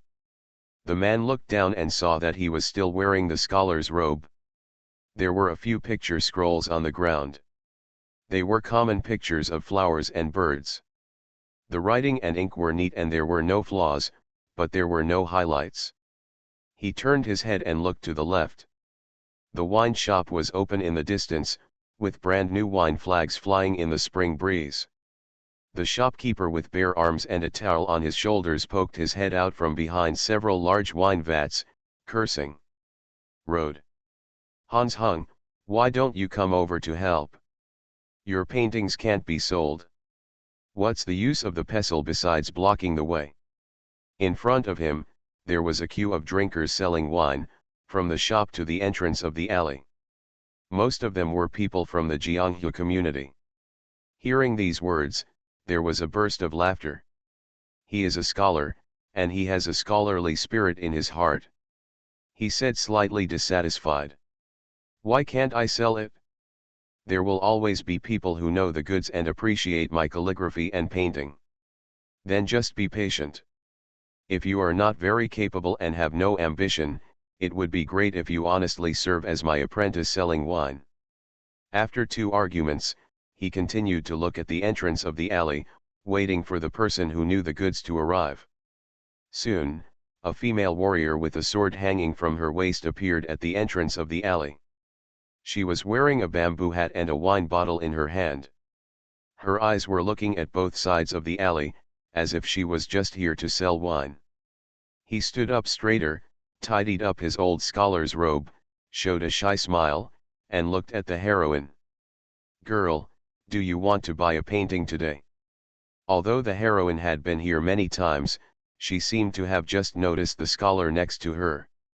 After glancing to the side, she picked up a portrait from the ground, handed him a couple of silver coins, and then walked towards the wine shop until she disappeared at the other end of the alley. He chuckled and leaned over to collect all the scrolls. It was still early, and there were still many people passing by, but the only one who bought paintings was the heroine, so there was no need to stand there any longer. After looking at the direction where the heroine disappeared, he ran to the tavern to help. The owner of the tavern was in his 40s and had a bad temper. He poured wine for the customers and scolded them with a smile. You are a big man, and you just caught a girl and cheated her. You are still reading the books of sages. Did the sages teach you this? He helped wipe the table, shook his head and said confidently. There are thousands of bushels of grain in the book, and there are golden houses in the book. When I pass the imperial examination, I will return all these to her. The owner shook his head and looked down on her. You have to be down to earth. Let's not talk about whether you can pass the exam or not. Even if you pass the exam, the girl is a wanderer and may not want to be the wife of an official. How risky is wandering around? You see the people who come to the wine shop to sell wine change every year. How many of them can come every year? Who wants to live a comfortable life? That's right. In the martial arts world, it is common for wives and children to be separated, and dying on the street is a good end. It is better to have a good reputation than to be in the martial arts world. Then take the exam carefully. You are a smart kid, why do you fail every year? Take the exam for a few more years, and you will definitely pass. He laughed, and after finishing the things in the shop, he waited for the shopkeeper to leave, and then ran to the street. He used the silver he earned to buy pens, ink, paper, and books, and saved the rest. Then he stayed alone in the wine shop and read by candlelight at night. In the small room where he was staying, there was a portrait of a female knight, but he never dared to take this painting out to sell, for fear that the female knight would be angry and never come again. I don't know how long it took, but there was a hurried knock on the door. He put down his pen and ink, ran out to see that the female knight was injured, and asked him if he wanted to go together. He ran back, packed up the books and the only remaining change of clothes, put them on his shoulders and ran out. Before leaving, he put the money he had saved in the wine shop as a repayment for the room rent of the shopkeeper. He hesitated before leaving, but he didn't stop. Because if he didn't leave, the female knight would leave. What's the point of sitting here studying hard every day? Together with the female knight, he escaped from Chang'an city overnight, and the first stop was Fenglingdu town. At that time, Fenglingdu was crowded with people from the rivers and lakes, all scrambling to pass through the gate of hell. The female knight was very domineering, hooked his neck, pointed at the big archway. "You will be a river and lake person if you follow me in the future, go and take a trip." He looked at those rough men holding knives and guns and cursing, and he didn't want to mix with them. He didn't want to leave, but he couldn't resist the female knight, so he was pushed over. From then on, he became a Jianghu man who could only follow women and carry luggage. Reading thousands of books and traveling thousands of miles, walking more is actually nothing. He followed the female knight every day, helping to count the accounts when escorting, and helping to remember things when watching the scene. When there was no work to do, he sat by the river or in the woods, holding a book, watching the female knight practicing sword next to him. Sometimes the female knight would ask him, "Why do you read books? Just learn to read, but you can't use it if you read too much. Let me teach you martial arts." He shook his head. "There is a lot of knowledge in the book. If you have the opportunity in the future, you can seek a position and the unjust charges against you may be cleared. Wielding a sword and a gun is something that rough people do. You can learn it after reading it once. You need someone to teach you." The female knight was very dissatisfied when she heard this, but she couldn't argue with him, so she snorted. "You have great ambitions, but you can't do the things that rough people do well.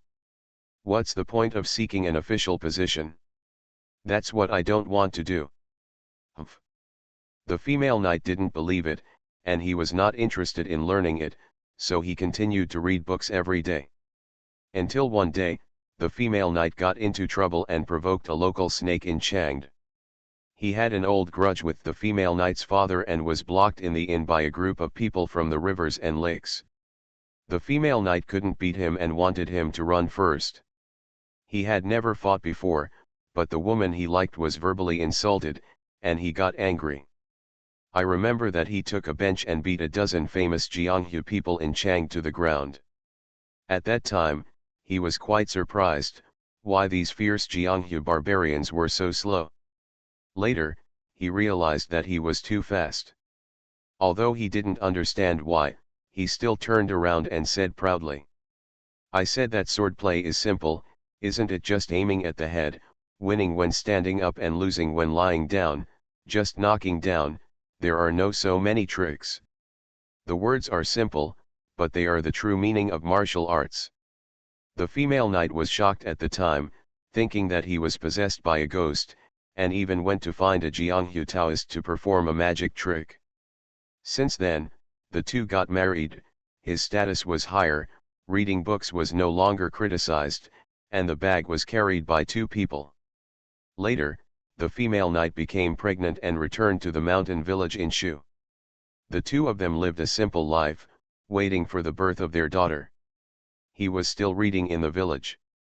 The female knight liked the way he practiced martial arts. In order to make the female knight happy, he would perform 2 sets of self-created turtle punches in front of her every day. Life was comfortable, but life in the village was very hard. The villages in the deep mountains of Shu were half civilians and half bandits. They made a living by robbing and smuggling. They were often besieged by the government, lacked food and clothing, and everyone was very hard.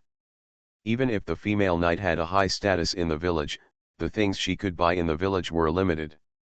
She could no longer buy whatever she wanted, like when she went out to travel around the world. The child was born, a very beautiful little girl, with eyes as clear as the moon, exactly like the heroine. He liked this child very much, but when he saw other children in the village, he became a little worried. Children in the village have been helping their parents with work since they were 3 or 4 years old, such as farming, collecting herbs, weeding, and washing clothes. When they grow up, they learn martial arts. They are brave and ruthless and have no rules. They are basically teachers. Not many people study seriously. He didn't want his daughter to grow up in such an environment, and he didn't want the heroine to slowly turn into one of those rough shrews outside. He hoped that one day he could bring mother and daughter to a big house in the city, where they could eat and wear whatever they wanted. I want the heroine to be able to wear silk from the south of the Yangtze River and go to poetry and literary gatherings with him in front of flowers and under the moon. I want my daughter to wear a skirt and a flower hairpin since she was a child, wandering around in the corridors and pavilions without having to pay for a piece of meat. A paper kite, crying and fighting with his peers. It's a pity that my daughter is growing up day by day, but her life remains the same. Until one day, his daughter said to him, "Dad, the underskirt my mother sewed for me was very troublesome, and the fabric was wasted. Grandma Pei said it was difficult to work on, and I think so. Although my daughter is still young, she has begun to become sensible. But this sensible person is not what his father wants to see. He's gone.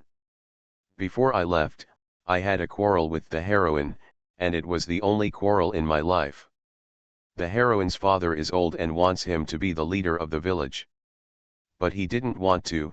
He didn't want his wife and daughter to stay in the mountains and forests for generations, and he didn't want his smart daughter to become a country fool. The heroine finally agreed and gave him some pointers to learn arts. If he couldn't pass the literary examination, he could try the martial arts examination. He could be an official or not. He was very confident when he left, and told the heroine that he would not come back until he became famous, but he did not expect that this departure would actually become a permanent farewell. When he came to Qingshi Alley again, the shopkeeper, who had some gray hair, scolded him. "You're gone, why are you coming back?" He didn't listen because he didn't want his wife and daughter to continue living like that. He had studied for so many years and must pass the exam. Unfortunately, it seems that heaven is not on his side. After failing the exams one after another, when he was discouraged and wanted to change his path and try martial arts, a new king came to the throne, and then came the catastrophe that swept the entire world. When he rushed back to the cottage, all that was left was the ruins of the walls and a lonely grave. Even his daughter was sent to a safe place by his wife's old acquaintance. How could he have the face to see his daughter? What dignity do you have to go to that grave to worship? Besides trying his best to seek revenge, what else can he do? Even if you take revenge, what's the use? He had died on that snowy night more than 10 years ago. Li Hansheng looked at the sky with gloomy eyes. The objects in his eyes disappeared, leaving only thin clouds that had never changed. Tread. The sound of footsteps came from far to near. Sword Master Zulu, carrying 2 bottles of wine, walked to the entrance of the alley, raised his finger and pointed at the mansion where the gongs and drums were noisy, and sighed softly. "What's a person doing here? They're all starting to worship." Li Hansheng withdrew his gaze and was shocked to realize that it was already dark.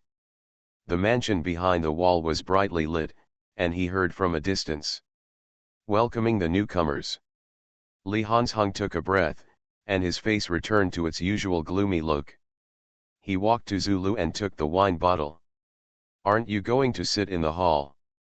Zulu chuckled, jumped to the top of the building, sat on the floor on the eaves opposite the hall, picked up the wine bottle and took a sip. "The most painful thing in the world is when you are upset, you have wine in your hand, but you can't find anyone to drink with you. I look at you so pitifully, so I come here to be with you." Li Hansheng picked up the wine bottle and took a sip. In the lobby in front of him, 3 girls were standing together, next to Su Buling, who was giggling. After taking a look, his voice became slightly hoarse. "Fine." Zulu leaned on the top of the house, looked at the busy girl below, thought for a while, shook his head and said, "Before the Zhu family was wiped out, my father left a message on the tree, 3,000 miles across, the sword has killed millions of people. I can't do it now, but the grass will still have its roots. This is true for people in the world. I have been down and out, licking blood for half my life, and one day I will die. To be able to see the incense spread before death is to be happy and mournful.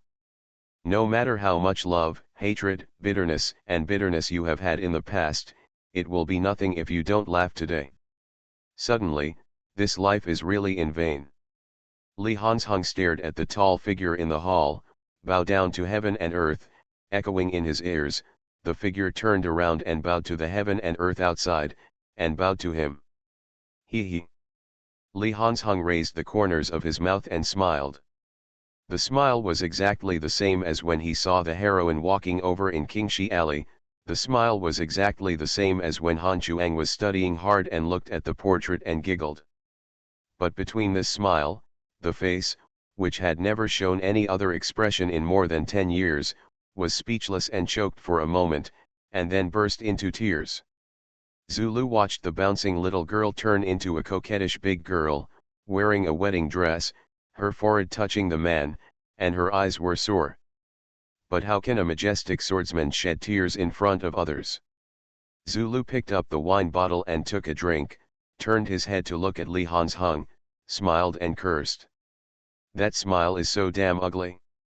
The spring breeze is uneven and the bright moon is faint.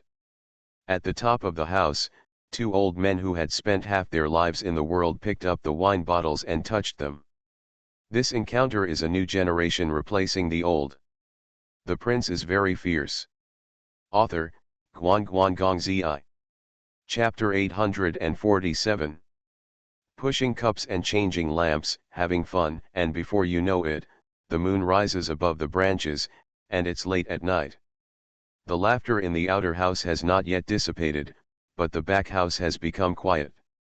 The girls have returned to their rooms, leaving the night to the 3 little girls who are out of the house today. Red lanterns were hung in the veranda with happy words on them, and the same was true in the wedding room next to the lotus pond. The dim light shone on the window paper, showing the shadow of a bird flying back and forth. In the wedding room, Zhu Manzi was sitting upright on the bed covered with a bright red quilt. The wedding dress could not hide her round figure. She was petite and exquisite but did not look thin. She looked soft and felt good in the hand. The quilt was covered with lotus seeds, longan and other dried fruits that symbolized fertility and happiness. It was a bit uncomfortable to sit on it. Zhu Manzi would move from time to time, but he didn't dare to move. He could only stretch his body and endure it, waiting for the time. Little by little, the hijab covered her cheeks, and the bulging skirt blocked the only gap at the edge of the hijab. Zhu Manzi couldn't see anything, and he didn't know what time it was, so he could only whisper. Yi, has Mr. Su come here? Go and take a look for me. Yi was put on a thin red vest again, which made it a little uncomfortable to fly. She wandered around the room crookedly and chirped twice, indicating that the doors and windows were closed and she couldn't get out. It's a pity that Zhu Manzi couldn't understand the bird song, so he muttered again, forget it if you don't go. I originally wanted you to be a scout for me, but I finally asked you to come over and accompany me, but you didn't do anything, and I fed you so much for nothing, lots of pine nuts. The little sparrow had no choice but to fly to the edge of the window, poke a small hole in the window paper with its beak, and then look outside. As a result, I happened to see a handsome face that smelled of alcohol, looking at it from outside the cave entrance with a frown. Gigi. The little sparrow was almost frightened to death. It quickly flew up and circled around the room to remind Manzi. Zhu Manzi pouted, put his hand on his waist and twirled his fingers, thinking that the little sparrow was impatient, so he whispered. I'm not in a hurry. Why are you in a hurry? Mr. Su hasn't come so late. He must have gone to see Xining. I'm not angry at all. Why am I young, not good at martial arts, and not pretty? Xiaoning is such a fairy, she should be put at the end, but I was obviously the first to meet Mr. Su. When we were in Chang'an City, Mr. Su was my confidant. In order to investigate the case for Mr. Su, I went to the case alone. Ku ran and went through more than 20 boxes of books before he found the book Impermanence. It was so thrilling at the time. Logically speaking, I should be the boss. The little sparrow watched the door open and Su Buletinling walked in quietly. It tilted its head speechlessly. Su Buling closed the door, listened to Manzi's muttering, and recalled the morning and evening when he first met Manzi. He stood there and listened for a moment, then picked up the weighing rod on the table and walked to the bed. Zhu Manzi complained in a low voice about the injustice of her boyfriend. As she spoke, she felt the light on the hijab dimming a bit, and her words suddenly disappeared. Her body tensed slightly and she raised her head slightly. Su, Mr. Su, is that you? Su Buring shook his head and raised his hijab slightly with the weighing pole. However, the cheeks under the hijab had not yet been exposed. Zhu Manzi was slightly shaken all over, and he pressed the hijab down in panic. Mr. Su, why are you here so soon? Are you done with Lao Chen? Why don't you go to her side first? I'm not in a hurry. Su Buling raised his eyebrows. I know you're not in a hurry. You came here after you were done. Zhu Manzi choked on his words. He could clearly see his chest bulging a little. He took a deep breath and held it for a long time before lifting up his small embroidered shoes and kicking Su Buling's calf. Mr. Su, how could you do this? Lao Chen, Xiaoning, and I are sisters sworn to Jinlan. If we want to have a bridal chamber, we should go together. How can you go to their place in advance and say hello to me?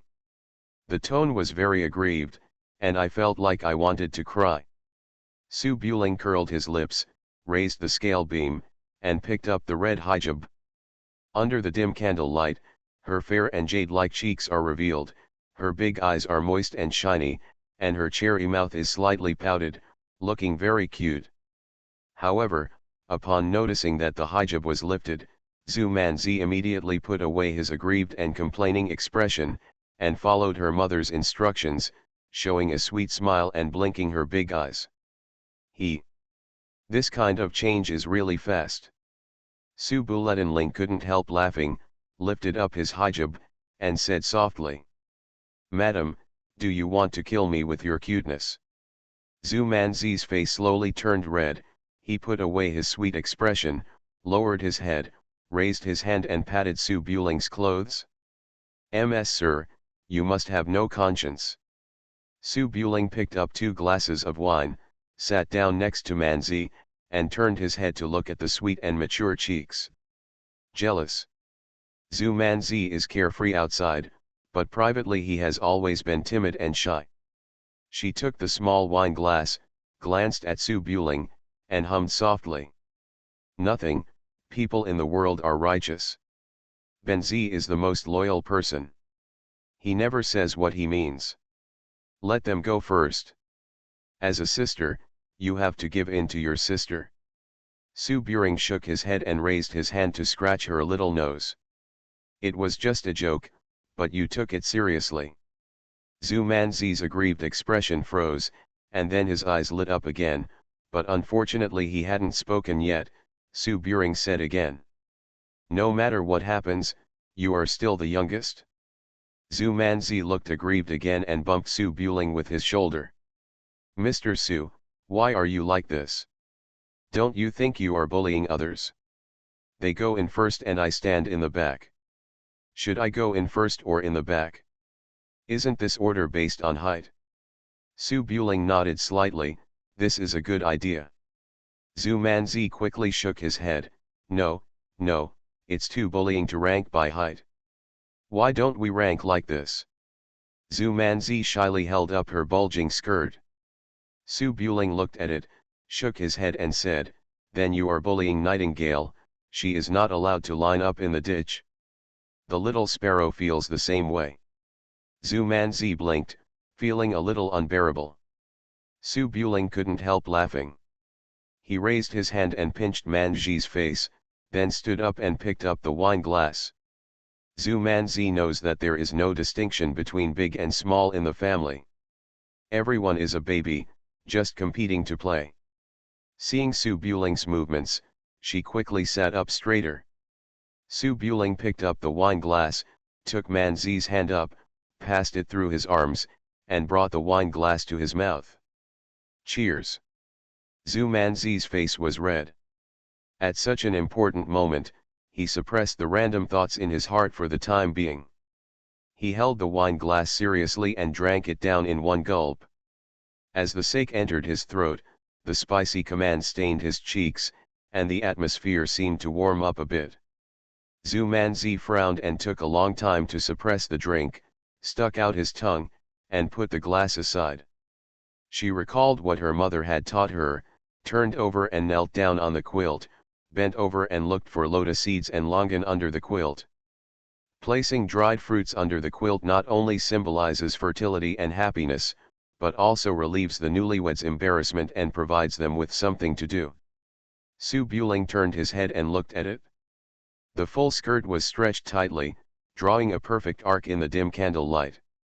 The corner of his mouth curled up slightly, and he raised his hand to pat it. Snap! A slight sound echoed in the quiet wedding room. Zhu Manzi, who was already nervous, trembled with fright, fell face down on the quilt, and turned around, as if angry or ashamed. "Mr. Su, what are you doing? My mother said she had to pick them all up, but you didn't help and you interrupted." Su Buling fell sideways on the quilt, face to face with Manzi, and raised his hand to pick up dried fruits at will. "We've known each other for so many years, and it's not like we've never kissed or touched each other before. Why can't we let go? There's nothing sleazy about it." Zhu Manzi sat sideways with his eyes downcast, embarrassed to look at Su Buling. "That's different. Today is the wedding day. We could forget each other in the world before, but after today, we can't forget even if we want to. We are born as members of the Su family and die as the dead of the Su family. You must be nervous." While talking, Zhu Manzi picked up the dried fruit on the quilt, peeled it open, and put it into his mouth instinctively. After thinking about it, he felt that it was wrong to be greedy at this time, so he quickly turned around and threw it directly to Yi, who was watching the show. Su Buling was a little amused. He peeled off a pine nut and put it into Manzi's mouth. "You still want to forget about me forever? Are you so heartless?" Zhu Manzi pursed his lips, maybe because he felt that eating was not good looking, so he turned around and lay down on the quilt, not letting Su Buling look at it, looking at the top of the big red curtain, and whispered. "I'm definitely thinking about it, but I'm not thinking about forgetting you." "Oh." Su Buling raised his eyebrows and lay flat on the quilt, leaning against Manzi's shoulders. "Are you afraid that I will forget you?" Zhu Manzi twirled his fingers, hesitated for a moment, and then nodded slightly. "Absolutely. When we first met, my father was not a swordsman, just a farmer. I was just a little wolf guard patrolling the streets in a camp. I had no power and power. I couldn't even buy a nice dress. You have to live frugally. At that time, you were a serious prince and one of the highest ranking people in Chang'an City. You could be heard all over the street about your single-handed escape. He must be very handsome." Zhu Manzi muttered softly. Su Buling listened quietly and smiled. "You don't know that the first time I saw you that day was the time you jumped out to save a beauty in the backstreets of Daifang. I was shocked. At that time, I felt ashamed of myself and felt that you were unattainable. Later, not to mention knowing your true identity. With such a big gap, I feel it is a bit unrealistic. How can we be friends? Sooner or later we will break up." Su Buling recalled the days and nights in Chang'an City, and felt a lot of emotion in his heart. He was silent for a while and said softly. "Actually, I was thinking the same thing back then. When I found you, I just wanted you to help sneak into the archives to investigate the case. I never thought about going so far. The main reason was that my life was not guaranteed at that time, and I was afraid that one day I would suddenly die in Chang'an City. I have troubled the people around me and have no time to think about matters between men and women. Zhu Manzi pursed his lips and turned his head to look at Su Buring's side face. After I helped you find the Book of Impermanence, you suddenly didn't come that morning. I waited for a long time, and I was disappointed. I felt that I was useless and you would not come again. However, I didn't expect that you would run away. He came to rescue me outside the city and killed the man named Li. Did Mr. Su fall in love with me at that time? Su Buring smiled softly. It was a little early to say that I liked him at the time, but I was scared in Chang'an City for a year. My life was already very difficult, and I didn't have any trustworthy friends or confidants. It was not easy to meet Pistachio Manzi. If you can't protect it, then there seems to be no point in living. Zhu Manzi chuckled and turned sideways.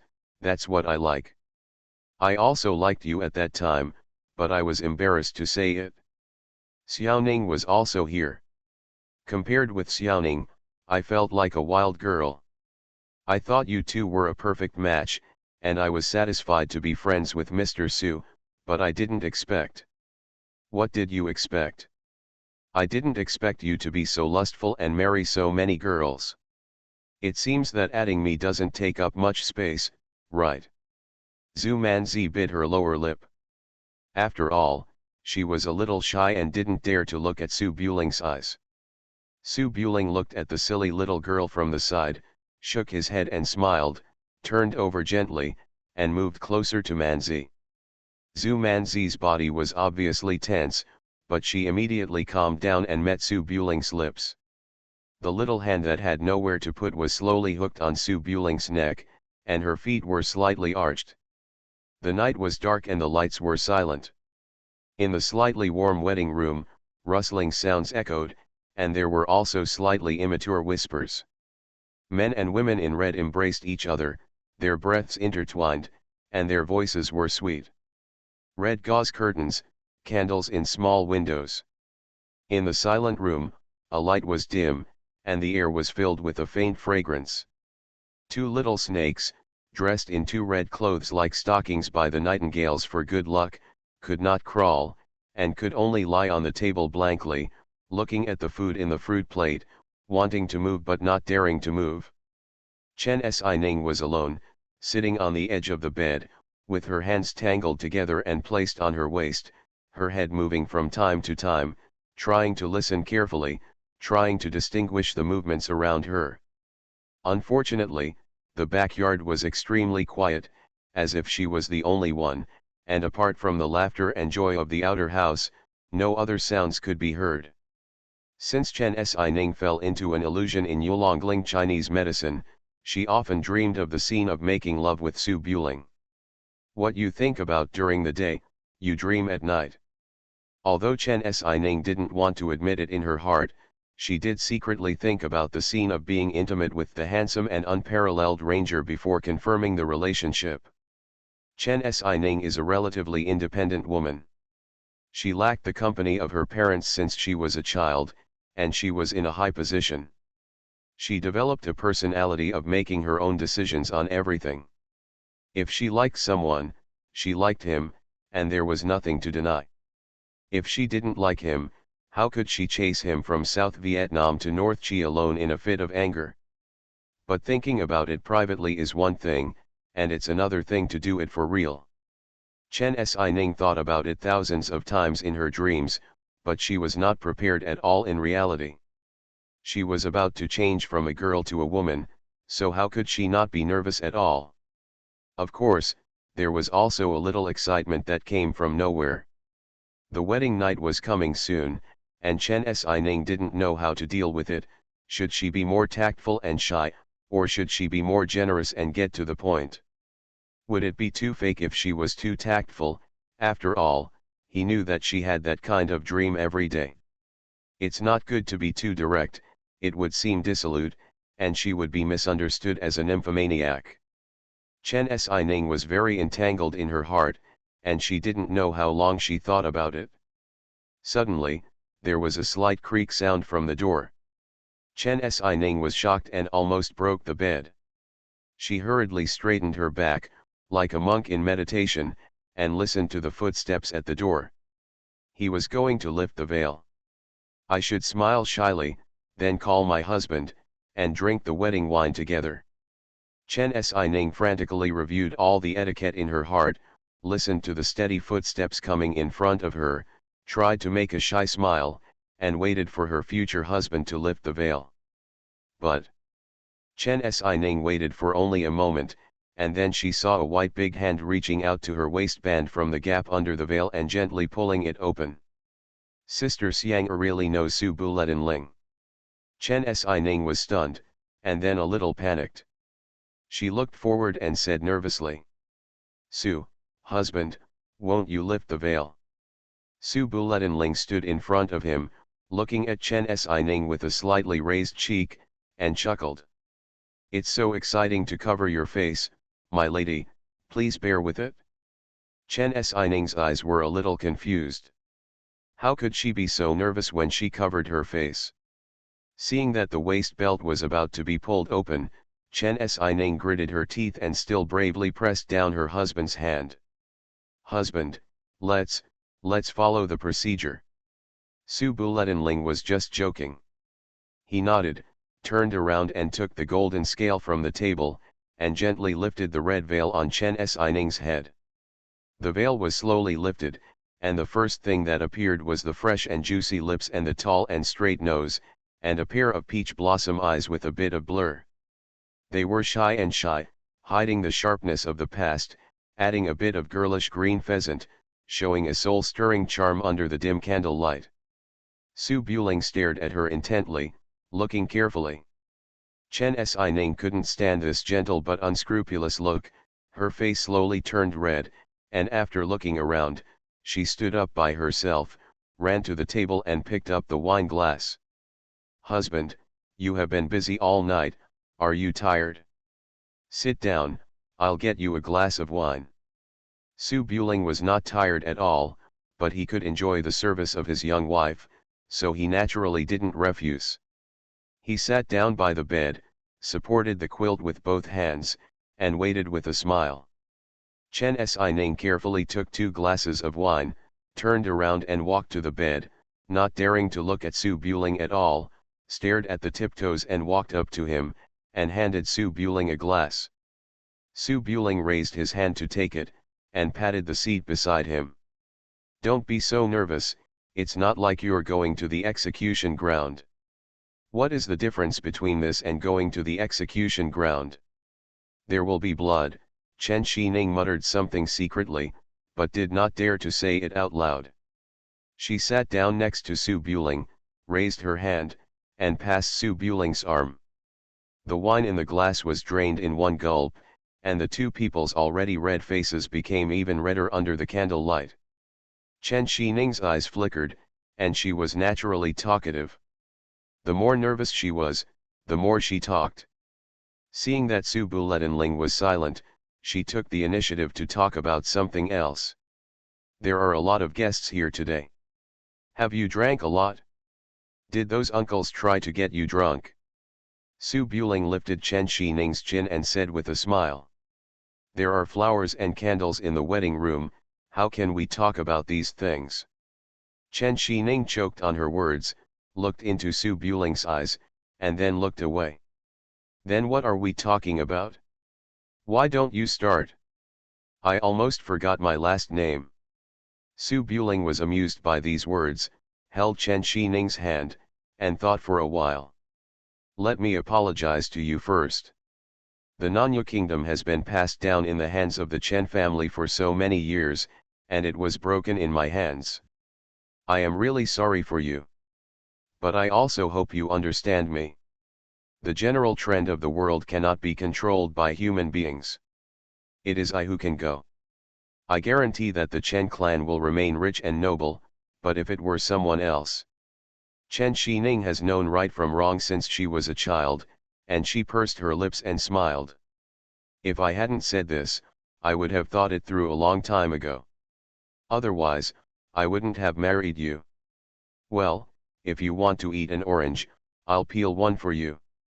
As he spoke, he wanted to get up again, perfectly explaining what it means to be restless. Su Buling looked helpless, raised his hand to hold Chen Xining down, and laid her down on the quilt. Woo! Chen Xining's body tightened suddenly and she closed her eyes hastily, not even daring to breathe out. However, Su Buling was not so anxious yet. He lay next to Chen Xining, intertwined his fingers and asked curiously. Xining, what kind of person do you think I am? Chen Xining felt a little more at ease when she noticed that Su Buling did not directly pick up the gun and mount the horse. She opened her eyes and looked at Su Buling. After a moment of hesitation, she replied. He is a gentleman and a chivalrous man. He is skilled in martial arts but does not bully the weak. He has a high position but is not domineering. Su Buletinling rolled his eyes, feeling a little embarrassed. He turned his head and said helplessly. Then why, when you were in an illusion that time, you punched me and called me a beast and a scum? It comes from your heart. How you see me in your heart will determine what I will become. You must regard me as a gentleman and a knight. Chen Xining blinked, not knowing how to answer. When she was in the capital of South Vietnam, she really felt that Su Buling was a knight who did not eat the fireworks of the world, but for some reason, she had a hallucination that day, and Su Buling pressed her against a tree and tore off her clothes. I don't know. Anyway, you were like that at that time. Maybe I have a keener sense and subconsciously noticed that you were lustful. Su Buring was not satisfied with this statement. He turned around and raised his hand to pat Chen Xining's buttocks. Are you doubting my acting skills? I put on a stern look, and no one could tell that I was a pervert. You didn't have much contact with me at that time, and you obviously regarded me as a gentleman. You can only have the illusion of being bullied by me. Say that you are aroused in your heart and want to be treated like that by me. Well, you are more lustful and long to be roughed up. Chen Xining heard this inexplicably and frowned. Ms. Su, if you don't want to slander others, how could I be such a woman? It's obviously you who showed your bestiality in the illusion. What does it have to do with me? What does your fantasy have to do with you? Su Buling chuckled. Don't be shy, you can't hide it in the future anyway. The same goes for Bao Bao and Yu He. I didn't notice it at first, but it shocked me in the end. Chen Xining felt a little guilty.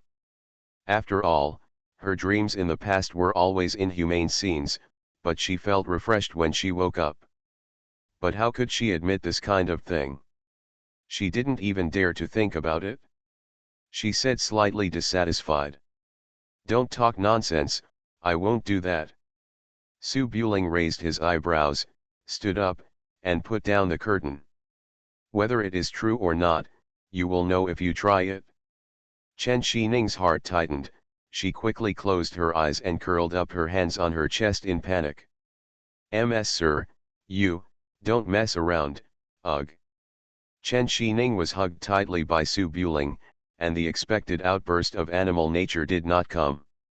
Instead, there was only an extremely gentle caress and the gentle breathing that echoed in her ears. With a smile in his eyes, Su Buling looked at Chen Xining's nervous little face and gently moved closer. Rustling, rustling. Chen Xining's tense body gradually relaxed amidst all the tenderness. She opened her eyes and took a quick look, then quickly closed them again. Su Buletinling followed the instructions carefully, taking his time and letting Chen Xining relax slowly. The wedding room was very quiet, and words occasionally sounded, but amid the increasingly fervent breathing, they gradually became inaudible until click. In the silent wedding room, the sound of broken boards could be heard. Hiss. Mister, I'm sorry, am I too strong? It's okay, you can't kill me, relax. Oh okay. After 3 o'clock, the outer house became completely quiet, leaving only the red lanterns all over the house. Su Buling walked out of the room, rubbed his waist that almost collapsed, thought about it, and still showed a painful and happy smile. The lights were on in the rooms in the back house, and the chatter of several daughters-in-law could be vaguely heard. Su Buling arranged his robes and came to the west wing. He pushed the door open lightly, and red candles and big red wedding characters appeared in front of him.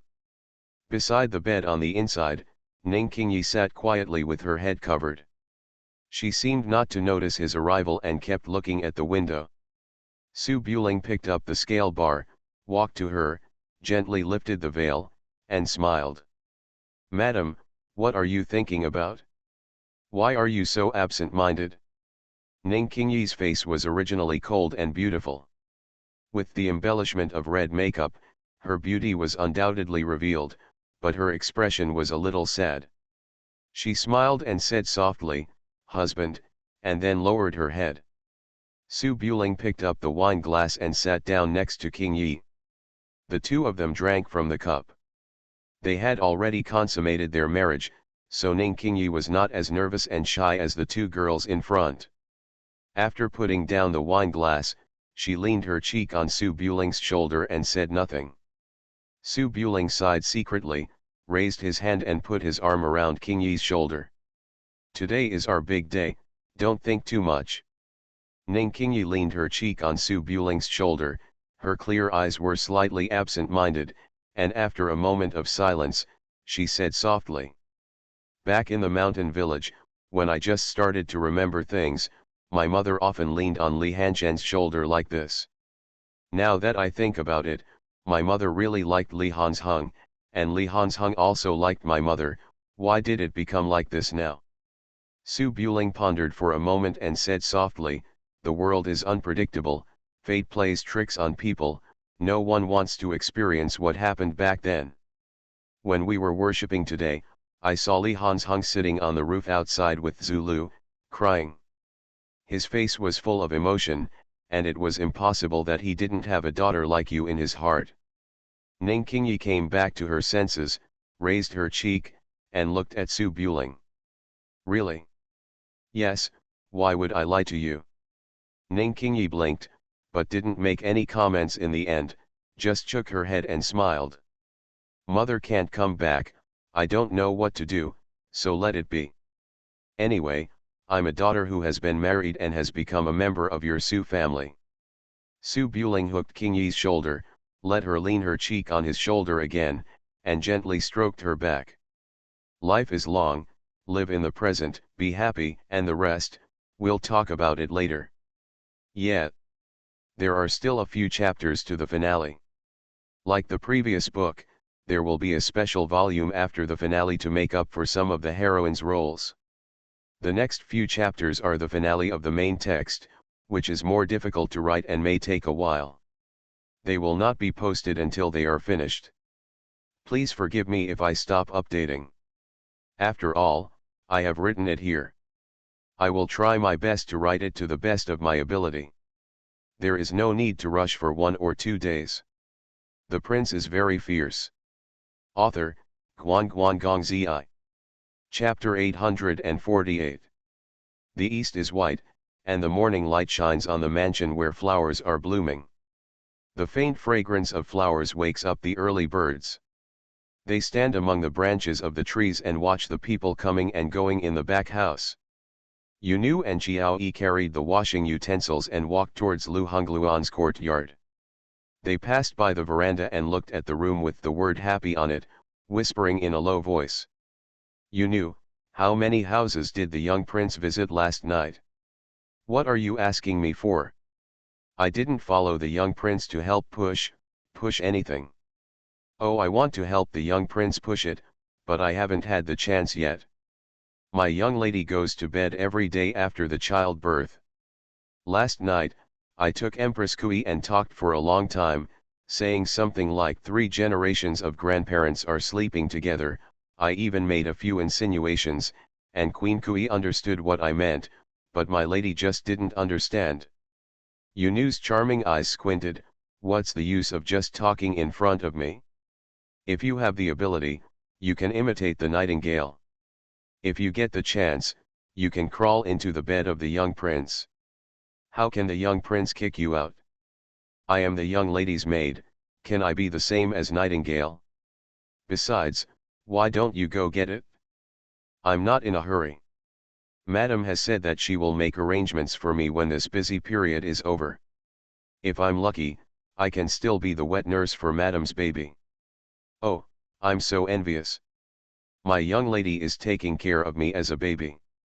While the two were talking, on the opposite side of the veranda, Song Yufu, who had gotten up early, came towards her, holding a small note-taking notebook in her hand. She thought she was going to Xiaoqi's study to work. When the two maids saw Song Yufu, they quickly stopped their informal chat, nodded slightly and said, "Good morning, Mrs. Song. It's morning for you Inu, it's morning for Chiaoyi." Song Yufu is wearing a warm yellow skirt. Even though she has been married into the Su family for more than a year, she already has the demeanor of a noble lady. The bookish air on her body is still there, and she is very polite when dealing with others. Facing Chiaoyi and Yuinu, he also nodded and returned the salute, and then said, "Sister Kikai, have you gotten up?"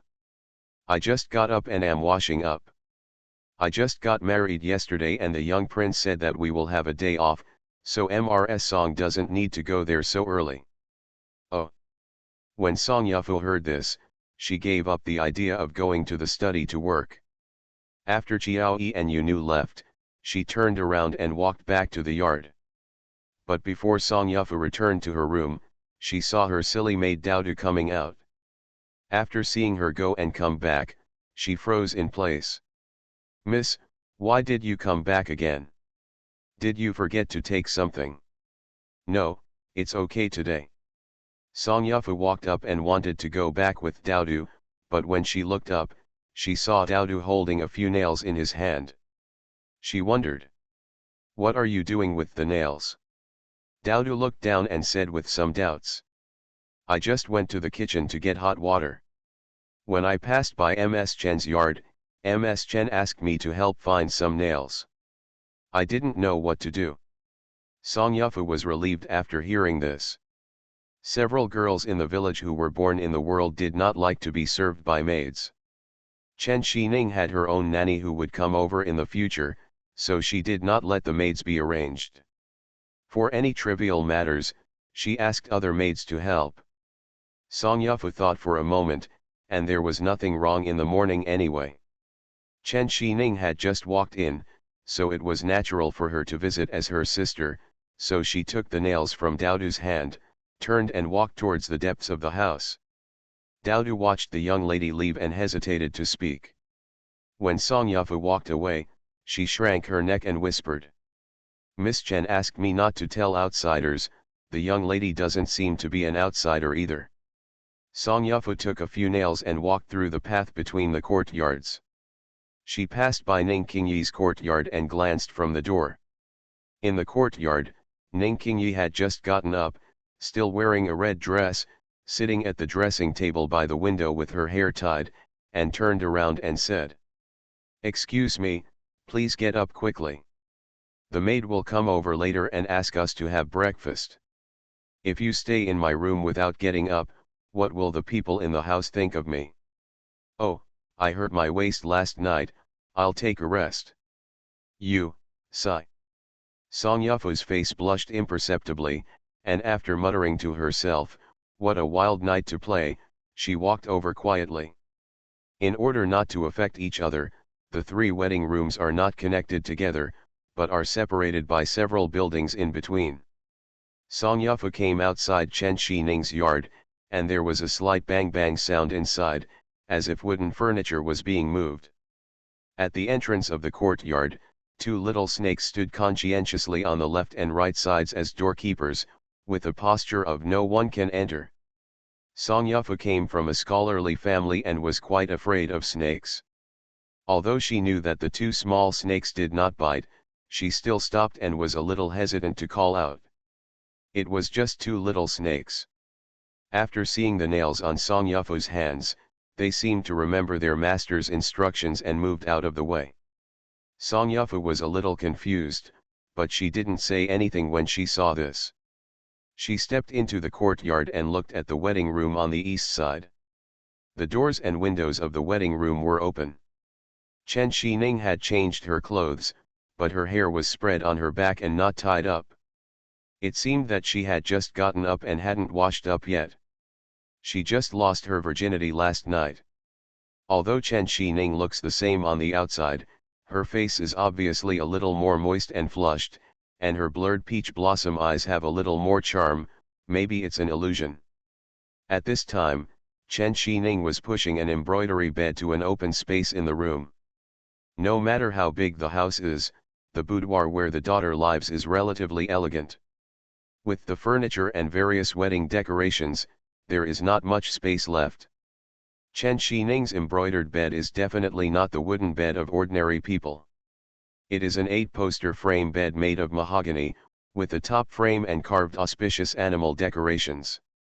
There are also hollow partitions between the wooden pillars, and there are wooden steps beside the bed.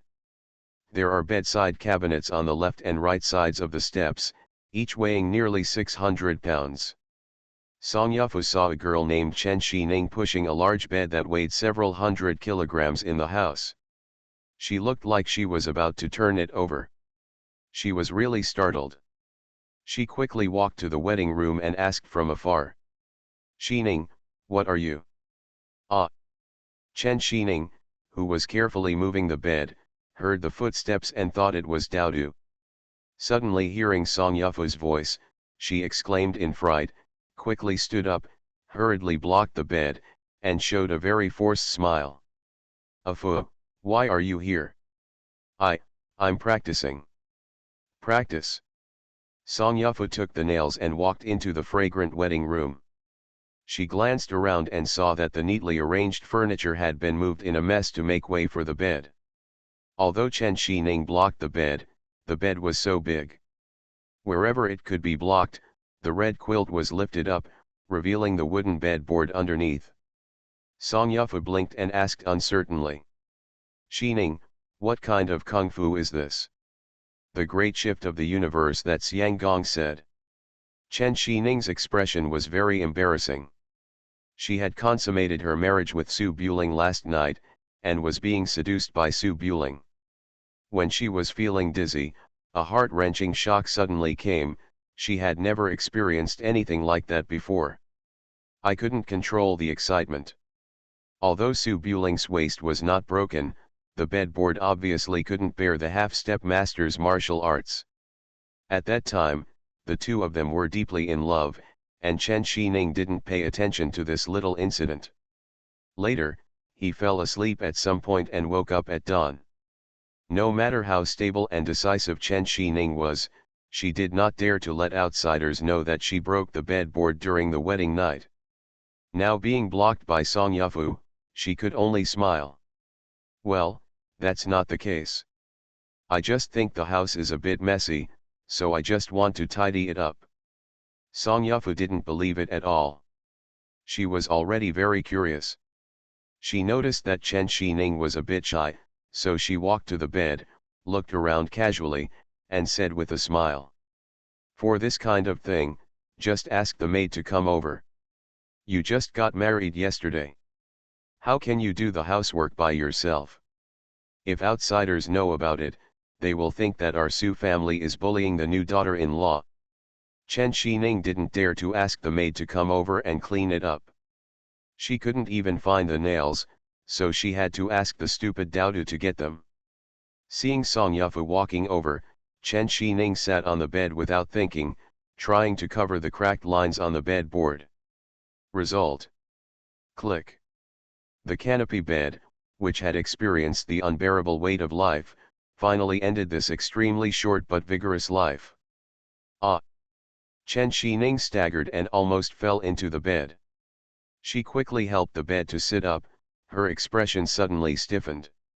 Song Yufu paused in her steps, her big eyes widened. After looking at it for a while, she finally came back to her senses and couldn't help but exclaimed, "Oh my God! Xining, last time it took 4 of Sister Xiang to collapse the bed. This is your first time, woo woo. Sister Fufu, I know I'm wrong, please don't tell anyone. Woo." The scene of the beautiful woman sitting in front of the window putting on makeup, supported by the singing of birds and the fragrance of flowers outside the window, is so beautiful.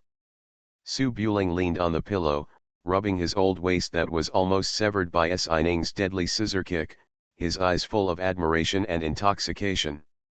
Ning Qingyi put her hair up, and when she saw that Su Buling was still lying in bed, she stood up angrily, walked over and pulled Su Buling's arm. "No, please get up. Your waist is not for me, so don't put the blame on me." Su Buletinling was pulled to sit up, acting like an old man, looking slightly dissatisfied. "There are family rules. When you come in Qingyi, you have to change your name and call yourself husband, otherwise." "What else?" Ning Qingyi's face was clear and cold. She picked up the robe and stuffed it into Su Buling's arms. "You are still the best in the world, but you are being cheated by a young girl who just consummated your marriage. Where is the energy you used to bully me and my master?" Su Buling narrowed his eyes slightly, raised his hand and pulled Qingyi into his arms. "My husband has a lot of money. Do you think I can't deal with you even if I miss you? You asked for this." Ning Qingyi knew Su Buling's ability, so she just said a few words casually. Seeing that Su Buling was serious about coming, her eyes suddenly became weaker and she quickly said, Okay, my husband is great. Get up quickly. If Manzi wakes up later and finds you still here with me, it's hard to say that you are partial, and you have to say that I am unloyal." Only then was Su Buletinling satisfied. He let go of Qingye, put on his robe under the service of his new wife, washed up, and walked out of the room. The sun has not yet appeared, Manzi must not have gotten up. Su Buling walked directly to Chen Xining's yard, wanting to pay his respects to Her Royal Highness the Princess, but before he entered, he heard something coming from inside. "Wuo! Sister Fufu, don't laugh." Su Buling narrowed his eyes slightly, flew up and landed in the yard. He looked up and saw the tall Chen Xining holding the weak Song Yufu in his arms in the messy wedding room. He held his back with one hand and covered his mouth with the other, almost in a half-lying position. He lowered his head and tried to persuade her with a flushed face. The posture was quite romantic. Song Yufu stared with her eyes wide open, with shock and laughter in them. She obviously wanted to hold back her laughter, but she couldn't. She kept saying "Woo." If she didn't cover her mouth, it would probably turn into he. Su Buling walked to the window and said inexplicably, "Si Ning, why are you bullying my wife?" "Su, husband." Chen Si Ning was frightened again when she heard Su Buling's voice, but she relaxed immediately, and the tension in her eyes turned into anger. "It's all your fault, you, how can I face people?" As she spoke, her hand loosened. Song Yufu stood up straight, feeling very uncomfortable, but Su Buling was there, so she couldn't laugh out loud, and could only say with a strange expression, "It's okay, it's not the first time, but the last time the four big sisters made the bed, Si Ning you did it alone, woo." Her mouth was covered again. Su Buling glanced and found that the bedboard was broken directly.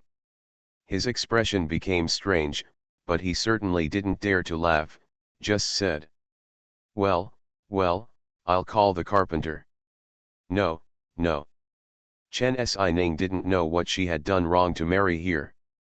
She hurriedly carried Song Yufu to the door and put her down, and closed the door. "I can fix it myself, husband, you go and do your work, don't disturb me." Su Buling was turned away, but he didn't mind. After all, he made the bed last time, but Bao Bao forced him to fix it in the middle of the night. After it was fixed, he was not allowed to get on the bed. It was very heartwarming that Si Ning could do it herself. After Song Yufu was driven out, she couldn't hold back the smile on her face anymore, but she didn't dare to laugh out loud. She could only cover her mouth and walk beside Su Buling. After walking away, she whispered, "Husband, is Si Ning so fierce?" Su Buling walked along the path full of birdsong and flowers. shaking his head and said. It's just so-so. Don't you know what kind of physique my husband has? 4 or 5 people came together and I was wronged and called him good brother. What can Ning do to me? Humph. Song Yufu knew everything. She walked in front of Su Buling and raised her hand to rub her husband's old waist. Husband is fierce in words, just like in Chang'an City. In reality. Su Buling narrowed his eyes and made a fierce look. What's the reality? Song Yufu immediately became timid and smiled softly. Actually, he is quite fierce. Su Buling was satisfied with this, raised his hand to hold Yufu's shoulders, and nodded. Good to know. Song Yufu looked around and saw that there was no one around, so she whispered. Husband, you went to Manzi's place first yesterday, and broke the bed at Ning's place. What about Manzi? Did she faint? Su Buling shook his head. Little Manzi looked bold, but when she was in the boudoir, she was more shy than Yufu. She closed her eyes and was like a wooden man, not even daring to hum. Su Buling naturally felt distressed, so he didn't torment Manzi, but just consummated the marriage in a proper manner. Afterwards, Manzi went to sleep. The only thing that impressed him was that Naji lived up to her reputation. Thinking of the stormy scene last night, Su Buling still felt a little dizzy. He hugged Yufu and walked into Manzi's yard, smiling and said. Not dizzy, but very tired, I'm sure I can't get up, let's go and take a look. Manzi's yard was very quiet, and it was still early and no one was disturbing. Su Buling walked to the window quietly, opened it, and peeked in with Song Yufu. In the bridal chamber, the furnishings were no different from last night. Snacks and wine jugs were placed on the table, and new skirts were neatly folded on the tray. Between the beds, Zhu Manzi was holding a roll of bedding, with a blush still on her face, but her expression was no different from the past, just like sleeping in, lying sideways, revealing the outline of a big white ball. So big. Song Yufu blushed, subconsciously lowered her head and glanced at herself, then asked in confusion. Husband, is this called being too tired to get up? Why do I feel refreshed and at ease? Su Buling blinked. Manzi was so tired that she cried last night, maybe she had a good rest. Song Yufu didn't quite believe it, so she asked at the window. Manzi, was Mr. Su fierce yesterday? Zhu Manzi was half asleep, and was very familiar with Yufu, so she was not awakened by the sound. She just pulled up the quilt to cover her head sleepily, and responded in a dreamy voice. I'm really awesome, Mr. Su is even more impressed. Her mouth was as hard as ever. Su Buling's face sank slightly, and he had nothing to say. He immediately rolled up his sleeves and prepared to go in and give Manzi another beating to show his authority as a husband. Song Yufu saw her husband being humiliated, and smiled secretly. She quickly grabbed Su Buling, lowered the window, and walked out of the house with her arms around her.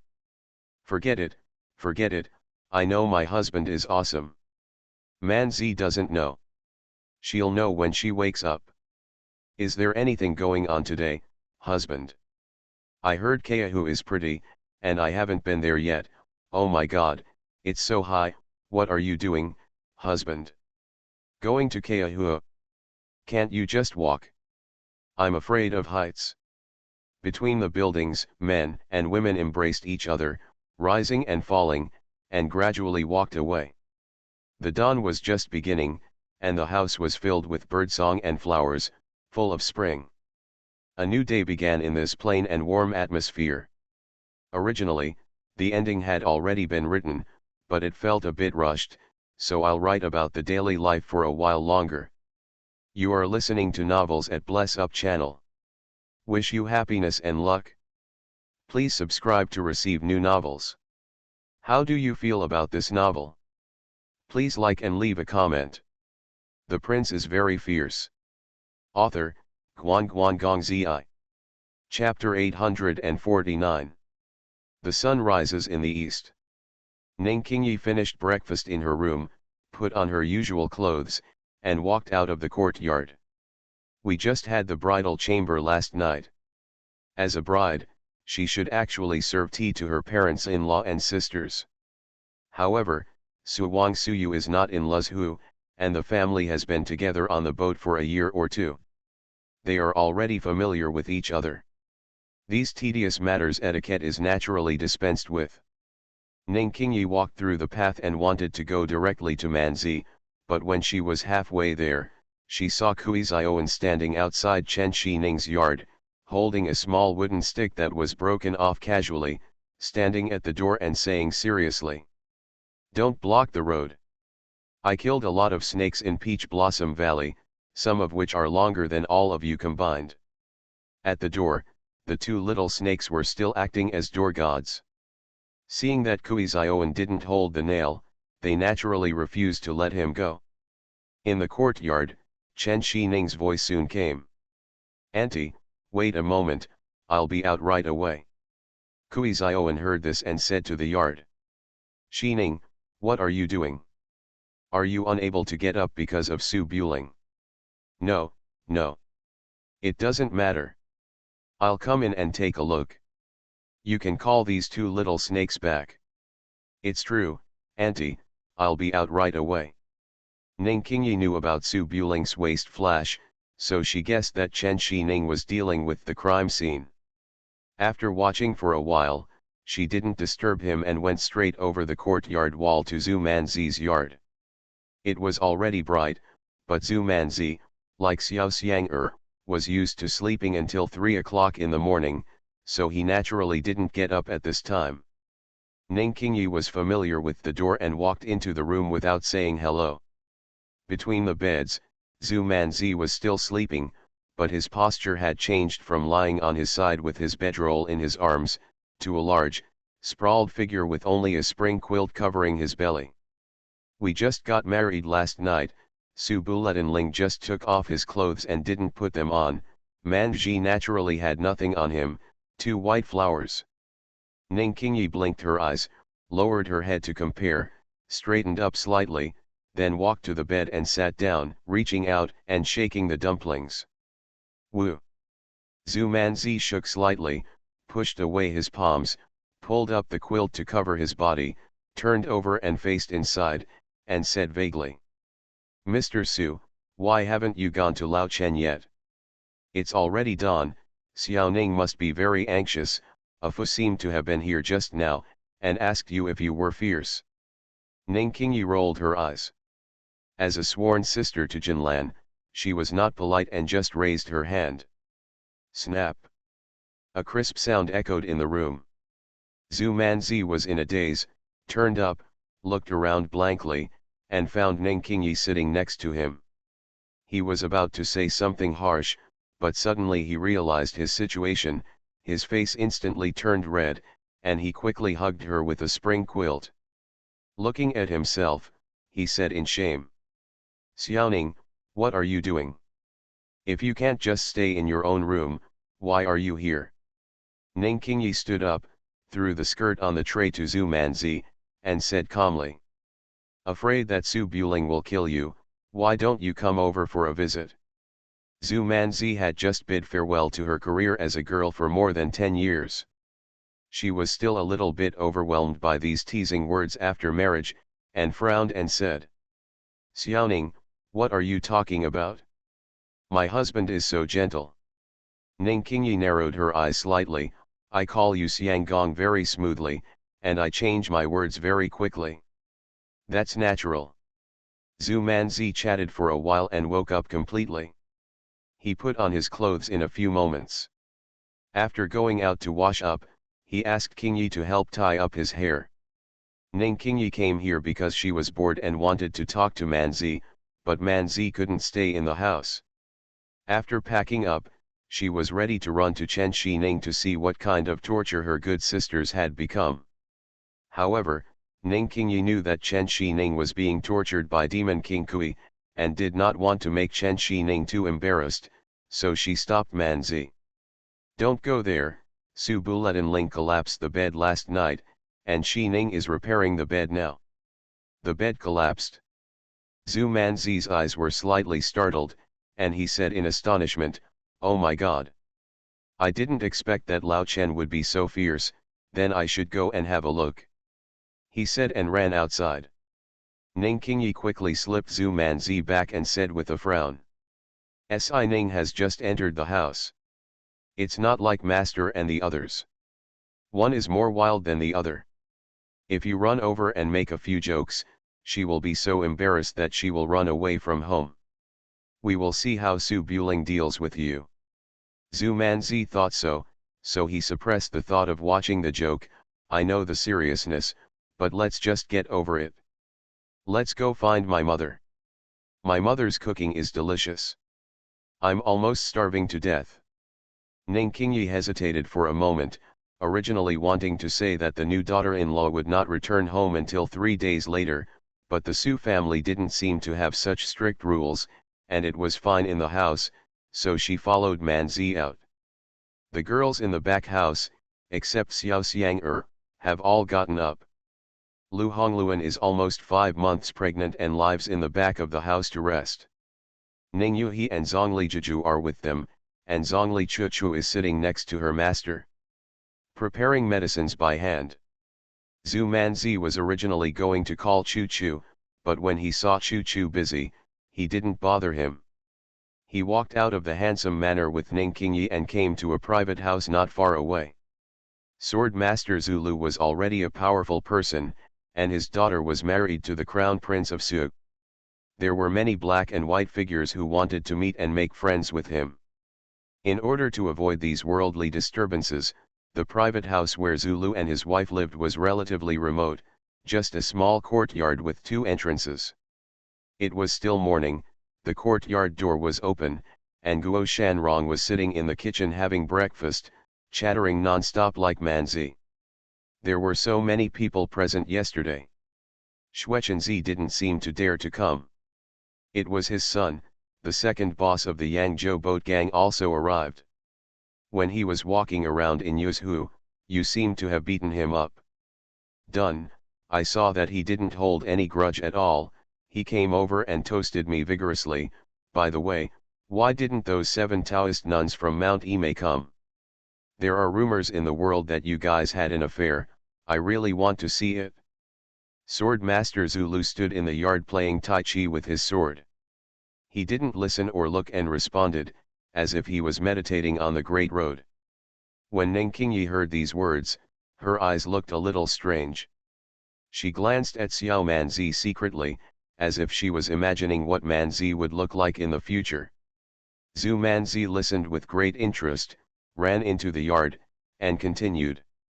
"Mom, I know those 7 Taoist nuns. They are the 7 heroic girls of Imei. They met at Jianmen Pass in Shu. The 7th one is still on the mountain waiting for my father to renew their relationship." "Really?" Guo Shanrong walked out with a kitchen knife. Sword Master Zuliu's expression changed, and he picked up the broom from the corner of the yard.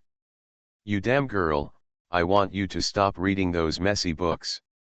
I have nothing to do with that Yao Tai fairy." Zhu Manzi was stunned for a moment, then looked at Zulu. "Dad, how did you know that the 7th child is called Yao Tai fairy?" Zulu. "There is murderous intent." Guo Shanrong narrowed his eyes slightly, but when he saw Ning Qingyi, he put down the kitchen knife and warmly greeted his daughter and Ning Qingyi into the house.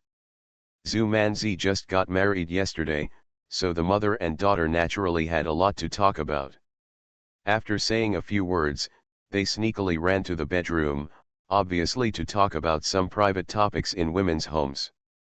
Although Ning Qingyi had a good relationship with Manzi, she would not get involved in this kind of thing.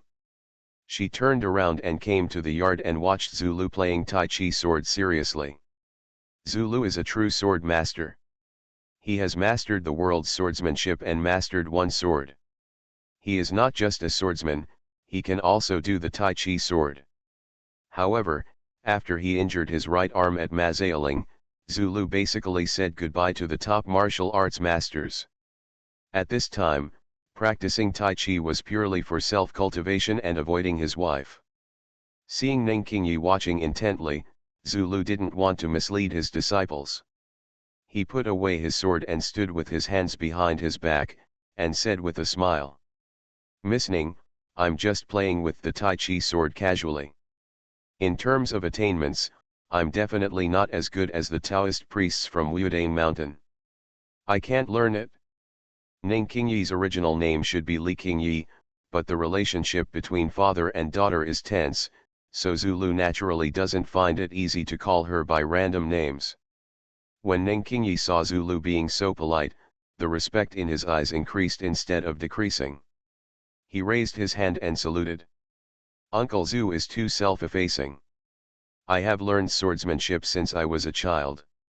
Although I learned the Tang sword from my master, I grew up in Wuodane Mountain and know a little bit about Wuodane swordsmanship. Uncle Zhu, except for the few masters of Wuodane Mountain, uncle, others are far behind." Zulu shook his head. It was okay anyway, so he sat down on the steps and explained. The way of swordsmanship does not focus on form, but on meaning. The Cao family's Kui and the Lu family's Cunning are actually talking about meaning. If you just practice sword moves without understanding their meaning, no matter how similar you are to learning, they are just superficial. If you have a comprehensive understanding of the meaning, you don't have to stick to rigid one-stroke moves. Every move is a sword move, which is what is often said in the martial arts world: no move wins, but one move. My two moves with the Tai Chi sword are just similar in appearance. In terms of martial arts, Ningqingyi was considered a top expert in the world, but in front of Wu Kuei, he was even half-assed. She naturally valued this opportunity for the sword master to give personal guidance. After thinking about it for a while, she said seriously, "I probably understand what Uncle Zhu means, but learning martial arts is hard work, and it's useless to understand the meaning. You have to accumulate enough on your own to truly understand it." Zulu smiled lightly, thought for a while and asked, "Su Buling didn't teach you this?" Ningqingyi shook her head. "Su, my husband knows everything and has taught me, but what he said was not as detailed as Uncle Zhu's, so I can't quite understand it." Zulu understood this. Su Buling was extremely talented. He had been a handyman since he was a child. He learned everything from swords, guns, swords, and halberds to boxing, kicking, riding and shooting. The path to a professional like him was different. If Su Buling taught people martial arts, it would probably be, Su Buling said, holding the sword with your hand and stabbing forward, this is called shaking the mountain. Holding the sword with your hand, slashing downward 28 times, this is called the chain knife. Those who learn it must be confused. It's not that Su Buling didn't teach seriously, but that his own accumulation has reached its peak. No matter what he learns, he will subconsciously refer to it from his past accumulation. But it's not easy for him to teach his experience to others. This is the same as reading thousands of volumes and writing like a god. If others don't have the accumulation of reading thousands of volumes, if you don't teach with your own understanding, the other party will definitely not understand. Zulu thought for a moment and saw that Ningqingyi was very interested in swords, so he said with a smile, "I will no longer be able to use the sword in the future, but I still have the insights in this life. If you are willing to learn, I will teach you what I have pondered over the years. But master leads the door, and practice depends on the individual. Can you learn to see you're on your own?" When Ningqingyi heard this, she was naturally overjoyed and quickly raised her hands and cupped her fists in a salute. "Thank you very much, Uncle Zhu." In the house, I was chatting with my mother about Zhu Manzi. When I heard these words, I became interested and ran out in a hurry. "Dad, you are partial and don't even teach me. I taught you from when you were 3 to 13, who asked you to follow your mother? The surname is Zhu." Next, the two girls' families, under Zhu Liu's guidance, started playing swordsmanship in the yard. And far from the residential houses, on the top of a building, Li Hanzheng, dressed in a black robe, stood behind the roof, looking at the focused tall figure in the courtyard. At this moment, his gloomy eyes had a few more meanings. Jianghu people practice martial arts all their lives. If their children want to practice martial arts, who would not want to teach their children hand in hand if there is a chance? Seeing Zulu sitting under the eaves, happily teaching his daughter to practice sword, Li Hanzheng's eyes may be envious. It was mid-March, and the spring was just right. The gentry who came to Luzhu to celebrate the wedding banquet had not left yet. Although the wedding banquet was over, it was rare for so many noble families to get together, so private friendships and banquets were inevitable. At noon, Keahu Lake was full of cruise ships and pleasure boats. Drinkers could be seen everywhere between the decks and boat houses, and the sound of stringed instruments and music could be heard from the shore. Su Buling carried Song Yufu on his back and landed on the lakeside. He looked at the beautiful mountains and rivers and let out a long sigh of relief. There were not many tourists in the willow forest by the lake, but there were always a few. Song Yufu lay on Su Buling's back, her eyes slightly embarrassed.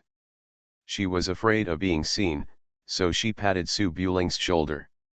"Husband, put me down." Su Buling walked slowly along the lake embankment, with no intention of letting go.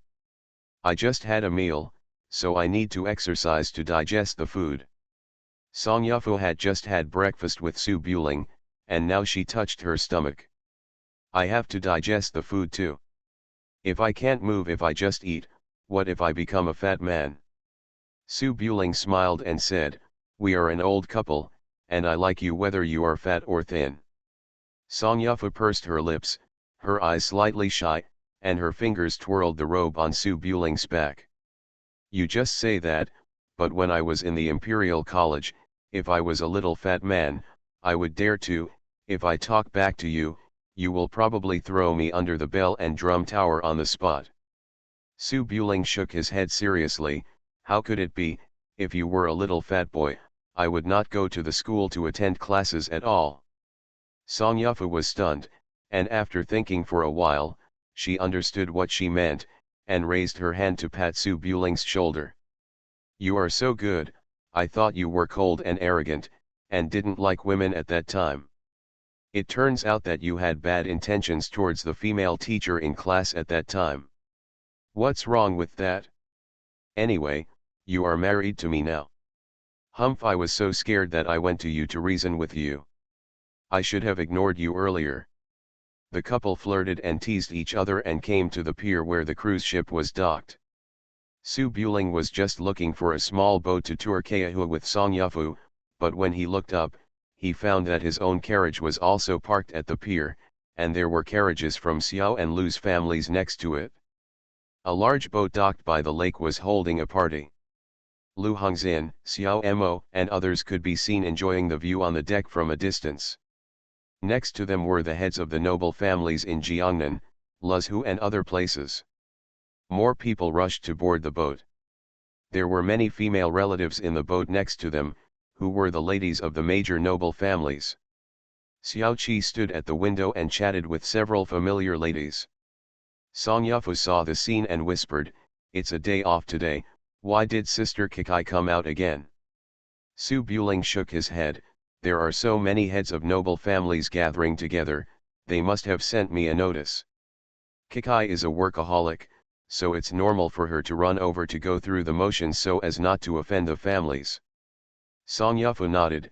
"Sister Kikai is alone, should we go over and take a look?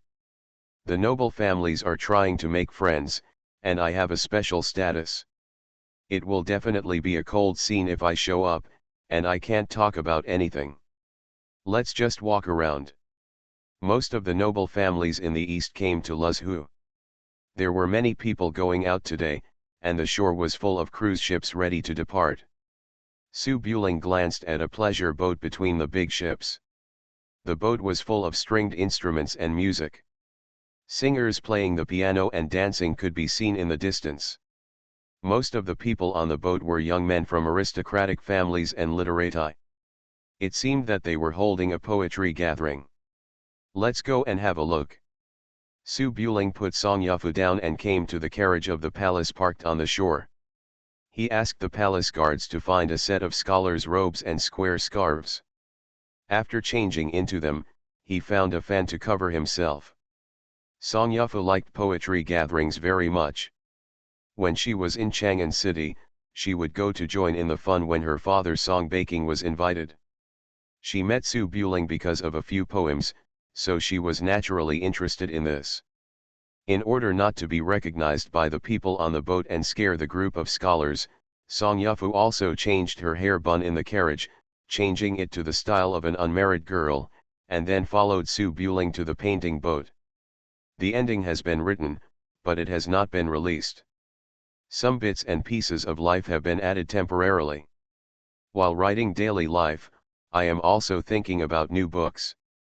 The updates may be slow these days. You can read these as extras. Thank you book friend 202012151928066911 for the reward. The Prince is Very Fierce. Author, Guan Guan Gong Zi. Chapter 850.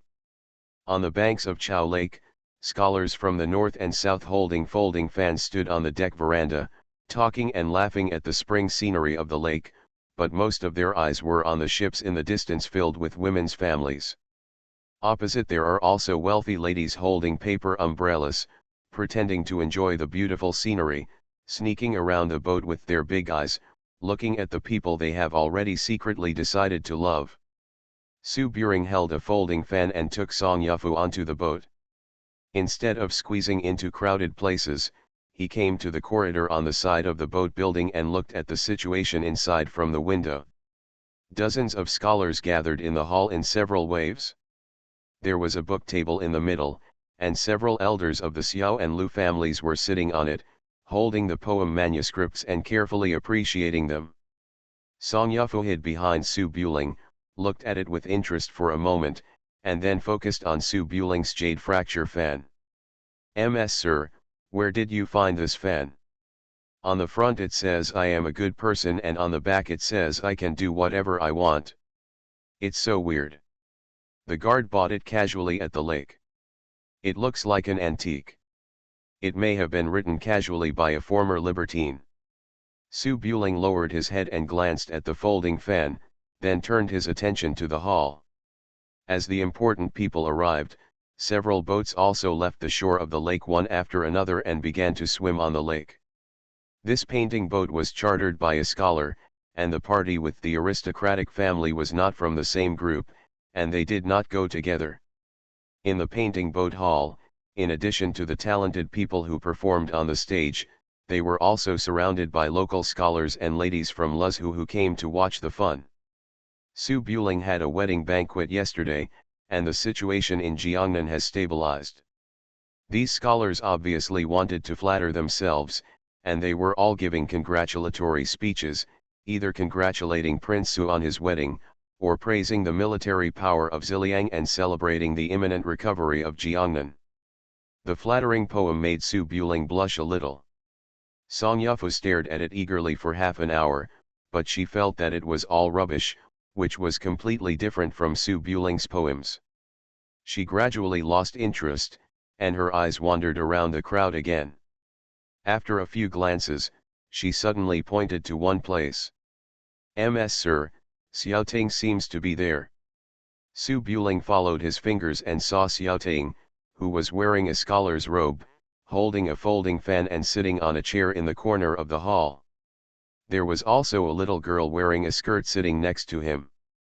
The two of them tilted their heads and whispered, just looking at each other. "He looks like he's bragging."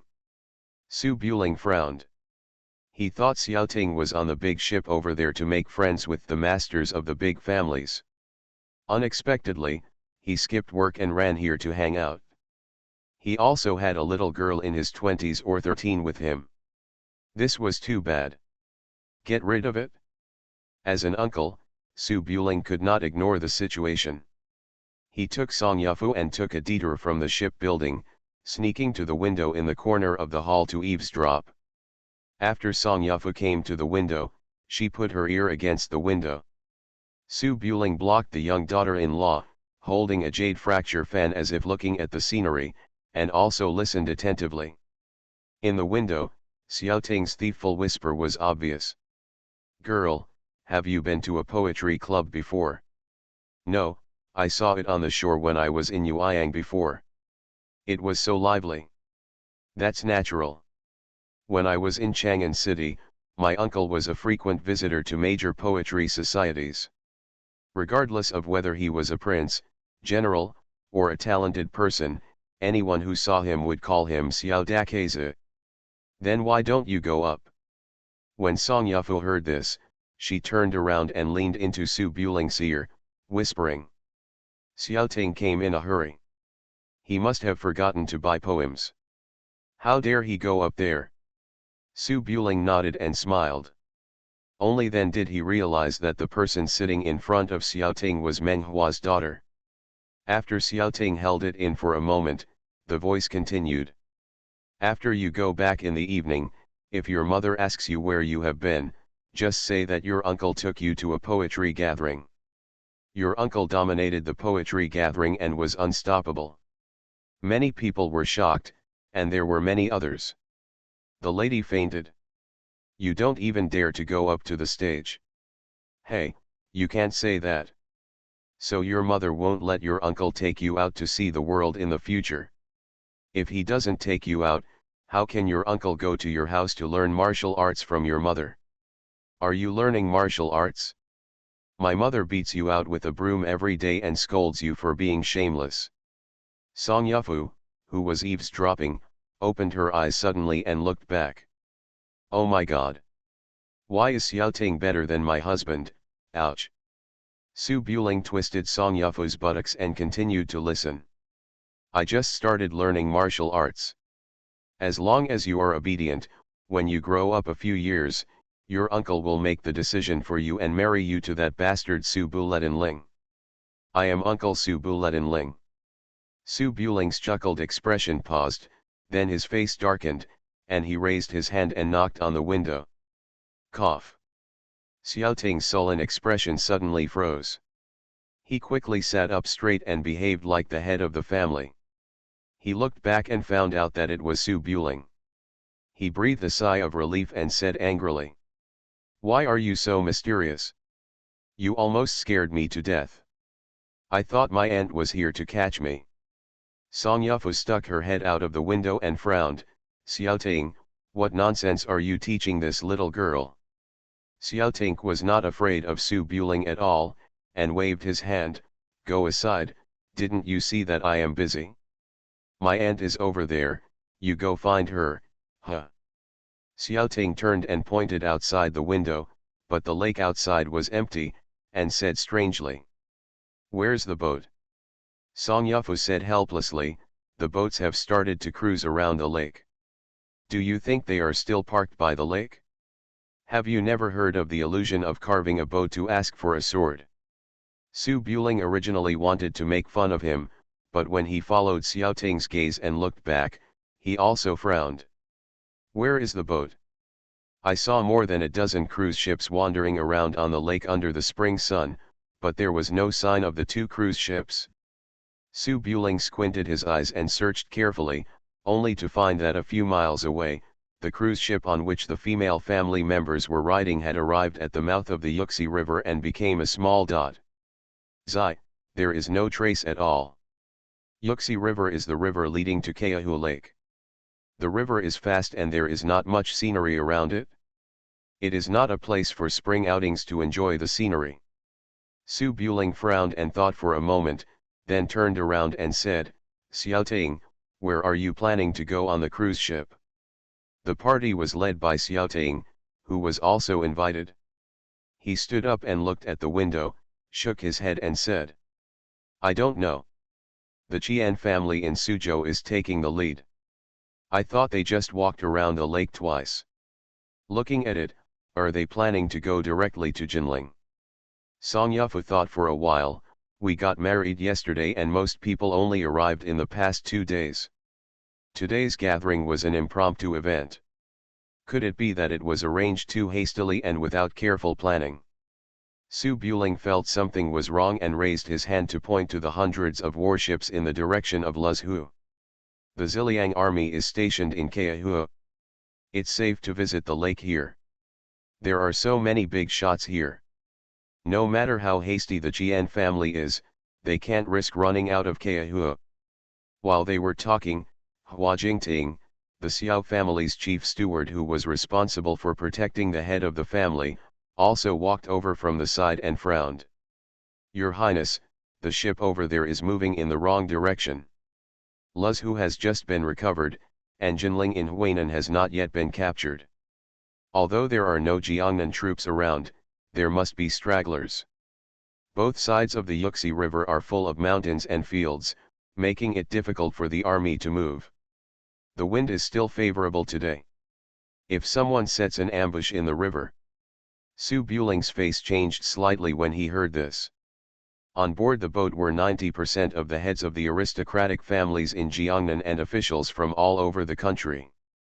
If this was done in one pot, although it would not affect the foundation of the aristocratic family, if they only wanted bloody revenge, they would definitely be able to bite all the major officials. The aristocratic family is very ruthless, and if something goes wrong on his territory, he won't be able to explain to the other major families. Su Buring was not sure, but there must be a monster if something went wrong, so he jumped off the boat without any hesitation. Inform the navy to go out to catch up. Mr. Hua is protecting Xiaoting and Yufu. I'll go over and take a look. MS Sir. Song Yufu was a little worried and wanted to give a few words of advice, but as soon as the words came out of her mouth, Su Buling, who was wearing a scholar's robe, had already walked away.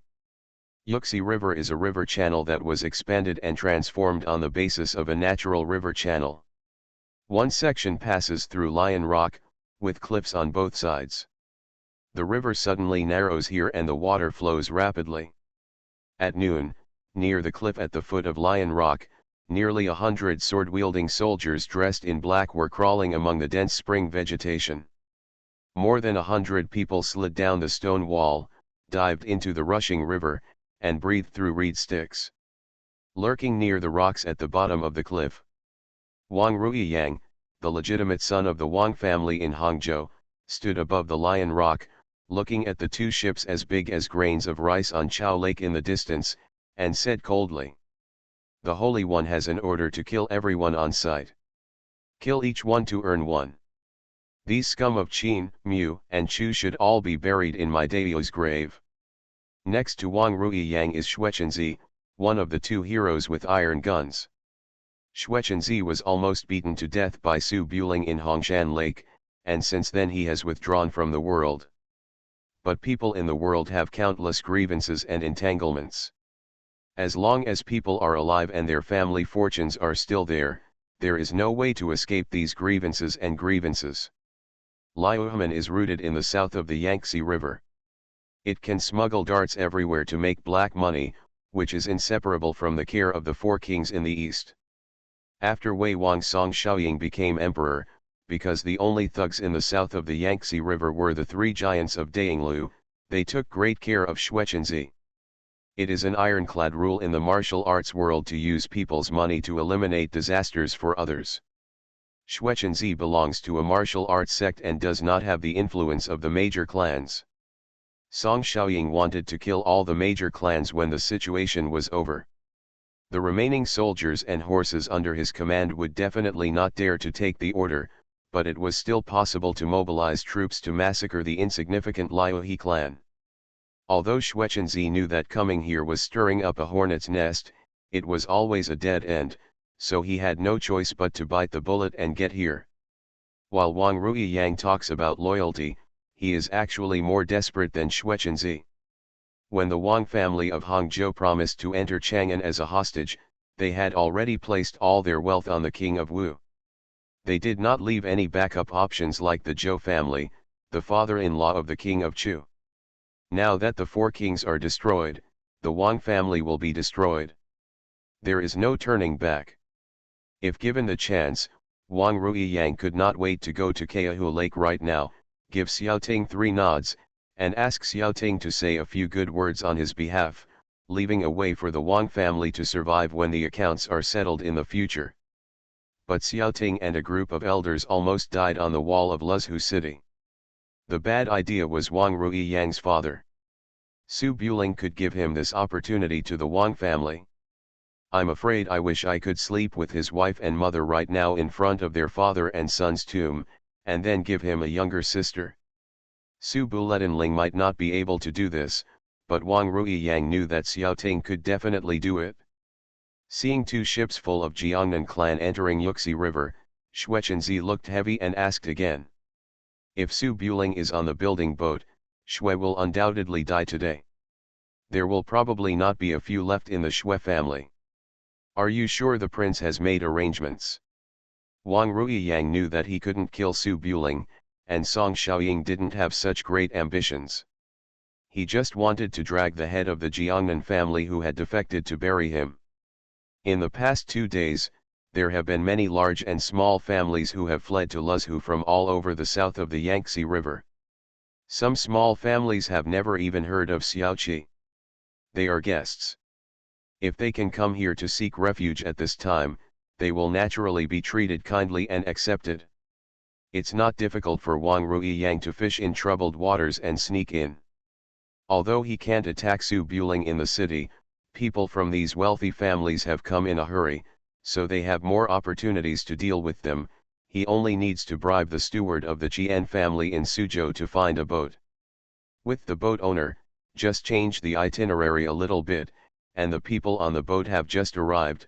Maybe they have seen Keahu Lake for the first time, and they are busy building friendships, so who will pay attention to the yaw of the cruise ship?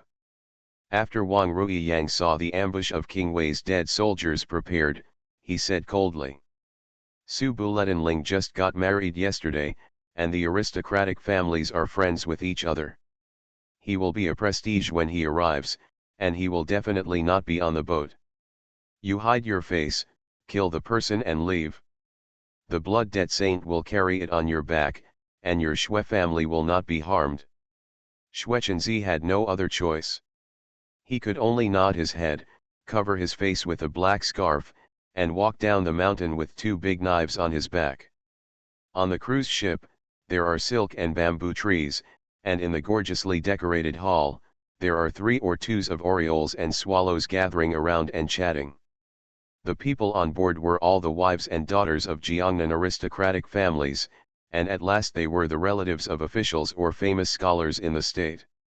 Although the difference between men and women in this world was not abnormal, the status of the female relatives was too high, and if they accidentally looked at each other, they might end up, there will be a situation where both parties are in trouble because they are not in the right person. Therefore, most of the people on this ship are female relatives, and the others are young masters from aristocratic families and guards. When women get together, no matter how high their status or education, there will inevitably be secret comparisons. Although the building hall looks peaceful, there are hidden words everywhere, and there are also silly young ladies who hide. In the veranda, I peeked at the young man on the big ship in the distance. According to Xiaoqi's identity, she should actually go to the boat in front, but Xiaoting has become the head of the family. Her married aunt can no longer make decisions on behalf of the Xiao family, and the identity of the crown princess does not match the occasion, so when the relatives of the Xiao family came here. Xiaoqi was originally a daughter of Jiangnan.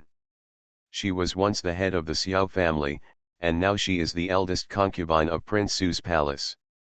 The Su family is about to change dynasties, and her status is naturally outstanding. No one on the ship dares to look directly at her. Of course, Xiaoqi was not interested in leaving the ladies in the hall alone. She just stood in the side hall chatting with a few familiar ladies. In addition to Xiaoqi in the side hall, there was also Lu Hongxin's wife, Su Buling's sister-in-law, who was saying with a smile. Hongluan didn't dare to come today, otherwise I would laugh at her. My mother-in-law has always said that when Princess Su came to Jinling as a guest, she would call her aunt every day. More than 20 years have passed. Okay, son. Then she came over and called her mother-in-law. My mother-in-law said privately every day that Hongluan was shameless and an old cow ate young grass. She had to clean her up the next time she came home. Next to her was the second wife of the Xiao family, who joked after hearing this, yes. In the past, Hongluan was my Xiao family's daughter-in-law, and Xiao Ting called Hongzin brother. But now it's better. It's just a generation away.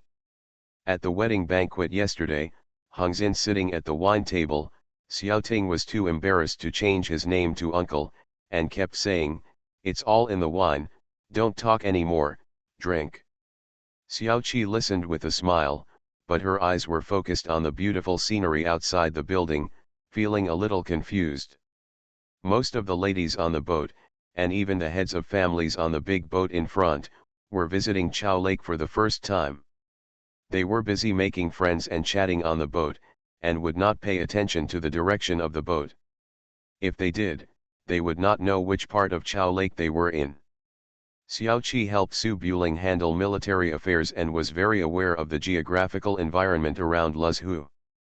After the scenery on both sides tightened and narrowed, he secretly realized that something was wrong and the boat had entered the Yuxi River.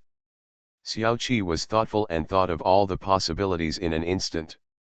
She stood up and looked at a luxurious woman entertaining in the side room.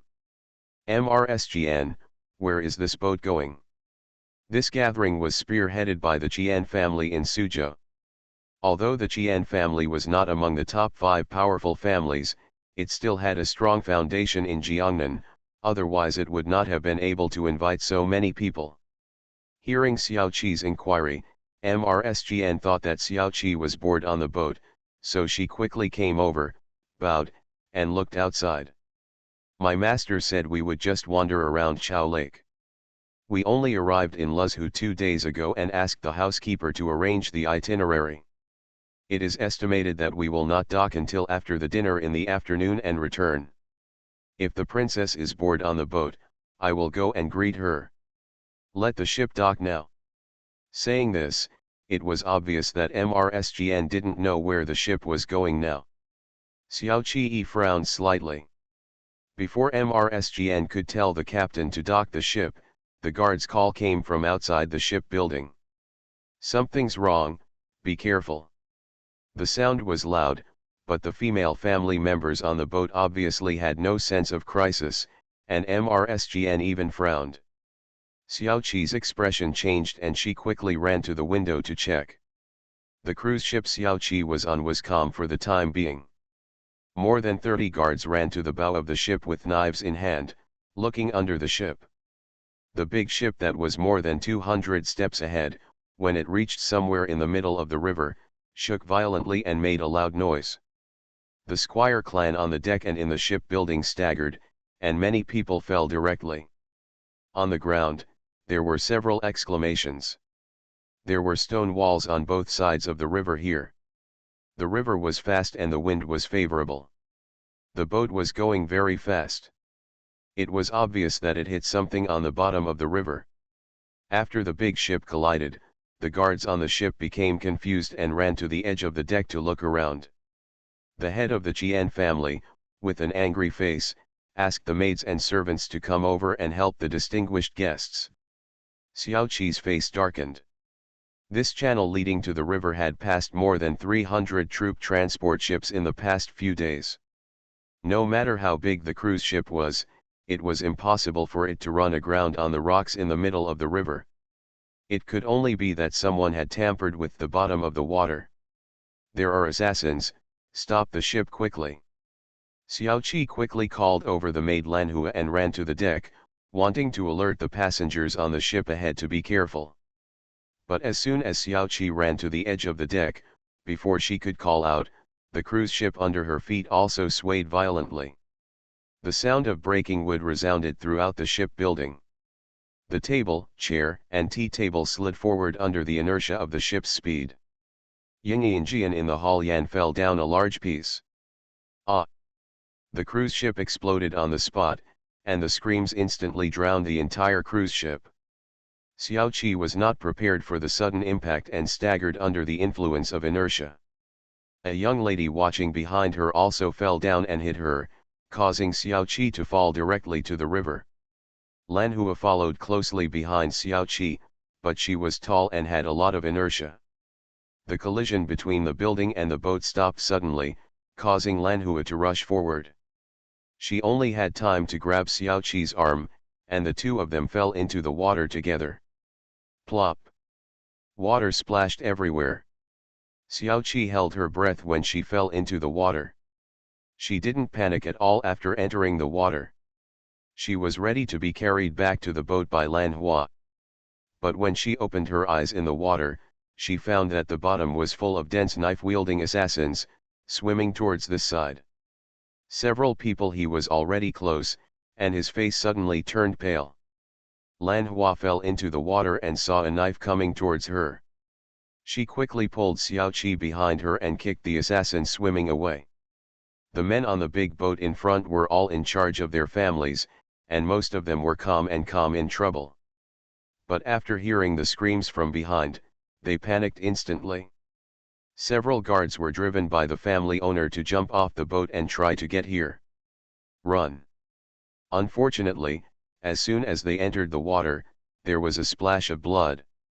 Hundreds of frogmen in black emerged from the bottom of the water and swam toward the bottom of the ship with their weapons in hand. Black crowds of people also slid down the stone cliffs on both sides. There are assassins! There are assassins! Don't jump off the ship, go back to the cabin, and don't come out. The guards of the two ships rushed out with their weapons and frantically drove the mess of passengers back to the cabin. It was a pity that the boat was filled with panic-stricken female relatives. Their screams were suppressed even by the roar of the river. Wherever they could hear words, they were all running around on the boat. Those with guards were pulled into the cabin by the guards. The bottom of the ship was obviously tampered with, and after the impact, it rotated and tilted in the middle of the river.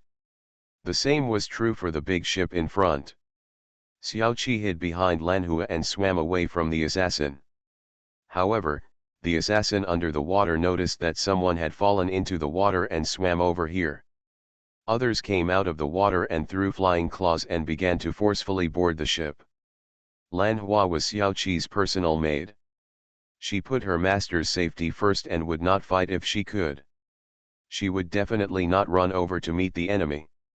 She hugged Xiao Qi and swam to a place with few people, hoping to escape from the battlefield. Although Xiao Qi was calm in the face of danger, it was true that she had no power to restrain a chicken.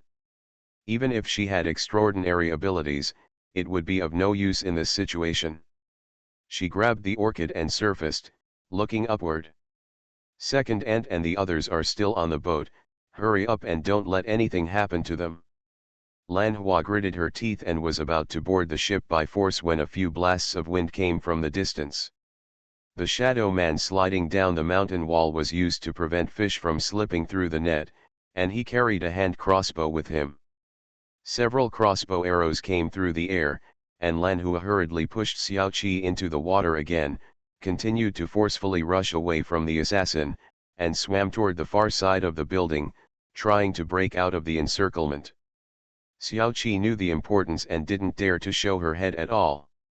She was getting further and further away from the cruise ship in the water, her almond-shaped eyes full of anxiety. But when the ship was full of chaos and the dead men came out of the water to board the ship, a folding fan suddenly flew from behind the ship with strong winds, directly cutting off several flying claw ropes until they were nailed to the pillars. More than 3 points into the wood. Immediately afterwards, there was a thunderous shout, coming from a distance. "How dare you, thief!" The sound was like muffled thunder, echoing in the river between the stone cliffs. The huge sound suddenly stopped the screams on the two cruise ships, and even the hundreds of dead soldiers who attacked the cruise ship subconsciously froze. The river valley, which was in chaos just now, was so silent for a moment that only the sound of the river water was left. Many people looked back, only to see a white figure rising into the sky in the upstream river, with its long sleeves fluttering like an eagle striking the sky. Then it fell down in the air and stepped on the stern deck of the ship, causing the ship to tilt backwards. Several dead soldiers who had just climbed onto the bow of the ship were thrown away.